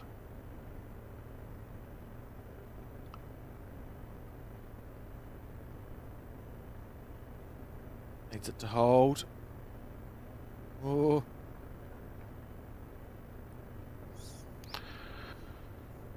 See, that's okay. See, I'd almost see in a situation like this, I'd prefer to be Linda Milne than what I would Mandy Boyd, and that's Mandy. You know, even though they're holding the shot, she wants Christine to be up. You know, replace playing weight to Mandy's feet. So replace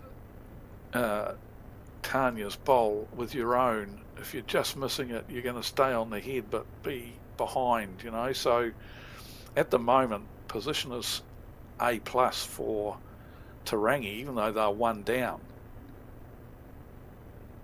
Absolutely.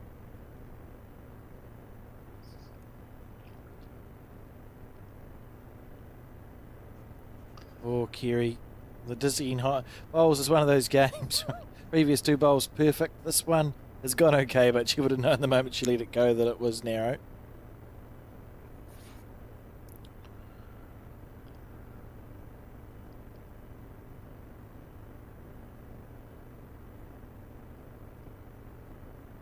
Eve Morel now on her forehand.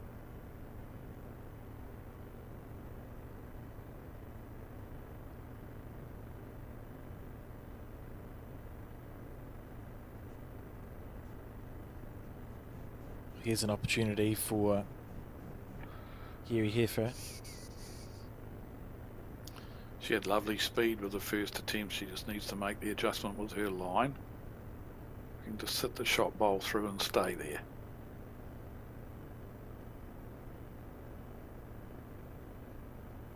Much better here, much better here.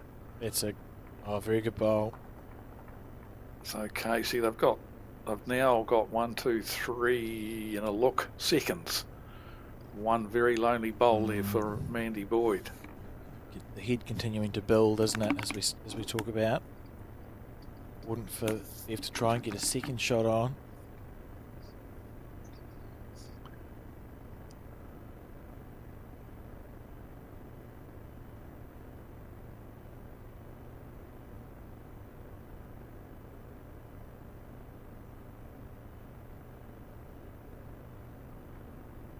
Quite gonna run it, so Linda, she'll know what she's got to do here. Just arriving with speed to the back bowl that we can see bottom left hand corner of the screen. Just speed to there or a little bit past that you'd be looking for, and you've got the little wing bowl, your own second shot that you can get the edge of, but just looking to plant that red disc bowl through the head and stay there.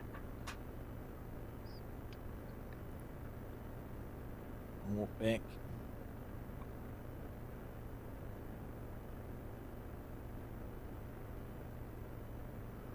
Momentum. That's pretty fair.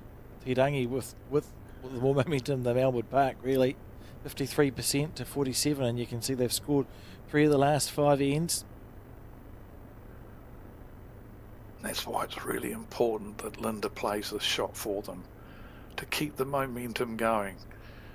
If Elmwood score here, you can guarantee they'll lengthen the jack, and let's see how she's tracking here.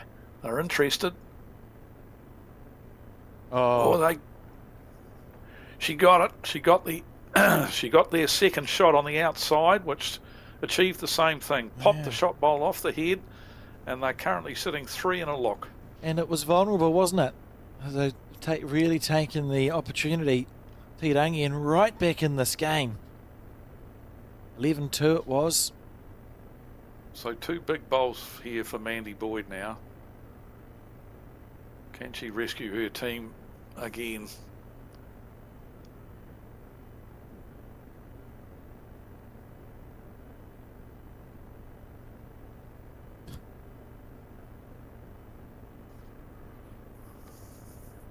Yeah.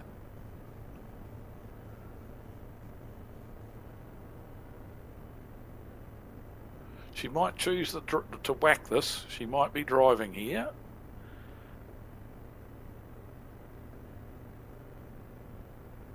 Well, it looks to be arriving weight anyhow. She's definitely not drawing. Just holding out on her though. Yeah. That little reaching bowl, so Te Rangi still holding 3.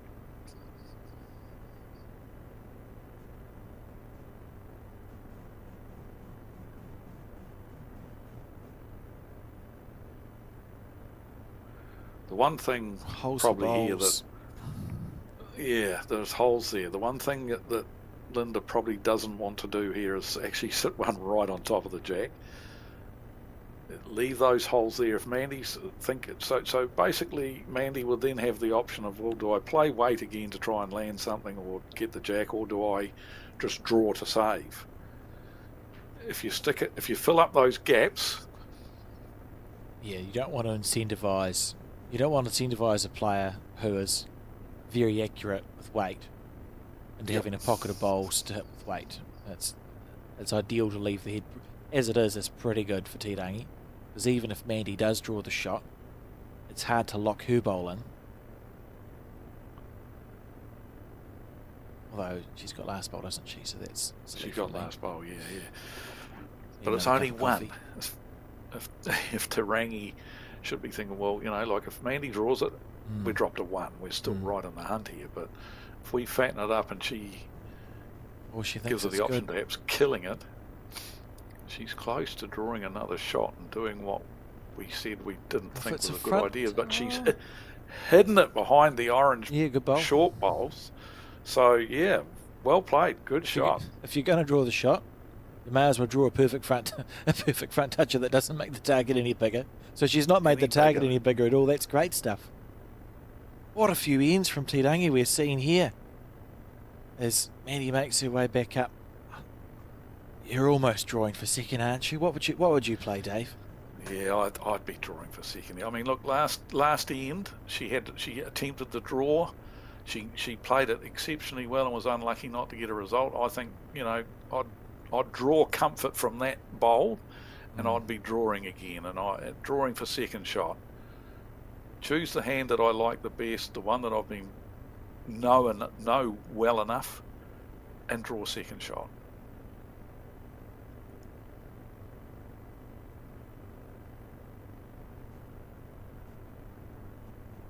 Made her decision. Looks like it's... I don't know. Be It's safe. Yeah. Bundled down. It's been a remarkable few ends for the Te Rangi team. Leaping back into this game and huge pressure on Mandy Board. 11-2 up they were. Opting for the backhand.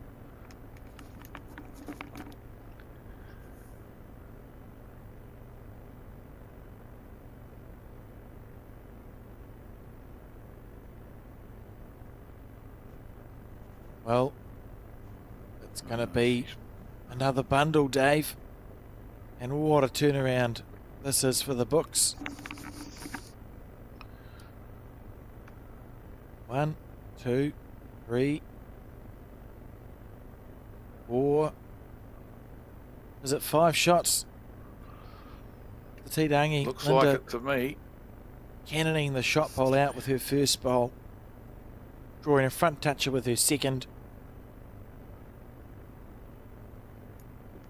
Let's see how many it was in the end. Might have been just 4. Just the 4. Just 4. Just the 4. to take a lead. And that's another spectator watching on. Good to have a bit of a Back-to-back crowd. fours. 12 Back-to-back fours for the Tarangi 4, and the momentum really has swung their way now. Look at this bowl. This is what did it. Little cannon. Beautiful shot from Linda. And then a front toucher with her next bowl. Te Rangi is flying.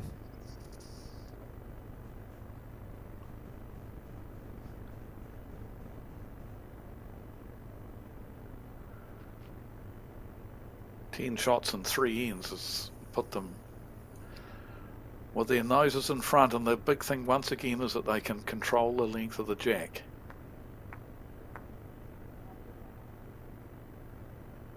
And again, look at this. Emma, beautiful bowl. It's all flowed on. Exciting times.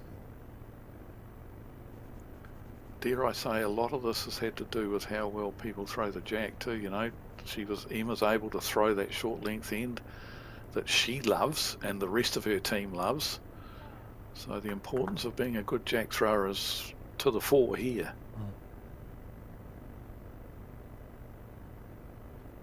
I can confirm that was a 5, Dave. So Te Rangi Okay. have scored a 2, a 4 and a 5 and 3 ends, 11 shots.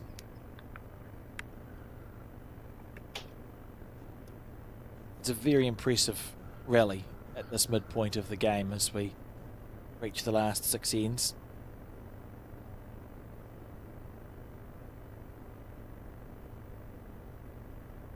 And Emma, yep, it's 2 good bowls. Great stuff.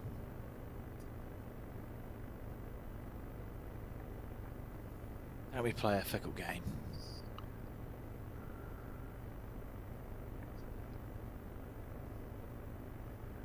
Tanya now on her back end. Oh, I'm running out of gas. Pressure's a funny thing.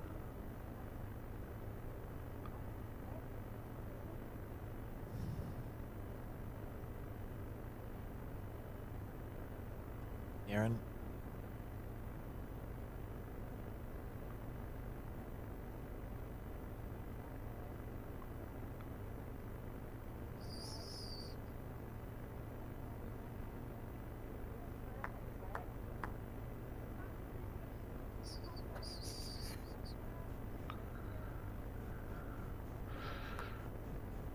Oh, that was nearly wrong, by. That's why you have a pre-shot routine where you look down at the at your bowl there. Christine catching that one nicely.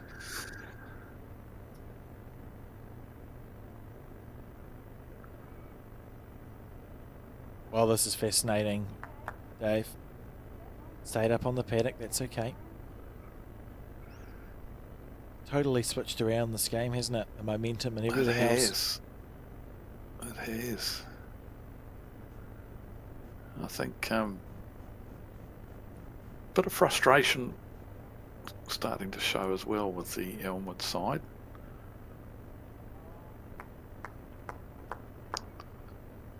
And meanwhile, Mandy got better and better.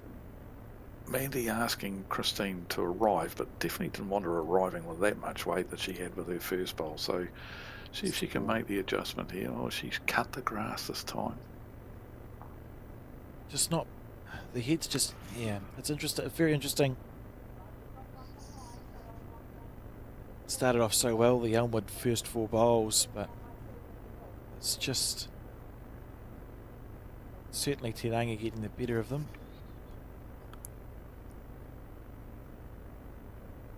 Kiri on the back end. So it all started. She played those 2 bombs. Was at the end they got a 4 on the 8th end, and Kiri drew almost felt like it was 2 touches.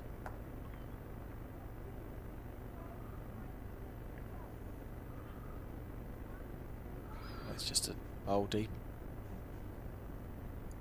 Yeah, good to see Linda's awareness of the head at the back of the head is, yeah, she's getting Kiri to stick that one round the back. So we see Bev, she's in the area here. Finish flat, to needs to land finish one flat. of the bowls. Yeah, good bowl.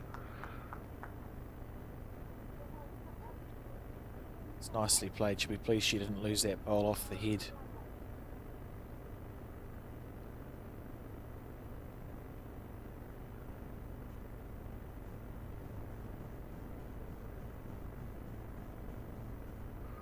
So Kiri attempting to draw another shot to the head here.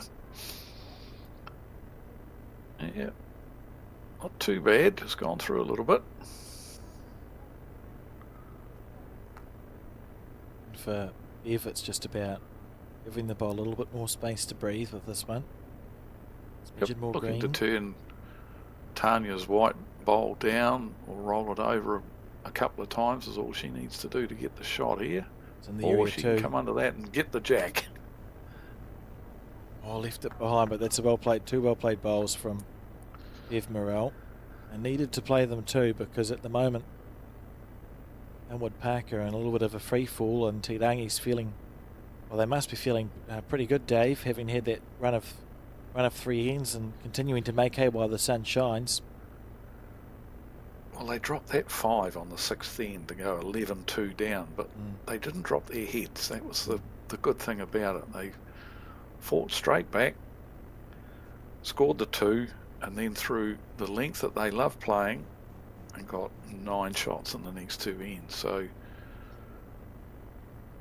11-2 down, some teams could have dropped their bundles a little bit. The shoulders could have slumped and, oh dear, we're in trouble here. But no, they stayed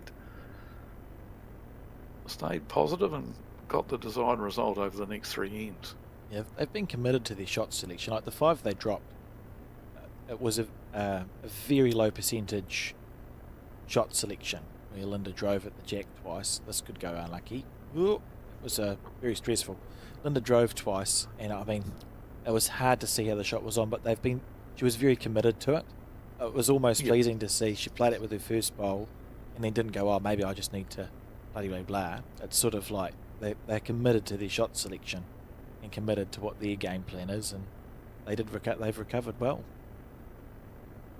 Andy. Ball's just not turning for her there. She getting a little bit frustrated, that she had good speed to achieve what they wanted to achieve, which is to get underneath the orange bowl and sit the shot bowl through. But just no turn. Hopefully she can make the adjustment with her line with her second bowl for the Elmwood Park side. They're looking to make her correction now. In the area. Inside out off that for 2. Oh, it's a good bowl. Might be just out of the count.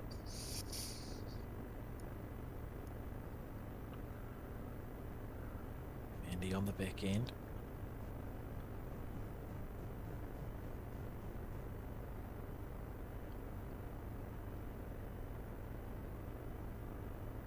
Not sure if it wants to turn from there. It's trying. Yeah, like she this dropped- is beautiful speed. Dropped her speed to what she had with the first bowl, but pushed it down the same line out wide. So this is at 1 or 2. Taking 1 out. One more to Te Rangi. Played 10 ends, 2/3 of the game. Been and gone. And the score is 14 shots to 11. Elmwood Park were 11-2 up. Haven't scored again since. And the Jacks have been throwing that short to medium length. It's going to be really interesting. Because, it's provided Elmwood Park score between now and the end of the game, which you'd expect that they will. That's 5 last bowls that Mandy will have. They're going to go long, and then Te Rangi really need to focus on that first long end that happens. Look at that, the momentum there in the last 5 ends. 73% Te Rangi's way. Blue everywhere. And you could see it was that 5 against them, and they've bounced back after making a poor decision and dropping a 5. And scored 11 unanswered shots? 12. 12, yeah. No, real swing and momentum, big time. Short end again. And all they'll be thinking, Elmwood Park, is can we just score a shot and dictate the terms? Need to score a number, just score a shot and get the chance to deliver to the Jack where they want it. Yep, just winning the end is be their objective so they can play that length that they know does trouble the Te Rangi side.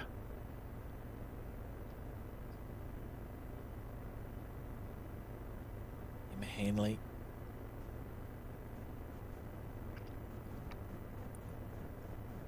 On the forehand. First bowl was excellent. That's a poor second bowl. But to be fair, she's had four very good ends. Didn't need to change anything there, did she? It's just,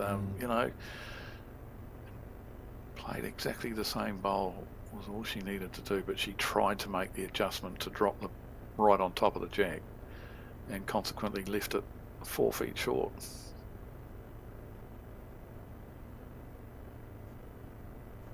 Andy bowl.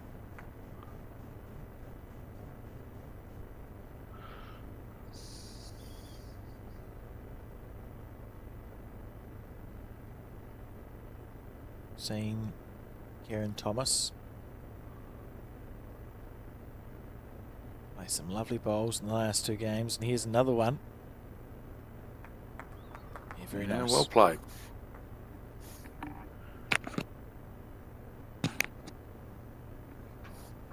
Christine Buchanan sort of faded in the last few ends as well.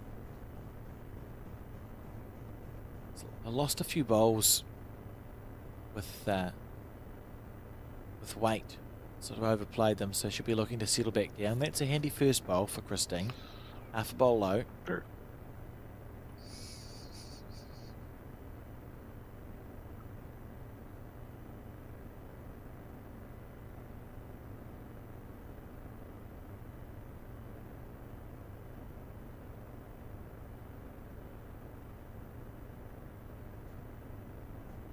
Yep, another good bowl. Good shot. Very good. Might not be counting, it might not be the shot, but it's another bowl on the head. You're not going to drop big numbers when you've got a couple of bowls handy like that. Mm.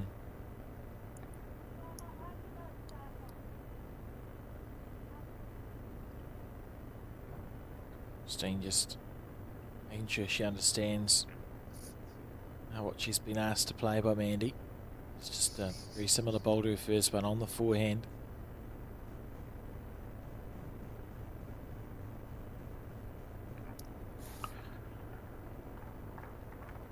Oh, good bowl. Always enjoy watching people's reactions to the bowls. You can find a lot out about how good they think the bowl might be based on how they watch it.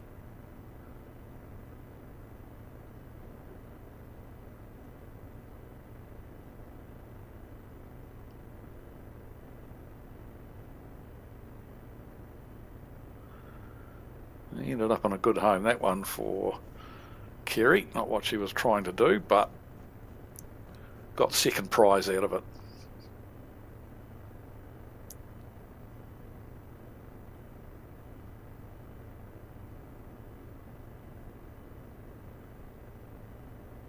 How's the weight?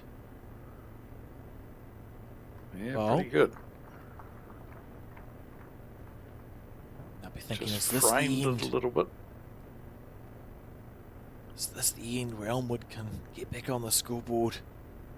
It's been a while. Kerry playing with a bit of purpose here. She pushed it out wide though. So yes, it was unfortunate from Bev's point of view that she did just frame it a little bit. You know, there's quite a wide target there for the Tarangi Bowl players to play to now.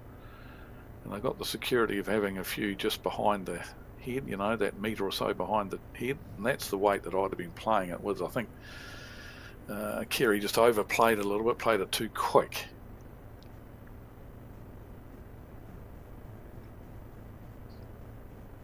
Sort of didn't give it a chance to do anything really. And we often forget on the shorter ends too. The bowl has less time to turn. Yep. That's a perfectly placed second bowl from Bev Morrell as well. Oh. Just breaking things up out the back there. What? Are you hitting the short bowl onto the head? I certainly hope she's not doing that. I'd clap if she got that perfect. Maybe she's just saying that Maybe bowl is in my way for what I wanted to play. So yeah.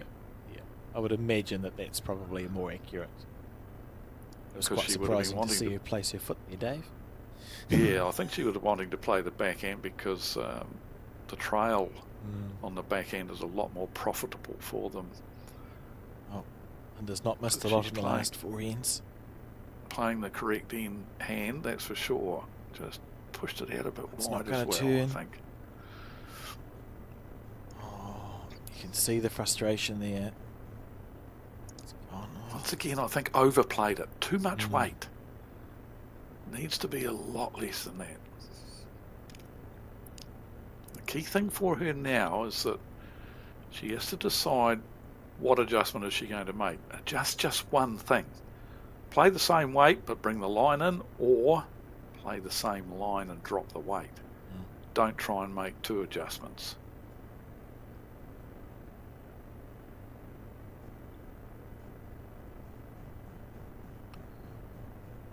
Mandy will probably be having something to say about it. She could very well be looking just to change things up here a little bit.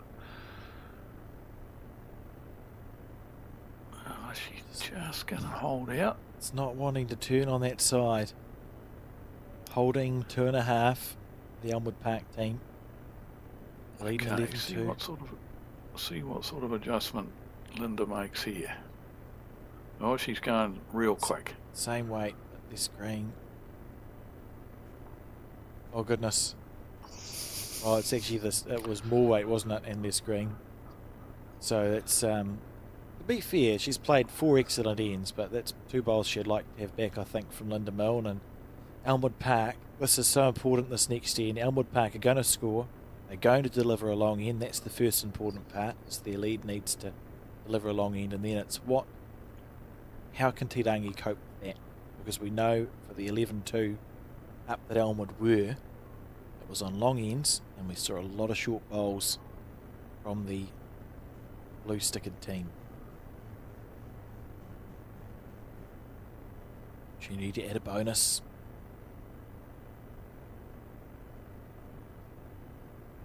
She got the running all around, and it's she hasn't. It's going to be short. So we see maybe 3, at least 2.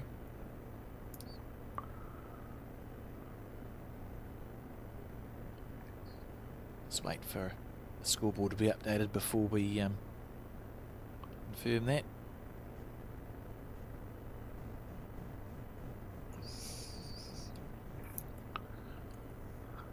Right.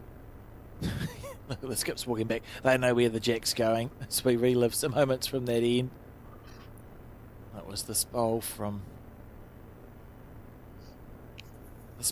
Christine that made the difference. Was able just to cannon through. Tell you it was a 3 on that end too to Elmwood Park. So when we come out of this replay, it's going to be all square, 14 apiece. Bev Morrell also adding to it. Been a fascinating game of bowls, this one. Twists and turns, long end. So Elmwood Park have ticked that off for themselves, and this bowl, this first bowl of Emma Hanley, is going to be absolutely huge for the Te Rangi team. Oh, and Tanya herself has dropped this one short. But yes, you're right. This is a big bowl here. Is Emma able to feed the information into the computer upstairs that says we've got to get this one up, and it's a lot longer than what we've been playing? No, she hasn't.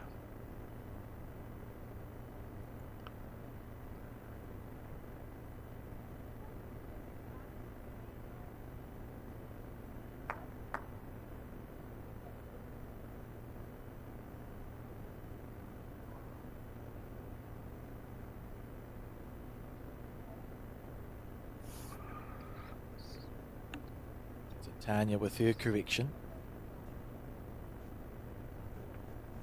Pretty That's good one. Good bowl. Yeah, nice shot.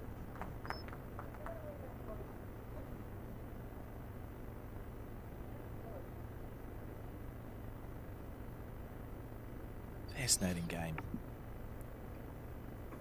You spoke right at the start of the day, Dave, about jack throwing and how much of a key part of our game it is. And I couldn't really think of a better example in this game so far. If you're showing it to someone to say how important is delivering the jack where you want it, watch this game of bowls. Absolutely.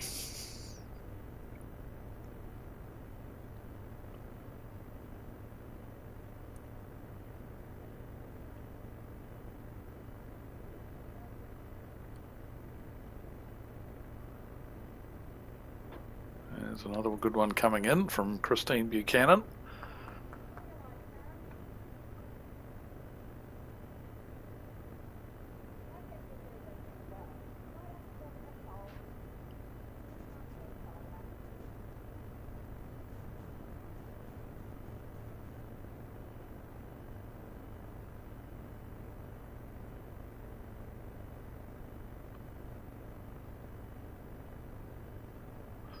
How much running has Karen Thomas got? She's got enough. She's played a very good bowl. Well done. That's outstanding.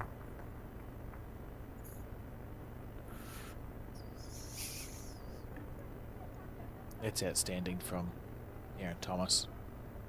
Both teams will be feeling it on this end. For Elmwood, it's the relief of having scored again after 4 or 5 ends off and going, right, we have an opportunity here to kick on again. Te Rangi, it's the opposite. You're trying to defend something, and Christine Buchanan might have the jack. Has she got it? Oh, snicked it past. It's a touch-up. Oh. It's 2 short bowls on the backhander. Get you right in the eye.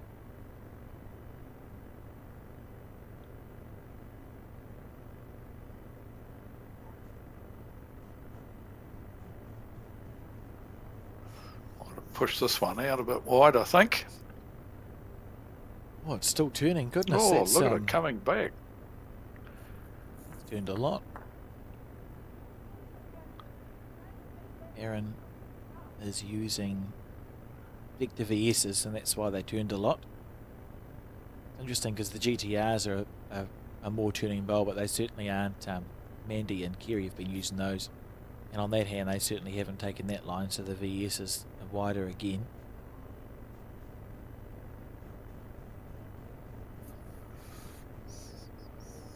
Line of shortish bowls.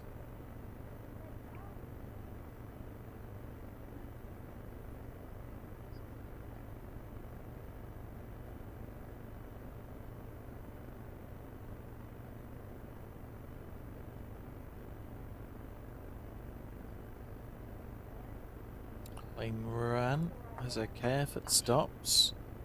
Yeah, that's okay back there. Remember, of course, we've got Christine Buchanan's toucher that is back there. So it's probably a good thing that Tarangi have got one back somewhere handy to that bowl. So nothing wrong with that.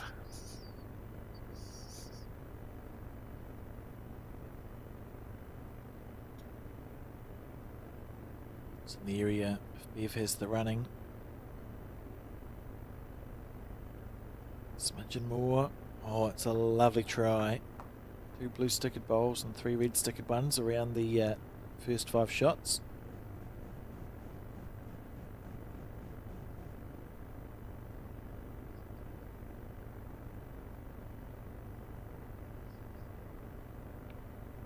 Interesting. Well, that's gone it's quite not well. Might even be second shot. Yeah, I think it might be. It's come around the back of the head. Tirangi could absolutely be holding 2 shots on this long end. So not the dominant end that Elmwood Park would have been dreaming of. And they were looking to score again.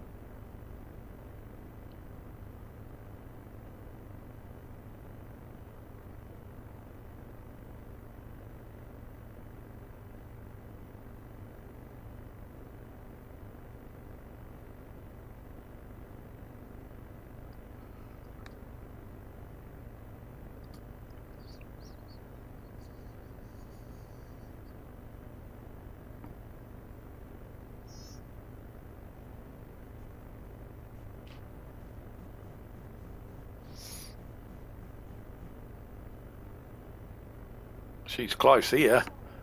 Oh, just missed I'm the not jack. sure how she found that space, but it was there. Goodness gracious me.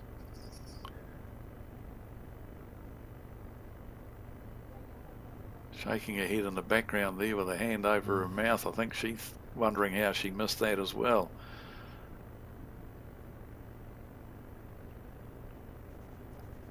Fine margins in the sport, and we see Linda Milne if she clears the front.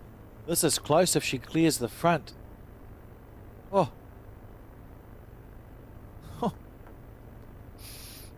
Nearly perfect.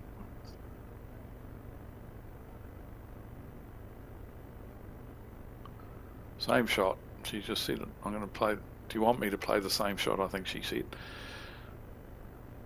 So jack is the target. Not an easy shot on a full length end, I must admit. Pretty low percentage shot, but it's Mandy's go. That's the way Mandy plays the game. Oh, she's That's looking what at she it. likes. Is she close? Oh. Well, we're going to watch that on a replay. She shouted jack. We heard people clapping. Oh, the jack's in the ditch, And apparently. it's going to be worth a replay because that must be pretty good. So you can actually see a little bit of the jack just sort of peeking out by that sticker mark. Yeah, here we go. Watch this. Mandy Boyd, under all sorts of pressure, has got a bare jack. A bare jack to go, and she has gutsed it. That is quite good. Oh. As I said, that's her go. It's probably not the shot, not the correct shot. They've got 3 out of that now, Probably not not the sort of shot that most of us would play, but that's Mandy's go. She's brilliant at it. She's confident when she plays them, and she got it brilliantly that time. Great shot. It was a very similar logic to Te Rangi dropping a 5 on N6, where there was a bare jack. Yes. Yeah, it's similar logic, but Mandy gutsed it, and well, fair enough. That's a great bowl under all sorts of pressure. We're 14 each in this game, and Linda Milne now has made the long walk back. She's at least 3 down on the head, having held 2.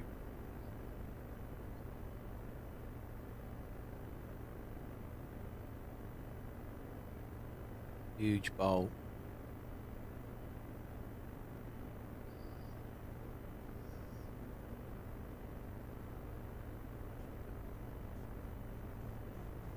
Tell you what. Gonna have to pull Tell up, you I what. think. Where is it? Oh, it stayed on the edge, but I don't think it's in line. Well, it might be. 1 down. Linda Milne. shot. What a bowl from Linda Milne. And good to see that respected by the audience. And Mandy actually gave it 2 whole claps. Well, that's a great shot from Linda. That was a fantastic shot. That is a match-saving shot, possibly. 3 down. Well, we think it was 3. It could have been more. And to absolutely draw the shot, great effort. Great bowl after that awesome bowl there from Mandy. Yeah, she's definitely holding 3. And Linda, this is just outstanding. Yeah, I mean that's really good. It's a really good bowl from both of these skips. What a game this is developing into as we near the end. We're on the 13th end now, so 2 to go after this. And 2 bowls out of the top drawer. Those were 1 from Mandy, 1 from each skip. 2 absolute rip snorters.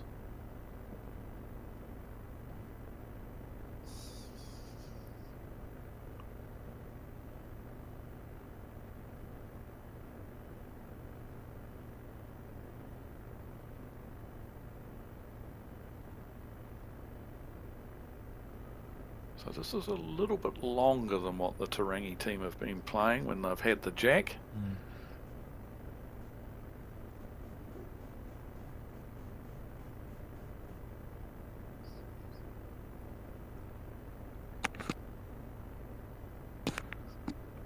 bowl from Tanya. Very good opening bowl, yep.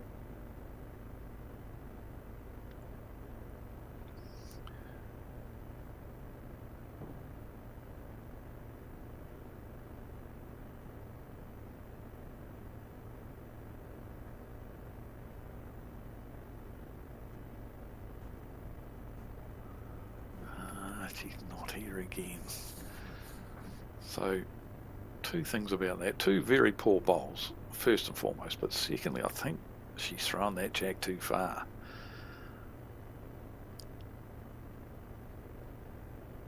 Too far for what Te Rangi have been playing when they've had the control of the mat and the jack.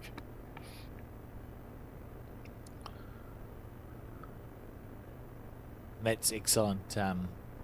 Again, we've spoken about timing today. That's excellent from Tanya. She's been good, but she's had some ends where it's not been to the level she would have expected. But we've had Emma fall short twice, and at the same time that Emma's done that, Tanya's gone 1 on and 1 past. So the pressure starts to change. There's now more pressure on Karen, who has been equal to it, to be fair, and she is. The one thing I will say is that generally, when Emma has struggled, Karen has stepped up, and that's great to see. There was the end where they dropped the 5, where I think Karen did abandon ship and didn't really help. But generally, if Emma's missed, then Karen has got them out of trouble. She's done it again with her first bowl on this end. Yeah, in an exceptional 2. And opportunity to draw a second shot.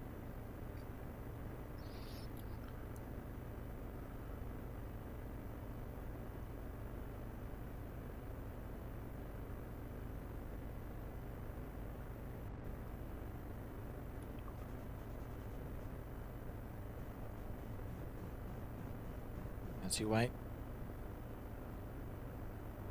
Well, the first bowl did the damage. Yeah.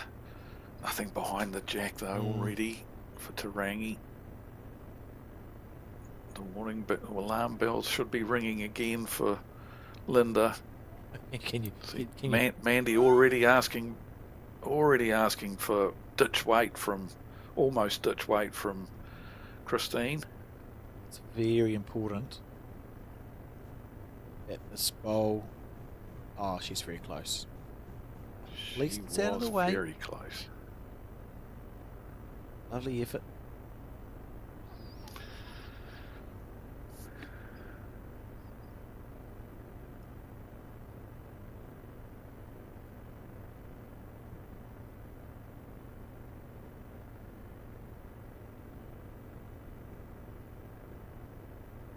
Yuri played some delightful bowls in this game as well.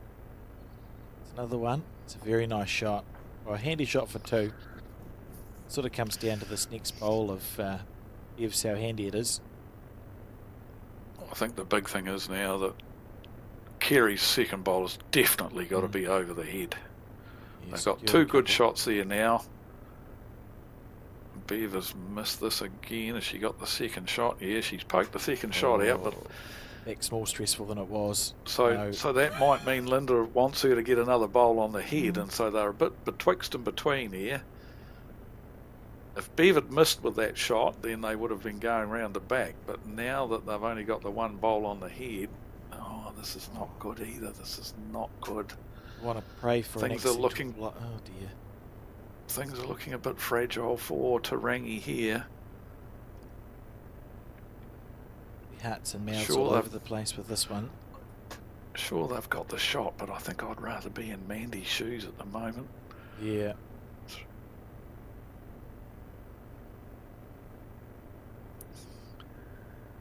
Eve will be disappointed with that bowl.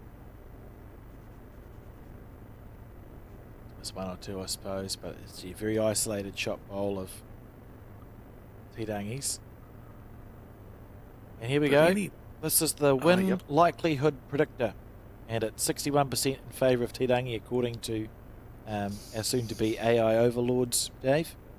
Where we've given a number of things to work it based on, score ends remaining in recent match patterns. So 61-39 in favour of Te Rangi, or whatever that's worth.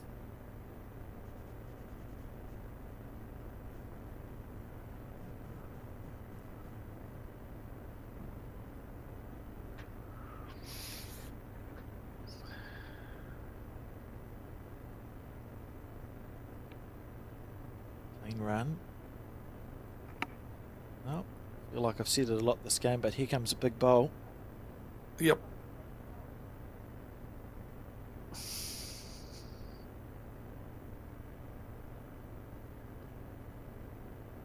Decisions. Not quite know what Mandy's. We're just getting it set in her head. Oh, I thought it was pretty obvious. Get rid of the bowl. Yeah. Which is normally her go Yeah, anyhow, her you go, know, yeah. so. Tanya's, that's interesting that she spoke to Tanya off the front. Tanya's indicated, yep, just go the bowl please, so that's what we're going to see here. If you narrow, you're onto the jack.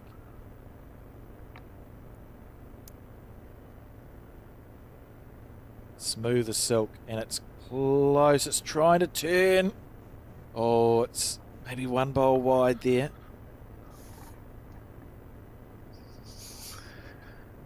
Now, it is a tough call here for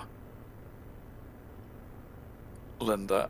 She's going up the head and discussing things with Kerry. She's got the shot, but if that shot disappears, she's going to be 3 down. But if the jack gets right back into the ditch, it could be. Oh no, we've got that back blue disc bowl to the left of our screen there. So yeah, perhaps. I think there's merit. Perhaps she does. Yeah, draw a second shot and make the jack have to be the target instead of the shot bowl. So if your shot bowl gets chipped out, you're still holding one. Yep. Make Mandy play a harder bowl, I think.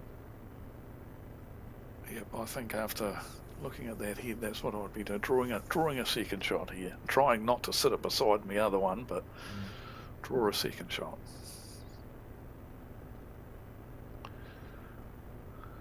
Is she round the front one? Well, there's blue stickered bowls. There's blue stickered bowls there. Oh, well, that's interesting. It's changed. Oh, you can see, Mandy. look at it. Yeah. Mandy's very disappointed with that bowl. Come across it. It's right in her eye as far as trying to get round it to get to the shot bowl. She could play it with a whole heap less weight. Could force Still a metre over the draw and looking to land it for 4. Yeah, or drive it across the head. I think we'll see a metre on the backhand, resting the bowl or trailing the jack around the corner for 3. But if Mandy's feeling like she wants to go at the jack, this is a great angle that you can see. She may opt to play. Oh, she's playing forehand, so she's going the jack. She's playing forehand, so it looks like it's jack as the option here. Last forehand run shot ended up with the jack in the ditch. Fine again, got it away smooth, and it's in the area. It's in the area. Oh, she's chipped off the block. Oh, dearie me. And it's 1 to Te Rangi as we enter the penultimate end. And what a game this has been. 16 shots to 14 the score now. Te Rangi lead by 2. They were trailing 11-2. Oh.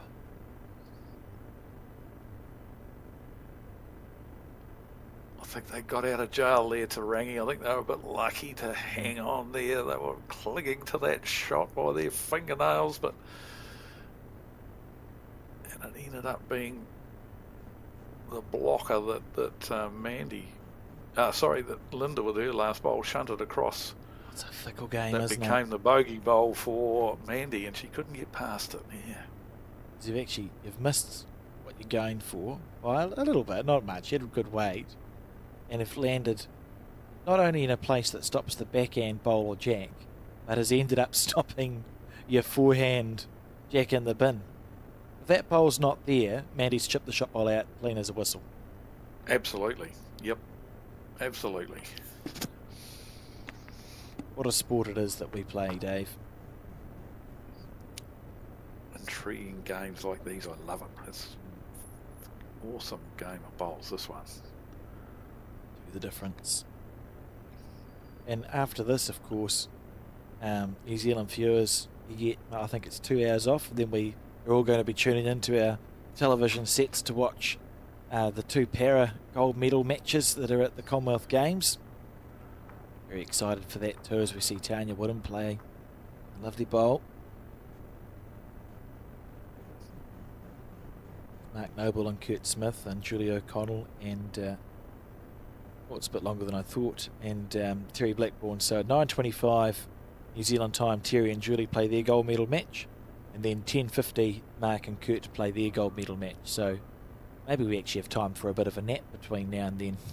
I might have dinner and go to sleep for 3 hours before I wake up again to watch those. But it's going to be a great day of bowls, certainly for New Zealand bowls watchers on Sky Sport.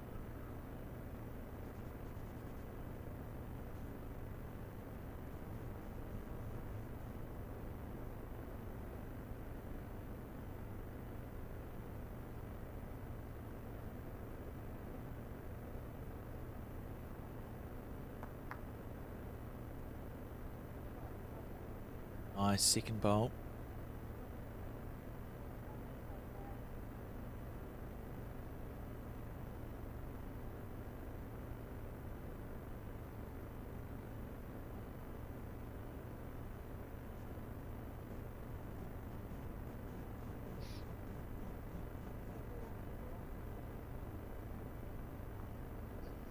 That's not interesting.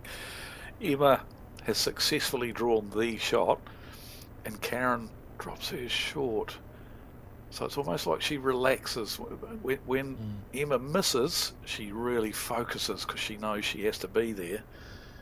Emma draws the shot, and Karen just, perhaps relaxes a little bit and drops her bowl short. 2 rolls. Yeah, good shot. It's really well played because that ball stuck. That's a bit of physics, but the ball stuck with the jack because it wasn't touching it, so it's rolled and followed through.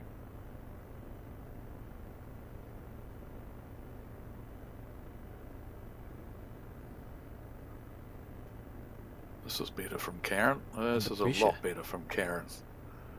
Literally what you were saying, Dave. That's a well played bowl. She's half a bowl off perfection there, but needed to play a good bowl and has, as opposed to not necessarily feeling like the pressure's quite so much there. So if you're going to have an attribute, you'd rather it be that way round than the other, I suppose.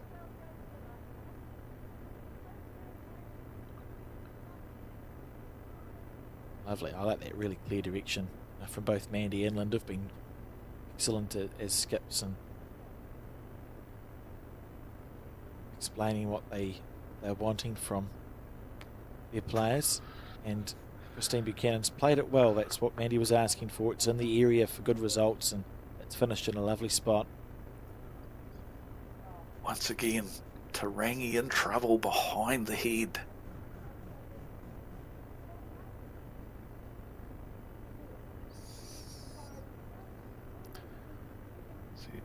Yeah.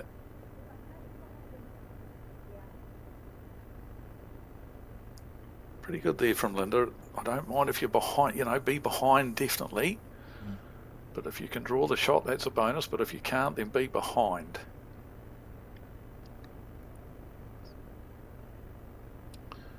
She's tight and short. So once again, things are building up nicely here for Elmwood.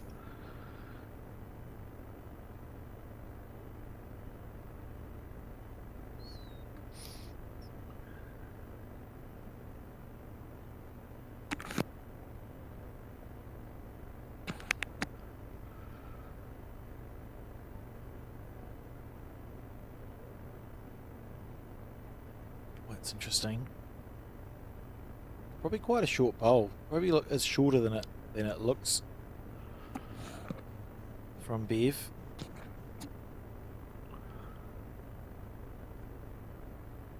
That's why Gary's popping down just to have a look at the head. Tanya's bowl is the shot. So if Te Rangi dropped to 1, you are 1 up last end last bowl. There are worse places to start a final in. So I think it's more about, I don't necessarily have to score here, but if you can guarantee a 1 down so that you're trying to mitigate any shot play that might be on for Elmwood Park, there's enough short bowls so that it should be challenging. You go past the head with this one from Kerry would be good, I think, Dave. Absolutely. I think it's vital that she either draws the shot or she's passed.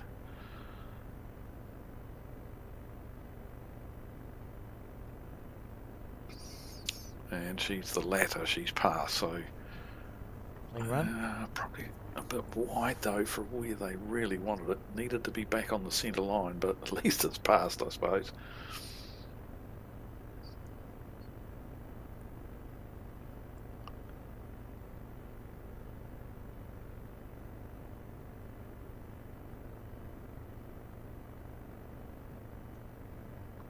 Just looking at that shot there, is it, the picture we've got right at the moment, is that bowl, the second shot, which is locked on the shot bowl, is the plant going to push the shot bowl onto the jack? Because if it is, there's an opportunity there for 4 or 5 for Elmwood. If the jack pops straight back, and they've got everything behind the jack on that side of the rink. It looks like it's getting some of it. I don't know how much of it it's getting.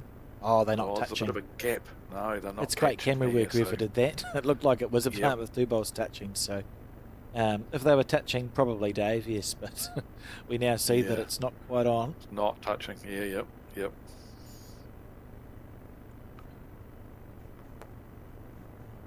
Interesting. By the same token that Te Rangi probably okay with dropping a 1 here and having last bowl on the last end.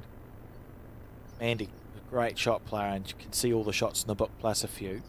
will be looking for a way to score a 2 or more here if they can, because they're not going to have last bowl on the last end, so they don't have that advantage should they score.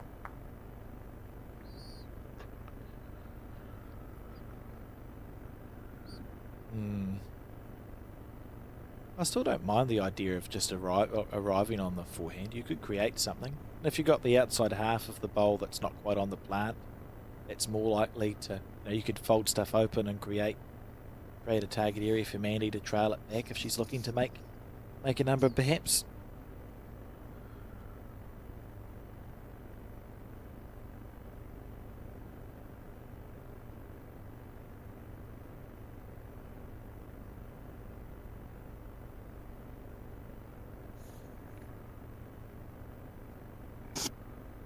Clean run.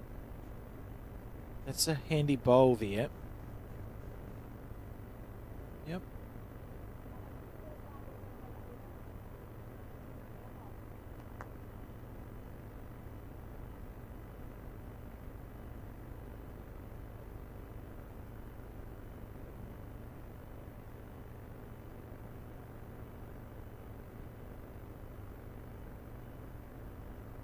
See Linda here.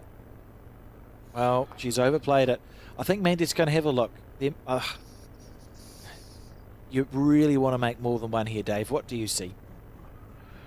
Well, there is the chance of playing the shot that I talked about, but I don't like it now that there is the gap between the two bowls, between the shot and the second shot. I think if I was Mandy, I'm trying to draw this and go into last end all square or one behind and look for scoring on the second. Sorry, look to score on the last end as well as this one. So I'll be just trying to draw it.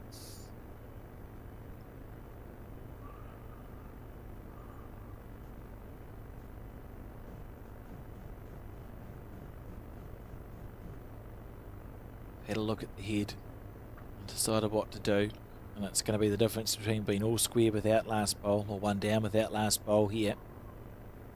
Andy on the backhand. What a game this has been.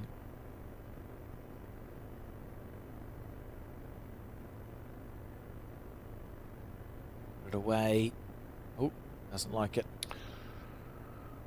And that indicates she was looking to find something. Not sure entirely what, but find something with that weight. Maybe use a wing bowl. The wing bowl's low. Inside half of that, your collision bowl could come across the head. They were looking for a weight. Anyway, it was 1-2 Elmwood Park, and that means the score 15-16 on the final end. What's the score predictor saying now? That's a really good that's a very good question, Dave. We may find out. There you go. Oh, there we Tighten go. up. Real close. Yep, could be anyone's. Brilliant. Oh, we'll find out. I reckon it's going to go to an extreme just to keep it extra super duper stressful. Probably deserves an extra end. It's been that sort of a game, hasn't it? It's been very good. Swings and roundabouts and momentum swings big time. A very good opening bowl from Tanya Woodham. How's that for a bowl under pressure?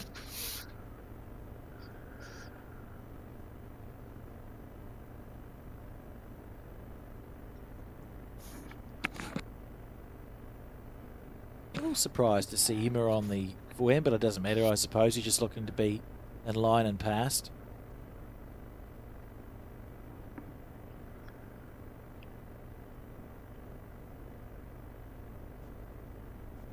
Not ideal.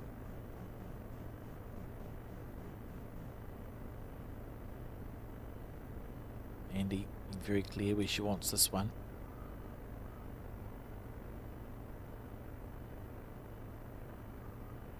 Oh, it's close to. It's two very good bowls from Tanya Woodham. Played it very well.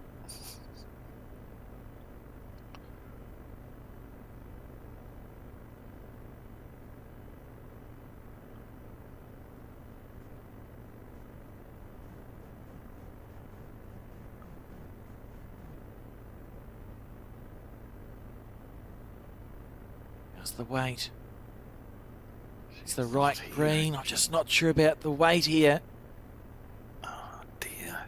Well, it's going to come down to Karen Thomas again on this longer end to salvage the first 4 bowls for Te Rangi, who've worked so hard. They were 11-2 down.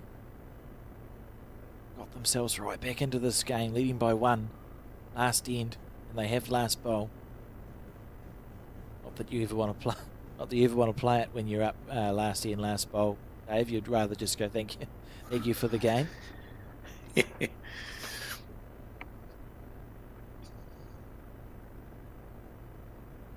That's a good bowl. Very, very good bowl.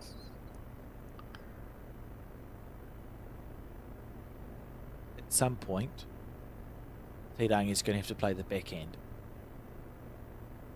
I'm not sure if it's yet, but it's coming.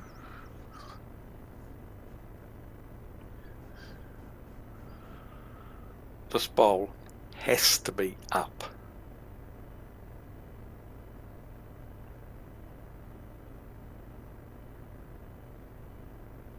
And it is. Good bowl. That's a okay. good shot. Happy with that. If I'm in the Te Rangi team.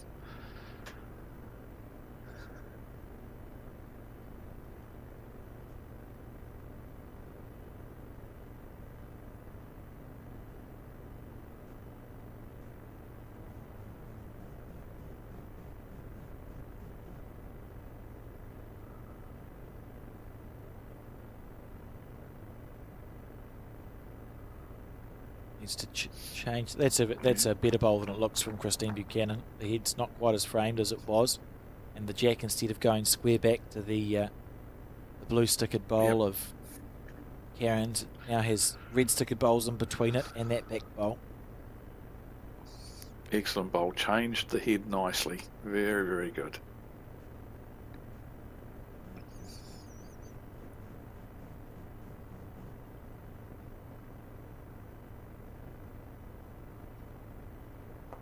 It's a good bowl.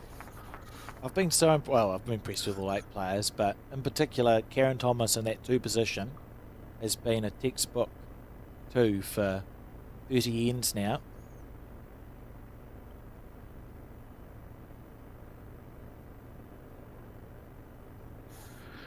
Tend to agree with that. I think she's had her rough ends for sure, but generally she's been pretty solid.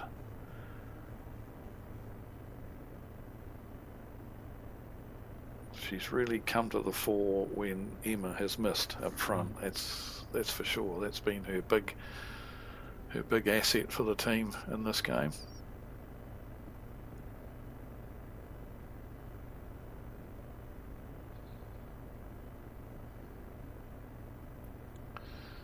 Oh, a lovely bowl from Bev. Very good too, they're holding now. Yeah, it's outstanding.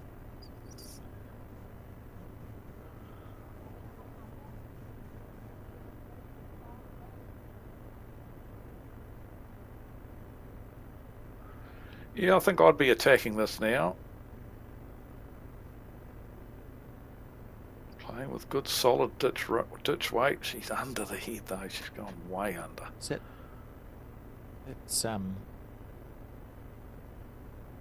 That's when you go, I've got another bowl in the locker, and we'll make sure that's a good one. Just didn't get it away as well as she could have.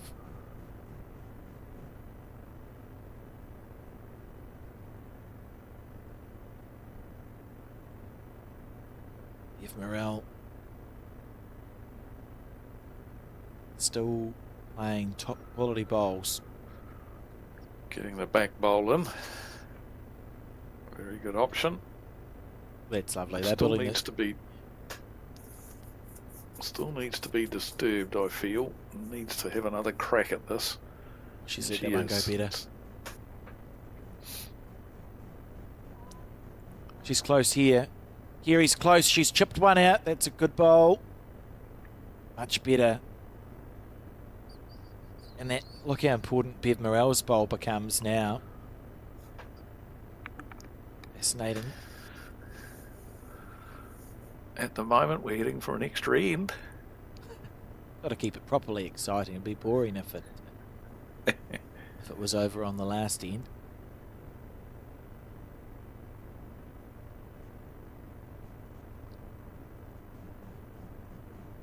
It's a fascinating mindset actually when it does go to an extra end, because you have to, when you're in these situations, it's very easy to fall into the trap of being prepared for the last end to be the last end, and it's quite something else when you've gone through all the emotions of playing what you feel like is your last bowl or two bowls on the last end of a game, to then have to go, oh, I actually have more, there's more bowls to be played.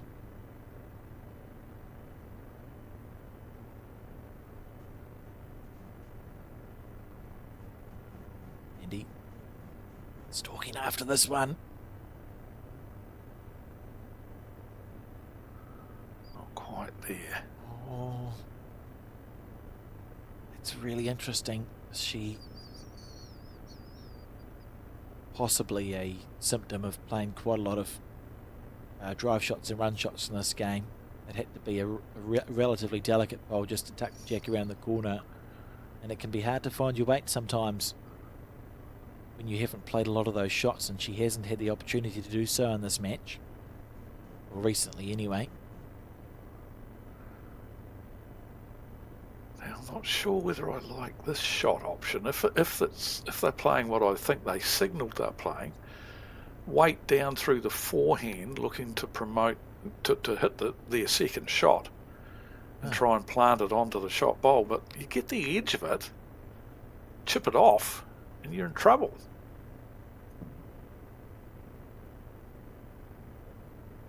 Let's see what she's playing here. Is that's what she's Blue stickered bowls. she's going to get? There's blue Gonna stickered get their bowls. other. Oh, Just set it down. well, it was very close to the shot they called. And Mandy now has a chance to hold game. She'll look just to trail the jack around the corner, and would expect to see her follow her bowl down, I think. That'll be what she's after, the little trail.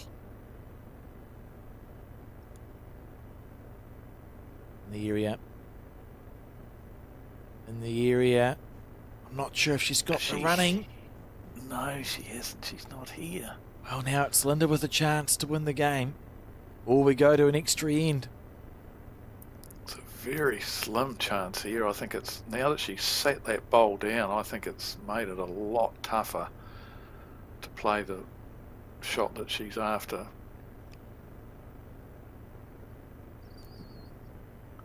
On the forehand. And It's wide. It's wide, so we're going to an extra end in this Champion of Champions Women's Fours final. 16 apiece. And they'll toss a coin. Now, here's an interesting question, because we know the jack throw has been so important in this match. If you won the coin toss, Dave, would you opt to go first, or would you opt to send the opposition into bat? Now, this is the million-dollar question, and it's a great debate that goes on endlessly at various barlinas and clubs over the years. Look, generally, you like to have that last bowl. You like to have the final say in the match. But if you're dictating a certain length and really dominating a certain length, then grab that jack and go for it. And in this instance, that's what I think I would have been doing. I'm not sure who won the toss here.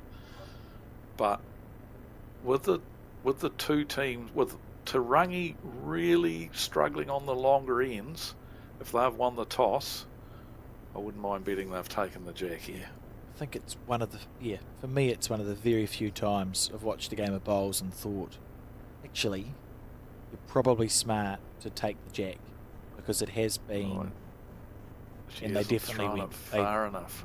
definitely took the jack, and be unfortunate if it's not quite made it. See, can we get our? I would like to know what the win predictor is saying at the stage for this extra end. Oh, it's not up. So there we Oh, go. dear. So Elmwood have got the double prize here. They've got the choice of the length and the last bowl. How good is this for them? That coin toss has gone So badly once for again- Te Rangi. Can I re-emphasise the importance of jack throwing and being good at throwing the jack? So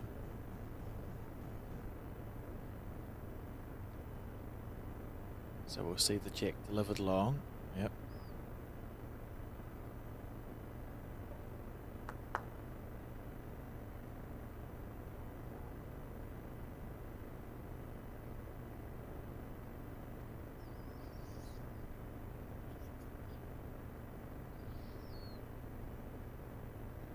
Fascinating game. 16 all at the conclusion of the regulation number of ends. Elmwood with the last bowl, so I would expect them to be slight favourites.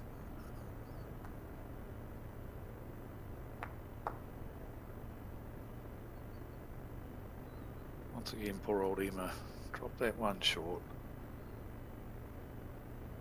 I do feel for her. She's not, I mean, anyone who continually drops them short, like she has on these longer ends, you're not trying to, you're trying your best, but technique-wise, I think it's something she needs to look at for her technique going forward with her career.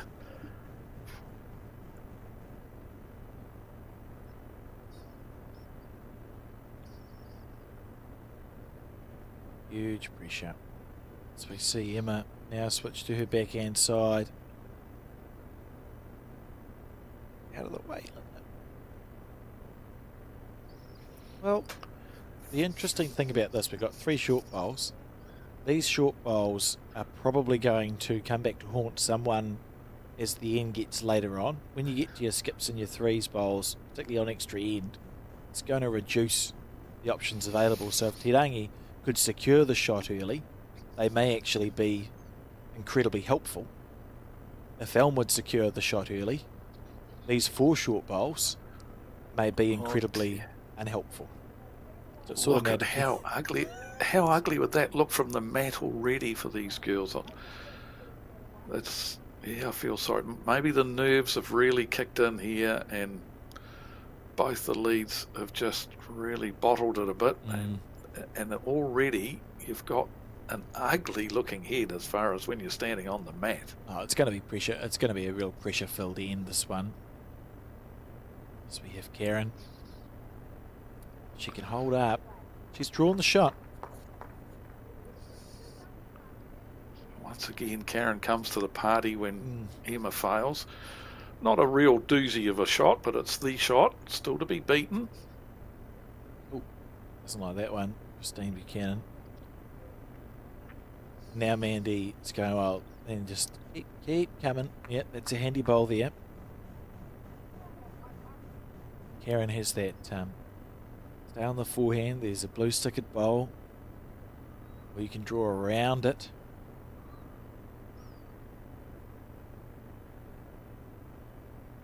Down to the weight now. That's a good line with these big VSs. It'll turn late. Oh, yeah, well done. That's okay. Holding 2.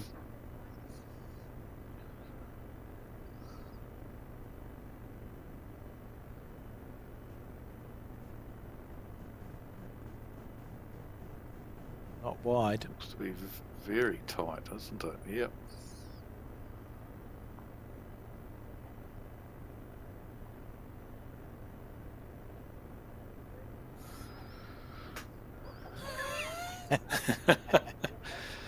And that's what I mean, because I think Linda already understands that from in front here where she's come to have a look, it looks very, very difficult to find a track. Just a wall of bowls.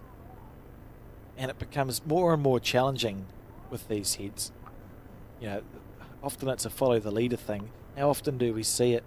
If start off with some poor bowls at the start and then everyone just sort of joins them. Asking for a forehand shot underneath the head to her foot, I think, and that's what Kerry's trying to play here in the area.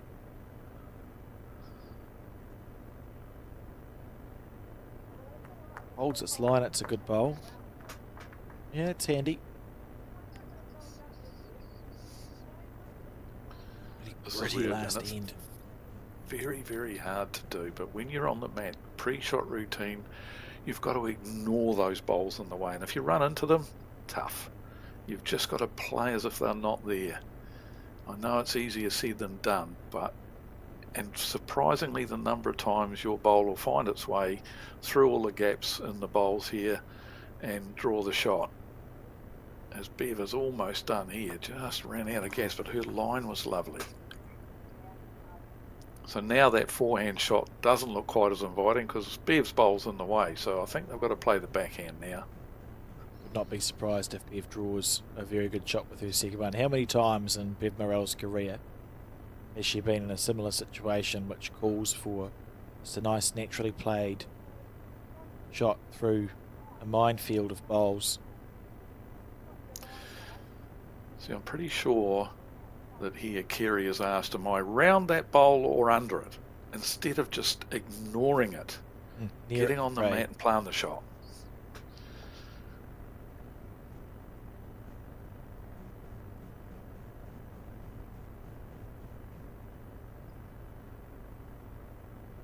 Oh, she's hit it square.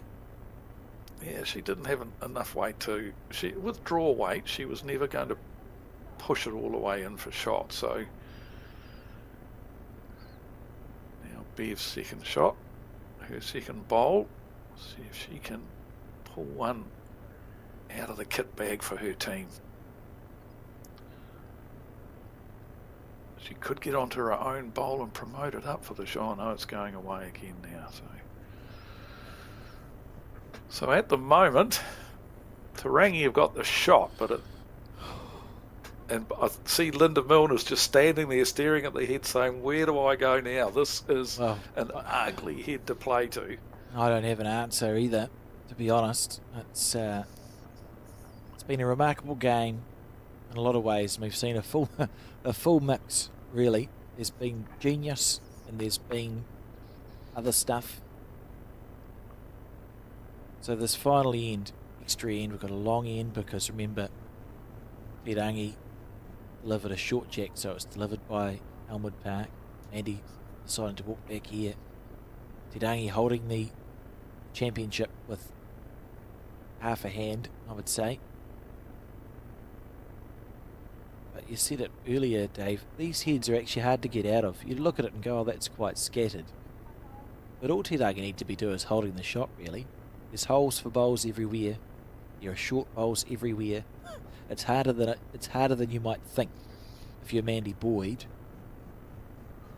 to find a way in.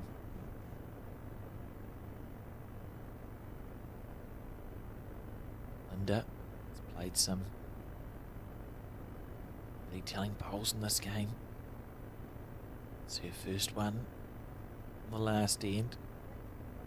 Andy, yeah, it's not worse. The other thing, Mandy, I bet you Mandy wishes she could had a clear view at the shot bowl because she's got a heap of seconds. She's got 2 or 3 seconds there. So her favoured shot would be go hunting the shot bowl, but once again, she can't get at it.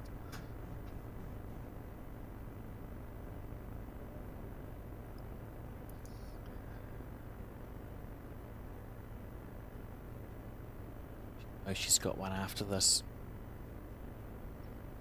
On the back end.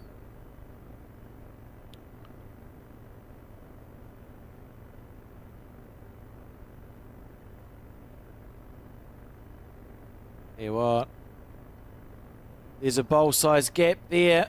Oh, that's what we're talking about. There is bowls everywhere. And so Te Rangi is still holding the win. We're thinking the last thing we want to do is make this easier for Mandy to play. So you cannot afford to finish on the wing, if anything. Mandy is looking to play with weight. She's looking to either promote and get the run through for her own bowl, or poke one of their bowls up onto the shot bowl and get rid of it. She's actually not playing the dead draw. She's playing arriving weight. So Linda desperately needs to try and get another bowl on the head here. She's well grassed, gets round that and comes back right round everything. Bowl. And it's not on the wing. If it sits down, it's probably second shot. I think it's probably second shot anyway. That's a good bowl. And look at this. What do you do? What do you do if you're a red stick at Elmwood Park bowl? Down the backhand, wriggle through. Play the backhand. You're drawing just over draw weight, hoping to roll one of the 2 bowls up that are both your bowls, or just sidle past them and still have weight, just enough weight to stop for shot. So drawing just a foot or two over the dead draw weight. We go.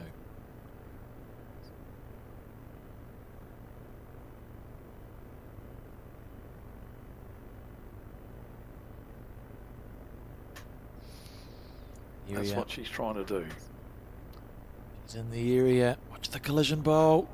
It's Onto snicked the jack. And it went Snicked the sideways jack to a against blue the one boat. of Tirangi's, and it's not to be for Elmwood Park. But what a game that is. Congratulations to Linda Milne, Kerry Heffer, Karen Thomas, Emma Hanley.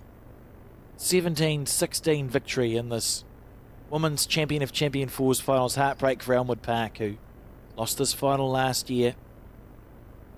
Have lost again this year, but what an effort, Dave, and what a game of bowls. A marvellous game of bowls, yeah, and look, it was probably fitting that it went to an extra end. The swings and roundabouts that we had during the game, picking up fives, dropping fives, real nitty-gritty stuff early on, and some real good solid heads early on. But then, to be fair, things got a little bit tense, and maybe that contributed to some of the heads becoming a bit more loose towards the end of the game. But yeah, enthralling game of bowls, and congratulations to Rangi. Great stuff. Thanks for joining me, Dave. Thanks for watching us, and don't forget to tune in to watch New Zealanders at the Commonwealth Games later on tonight, and then we're back next week with more Champion of Champions action. We'll see you then.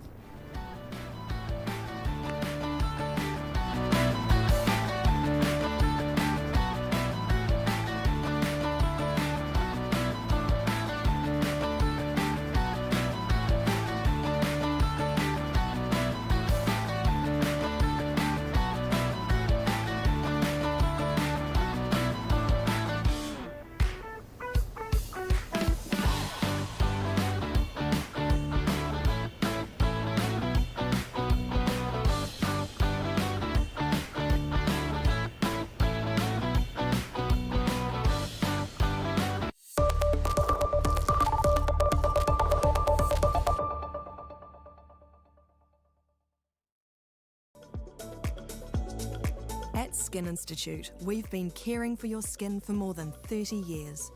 And that's why we're proud to introduce Skin Tracker, our two-step system for detecting microchanges in your skin. We utilise our advanced AI imaging technology alongside a skin assessment with one of our expert clinicians.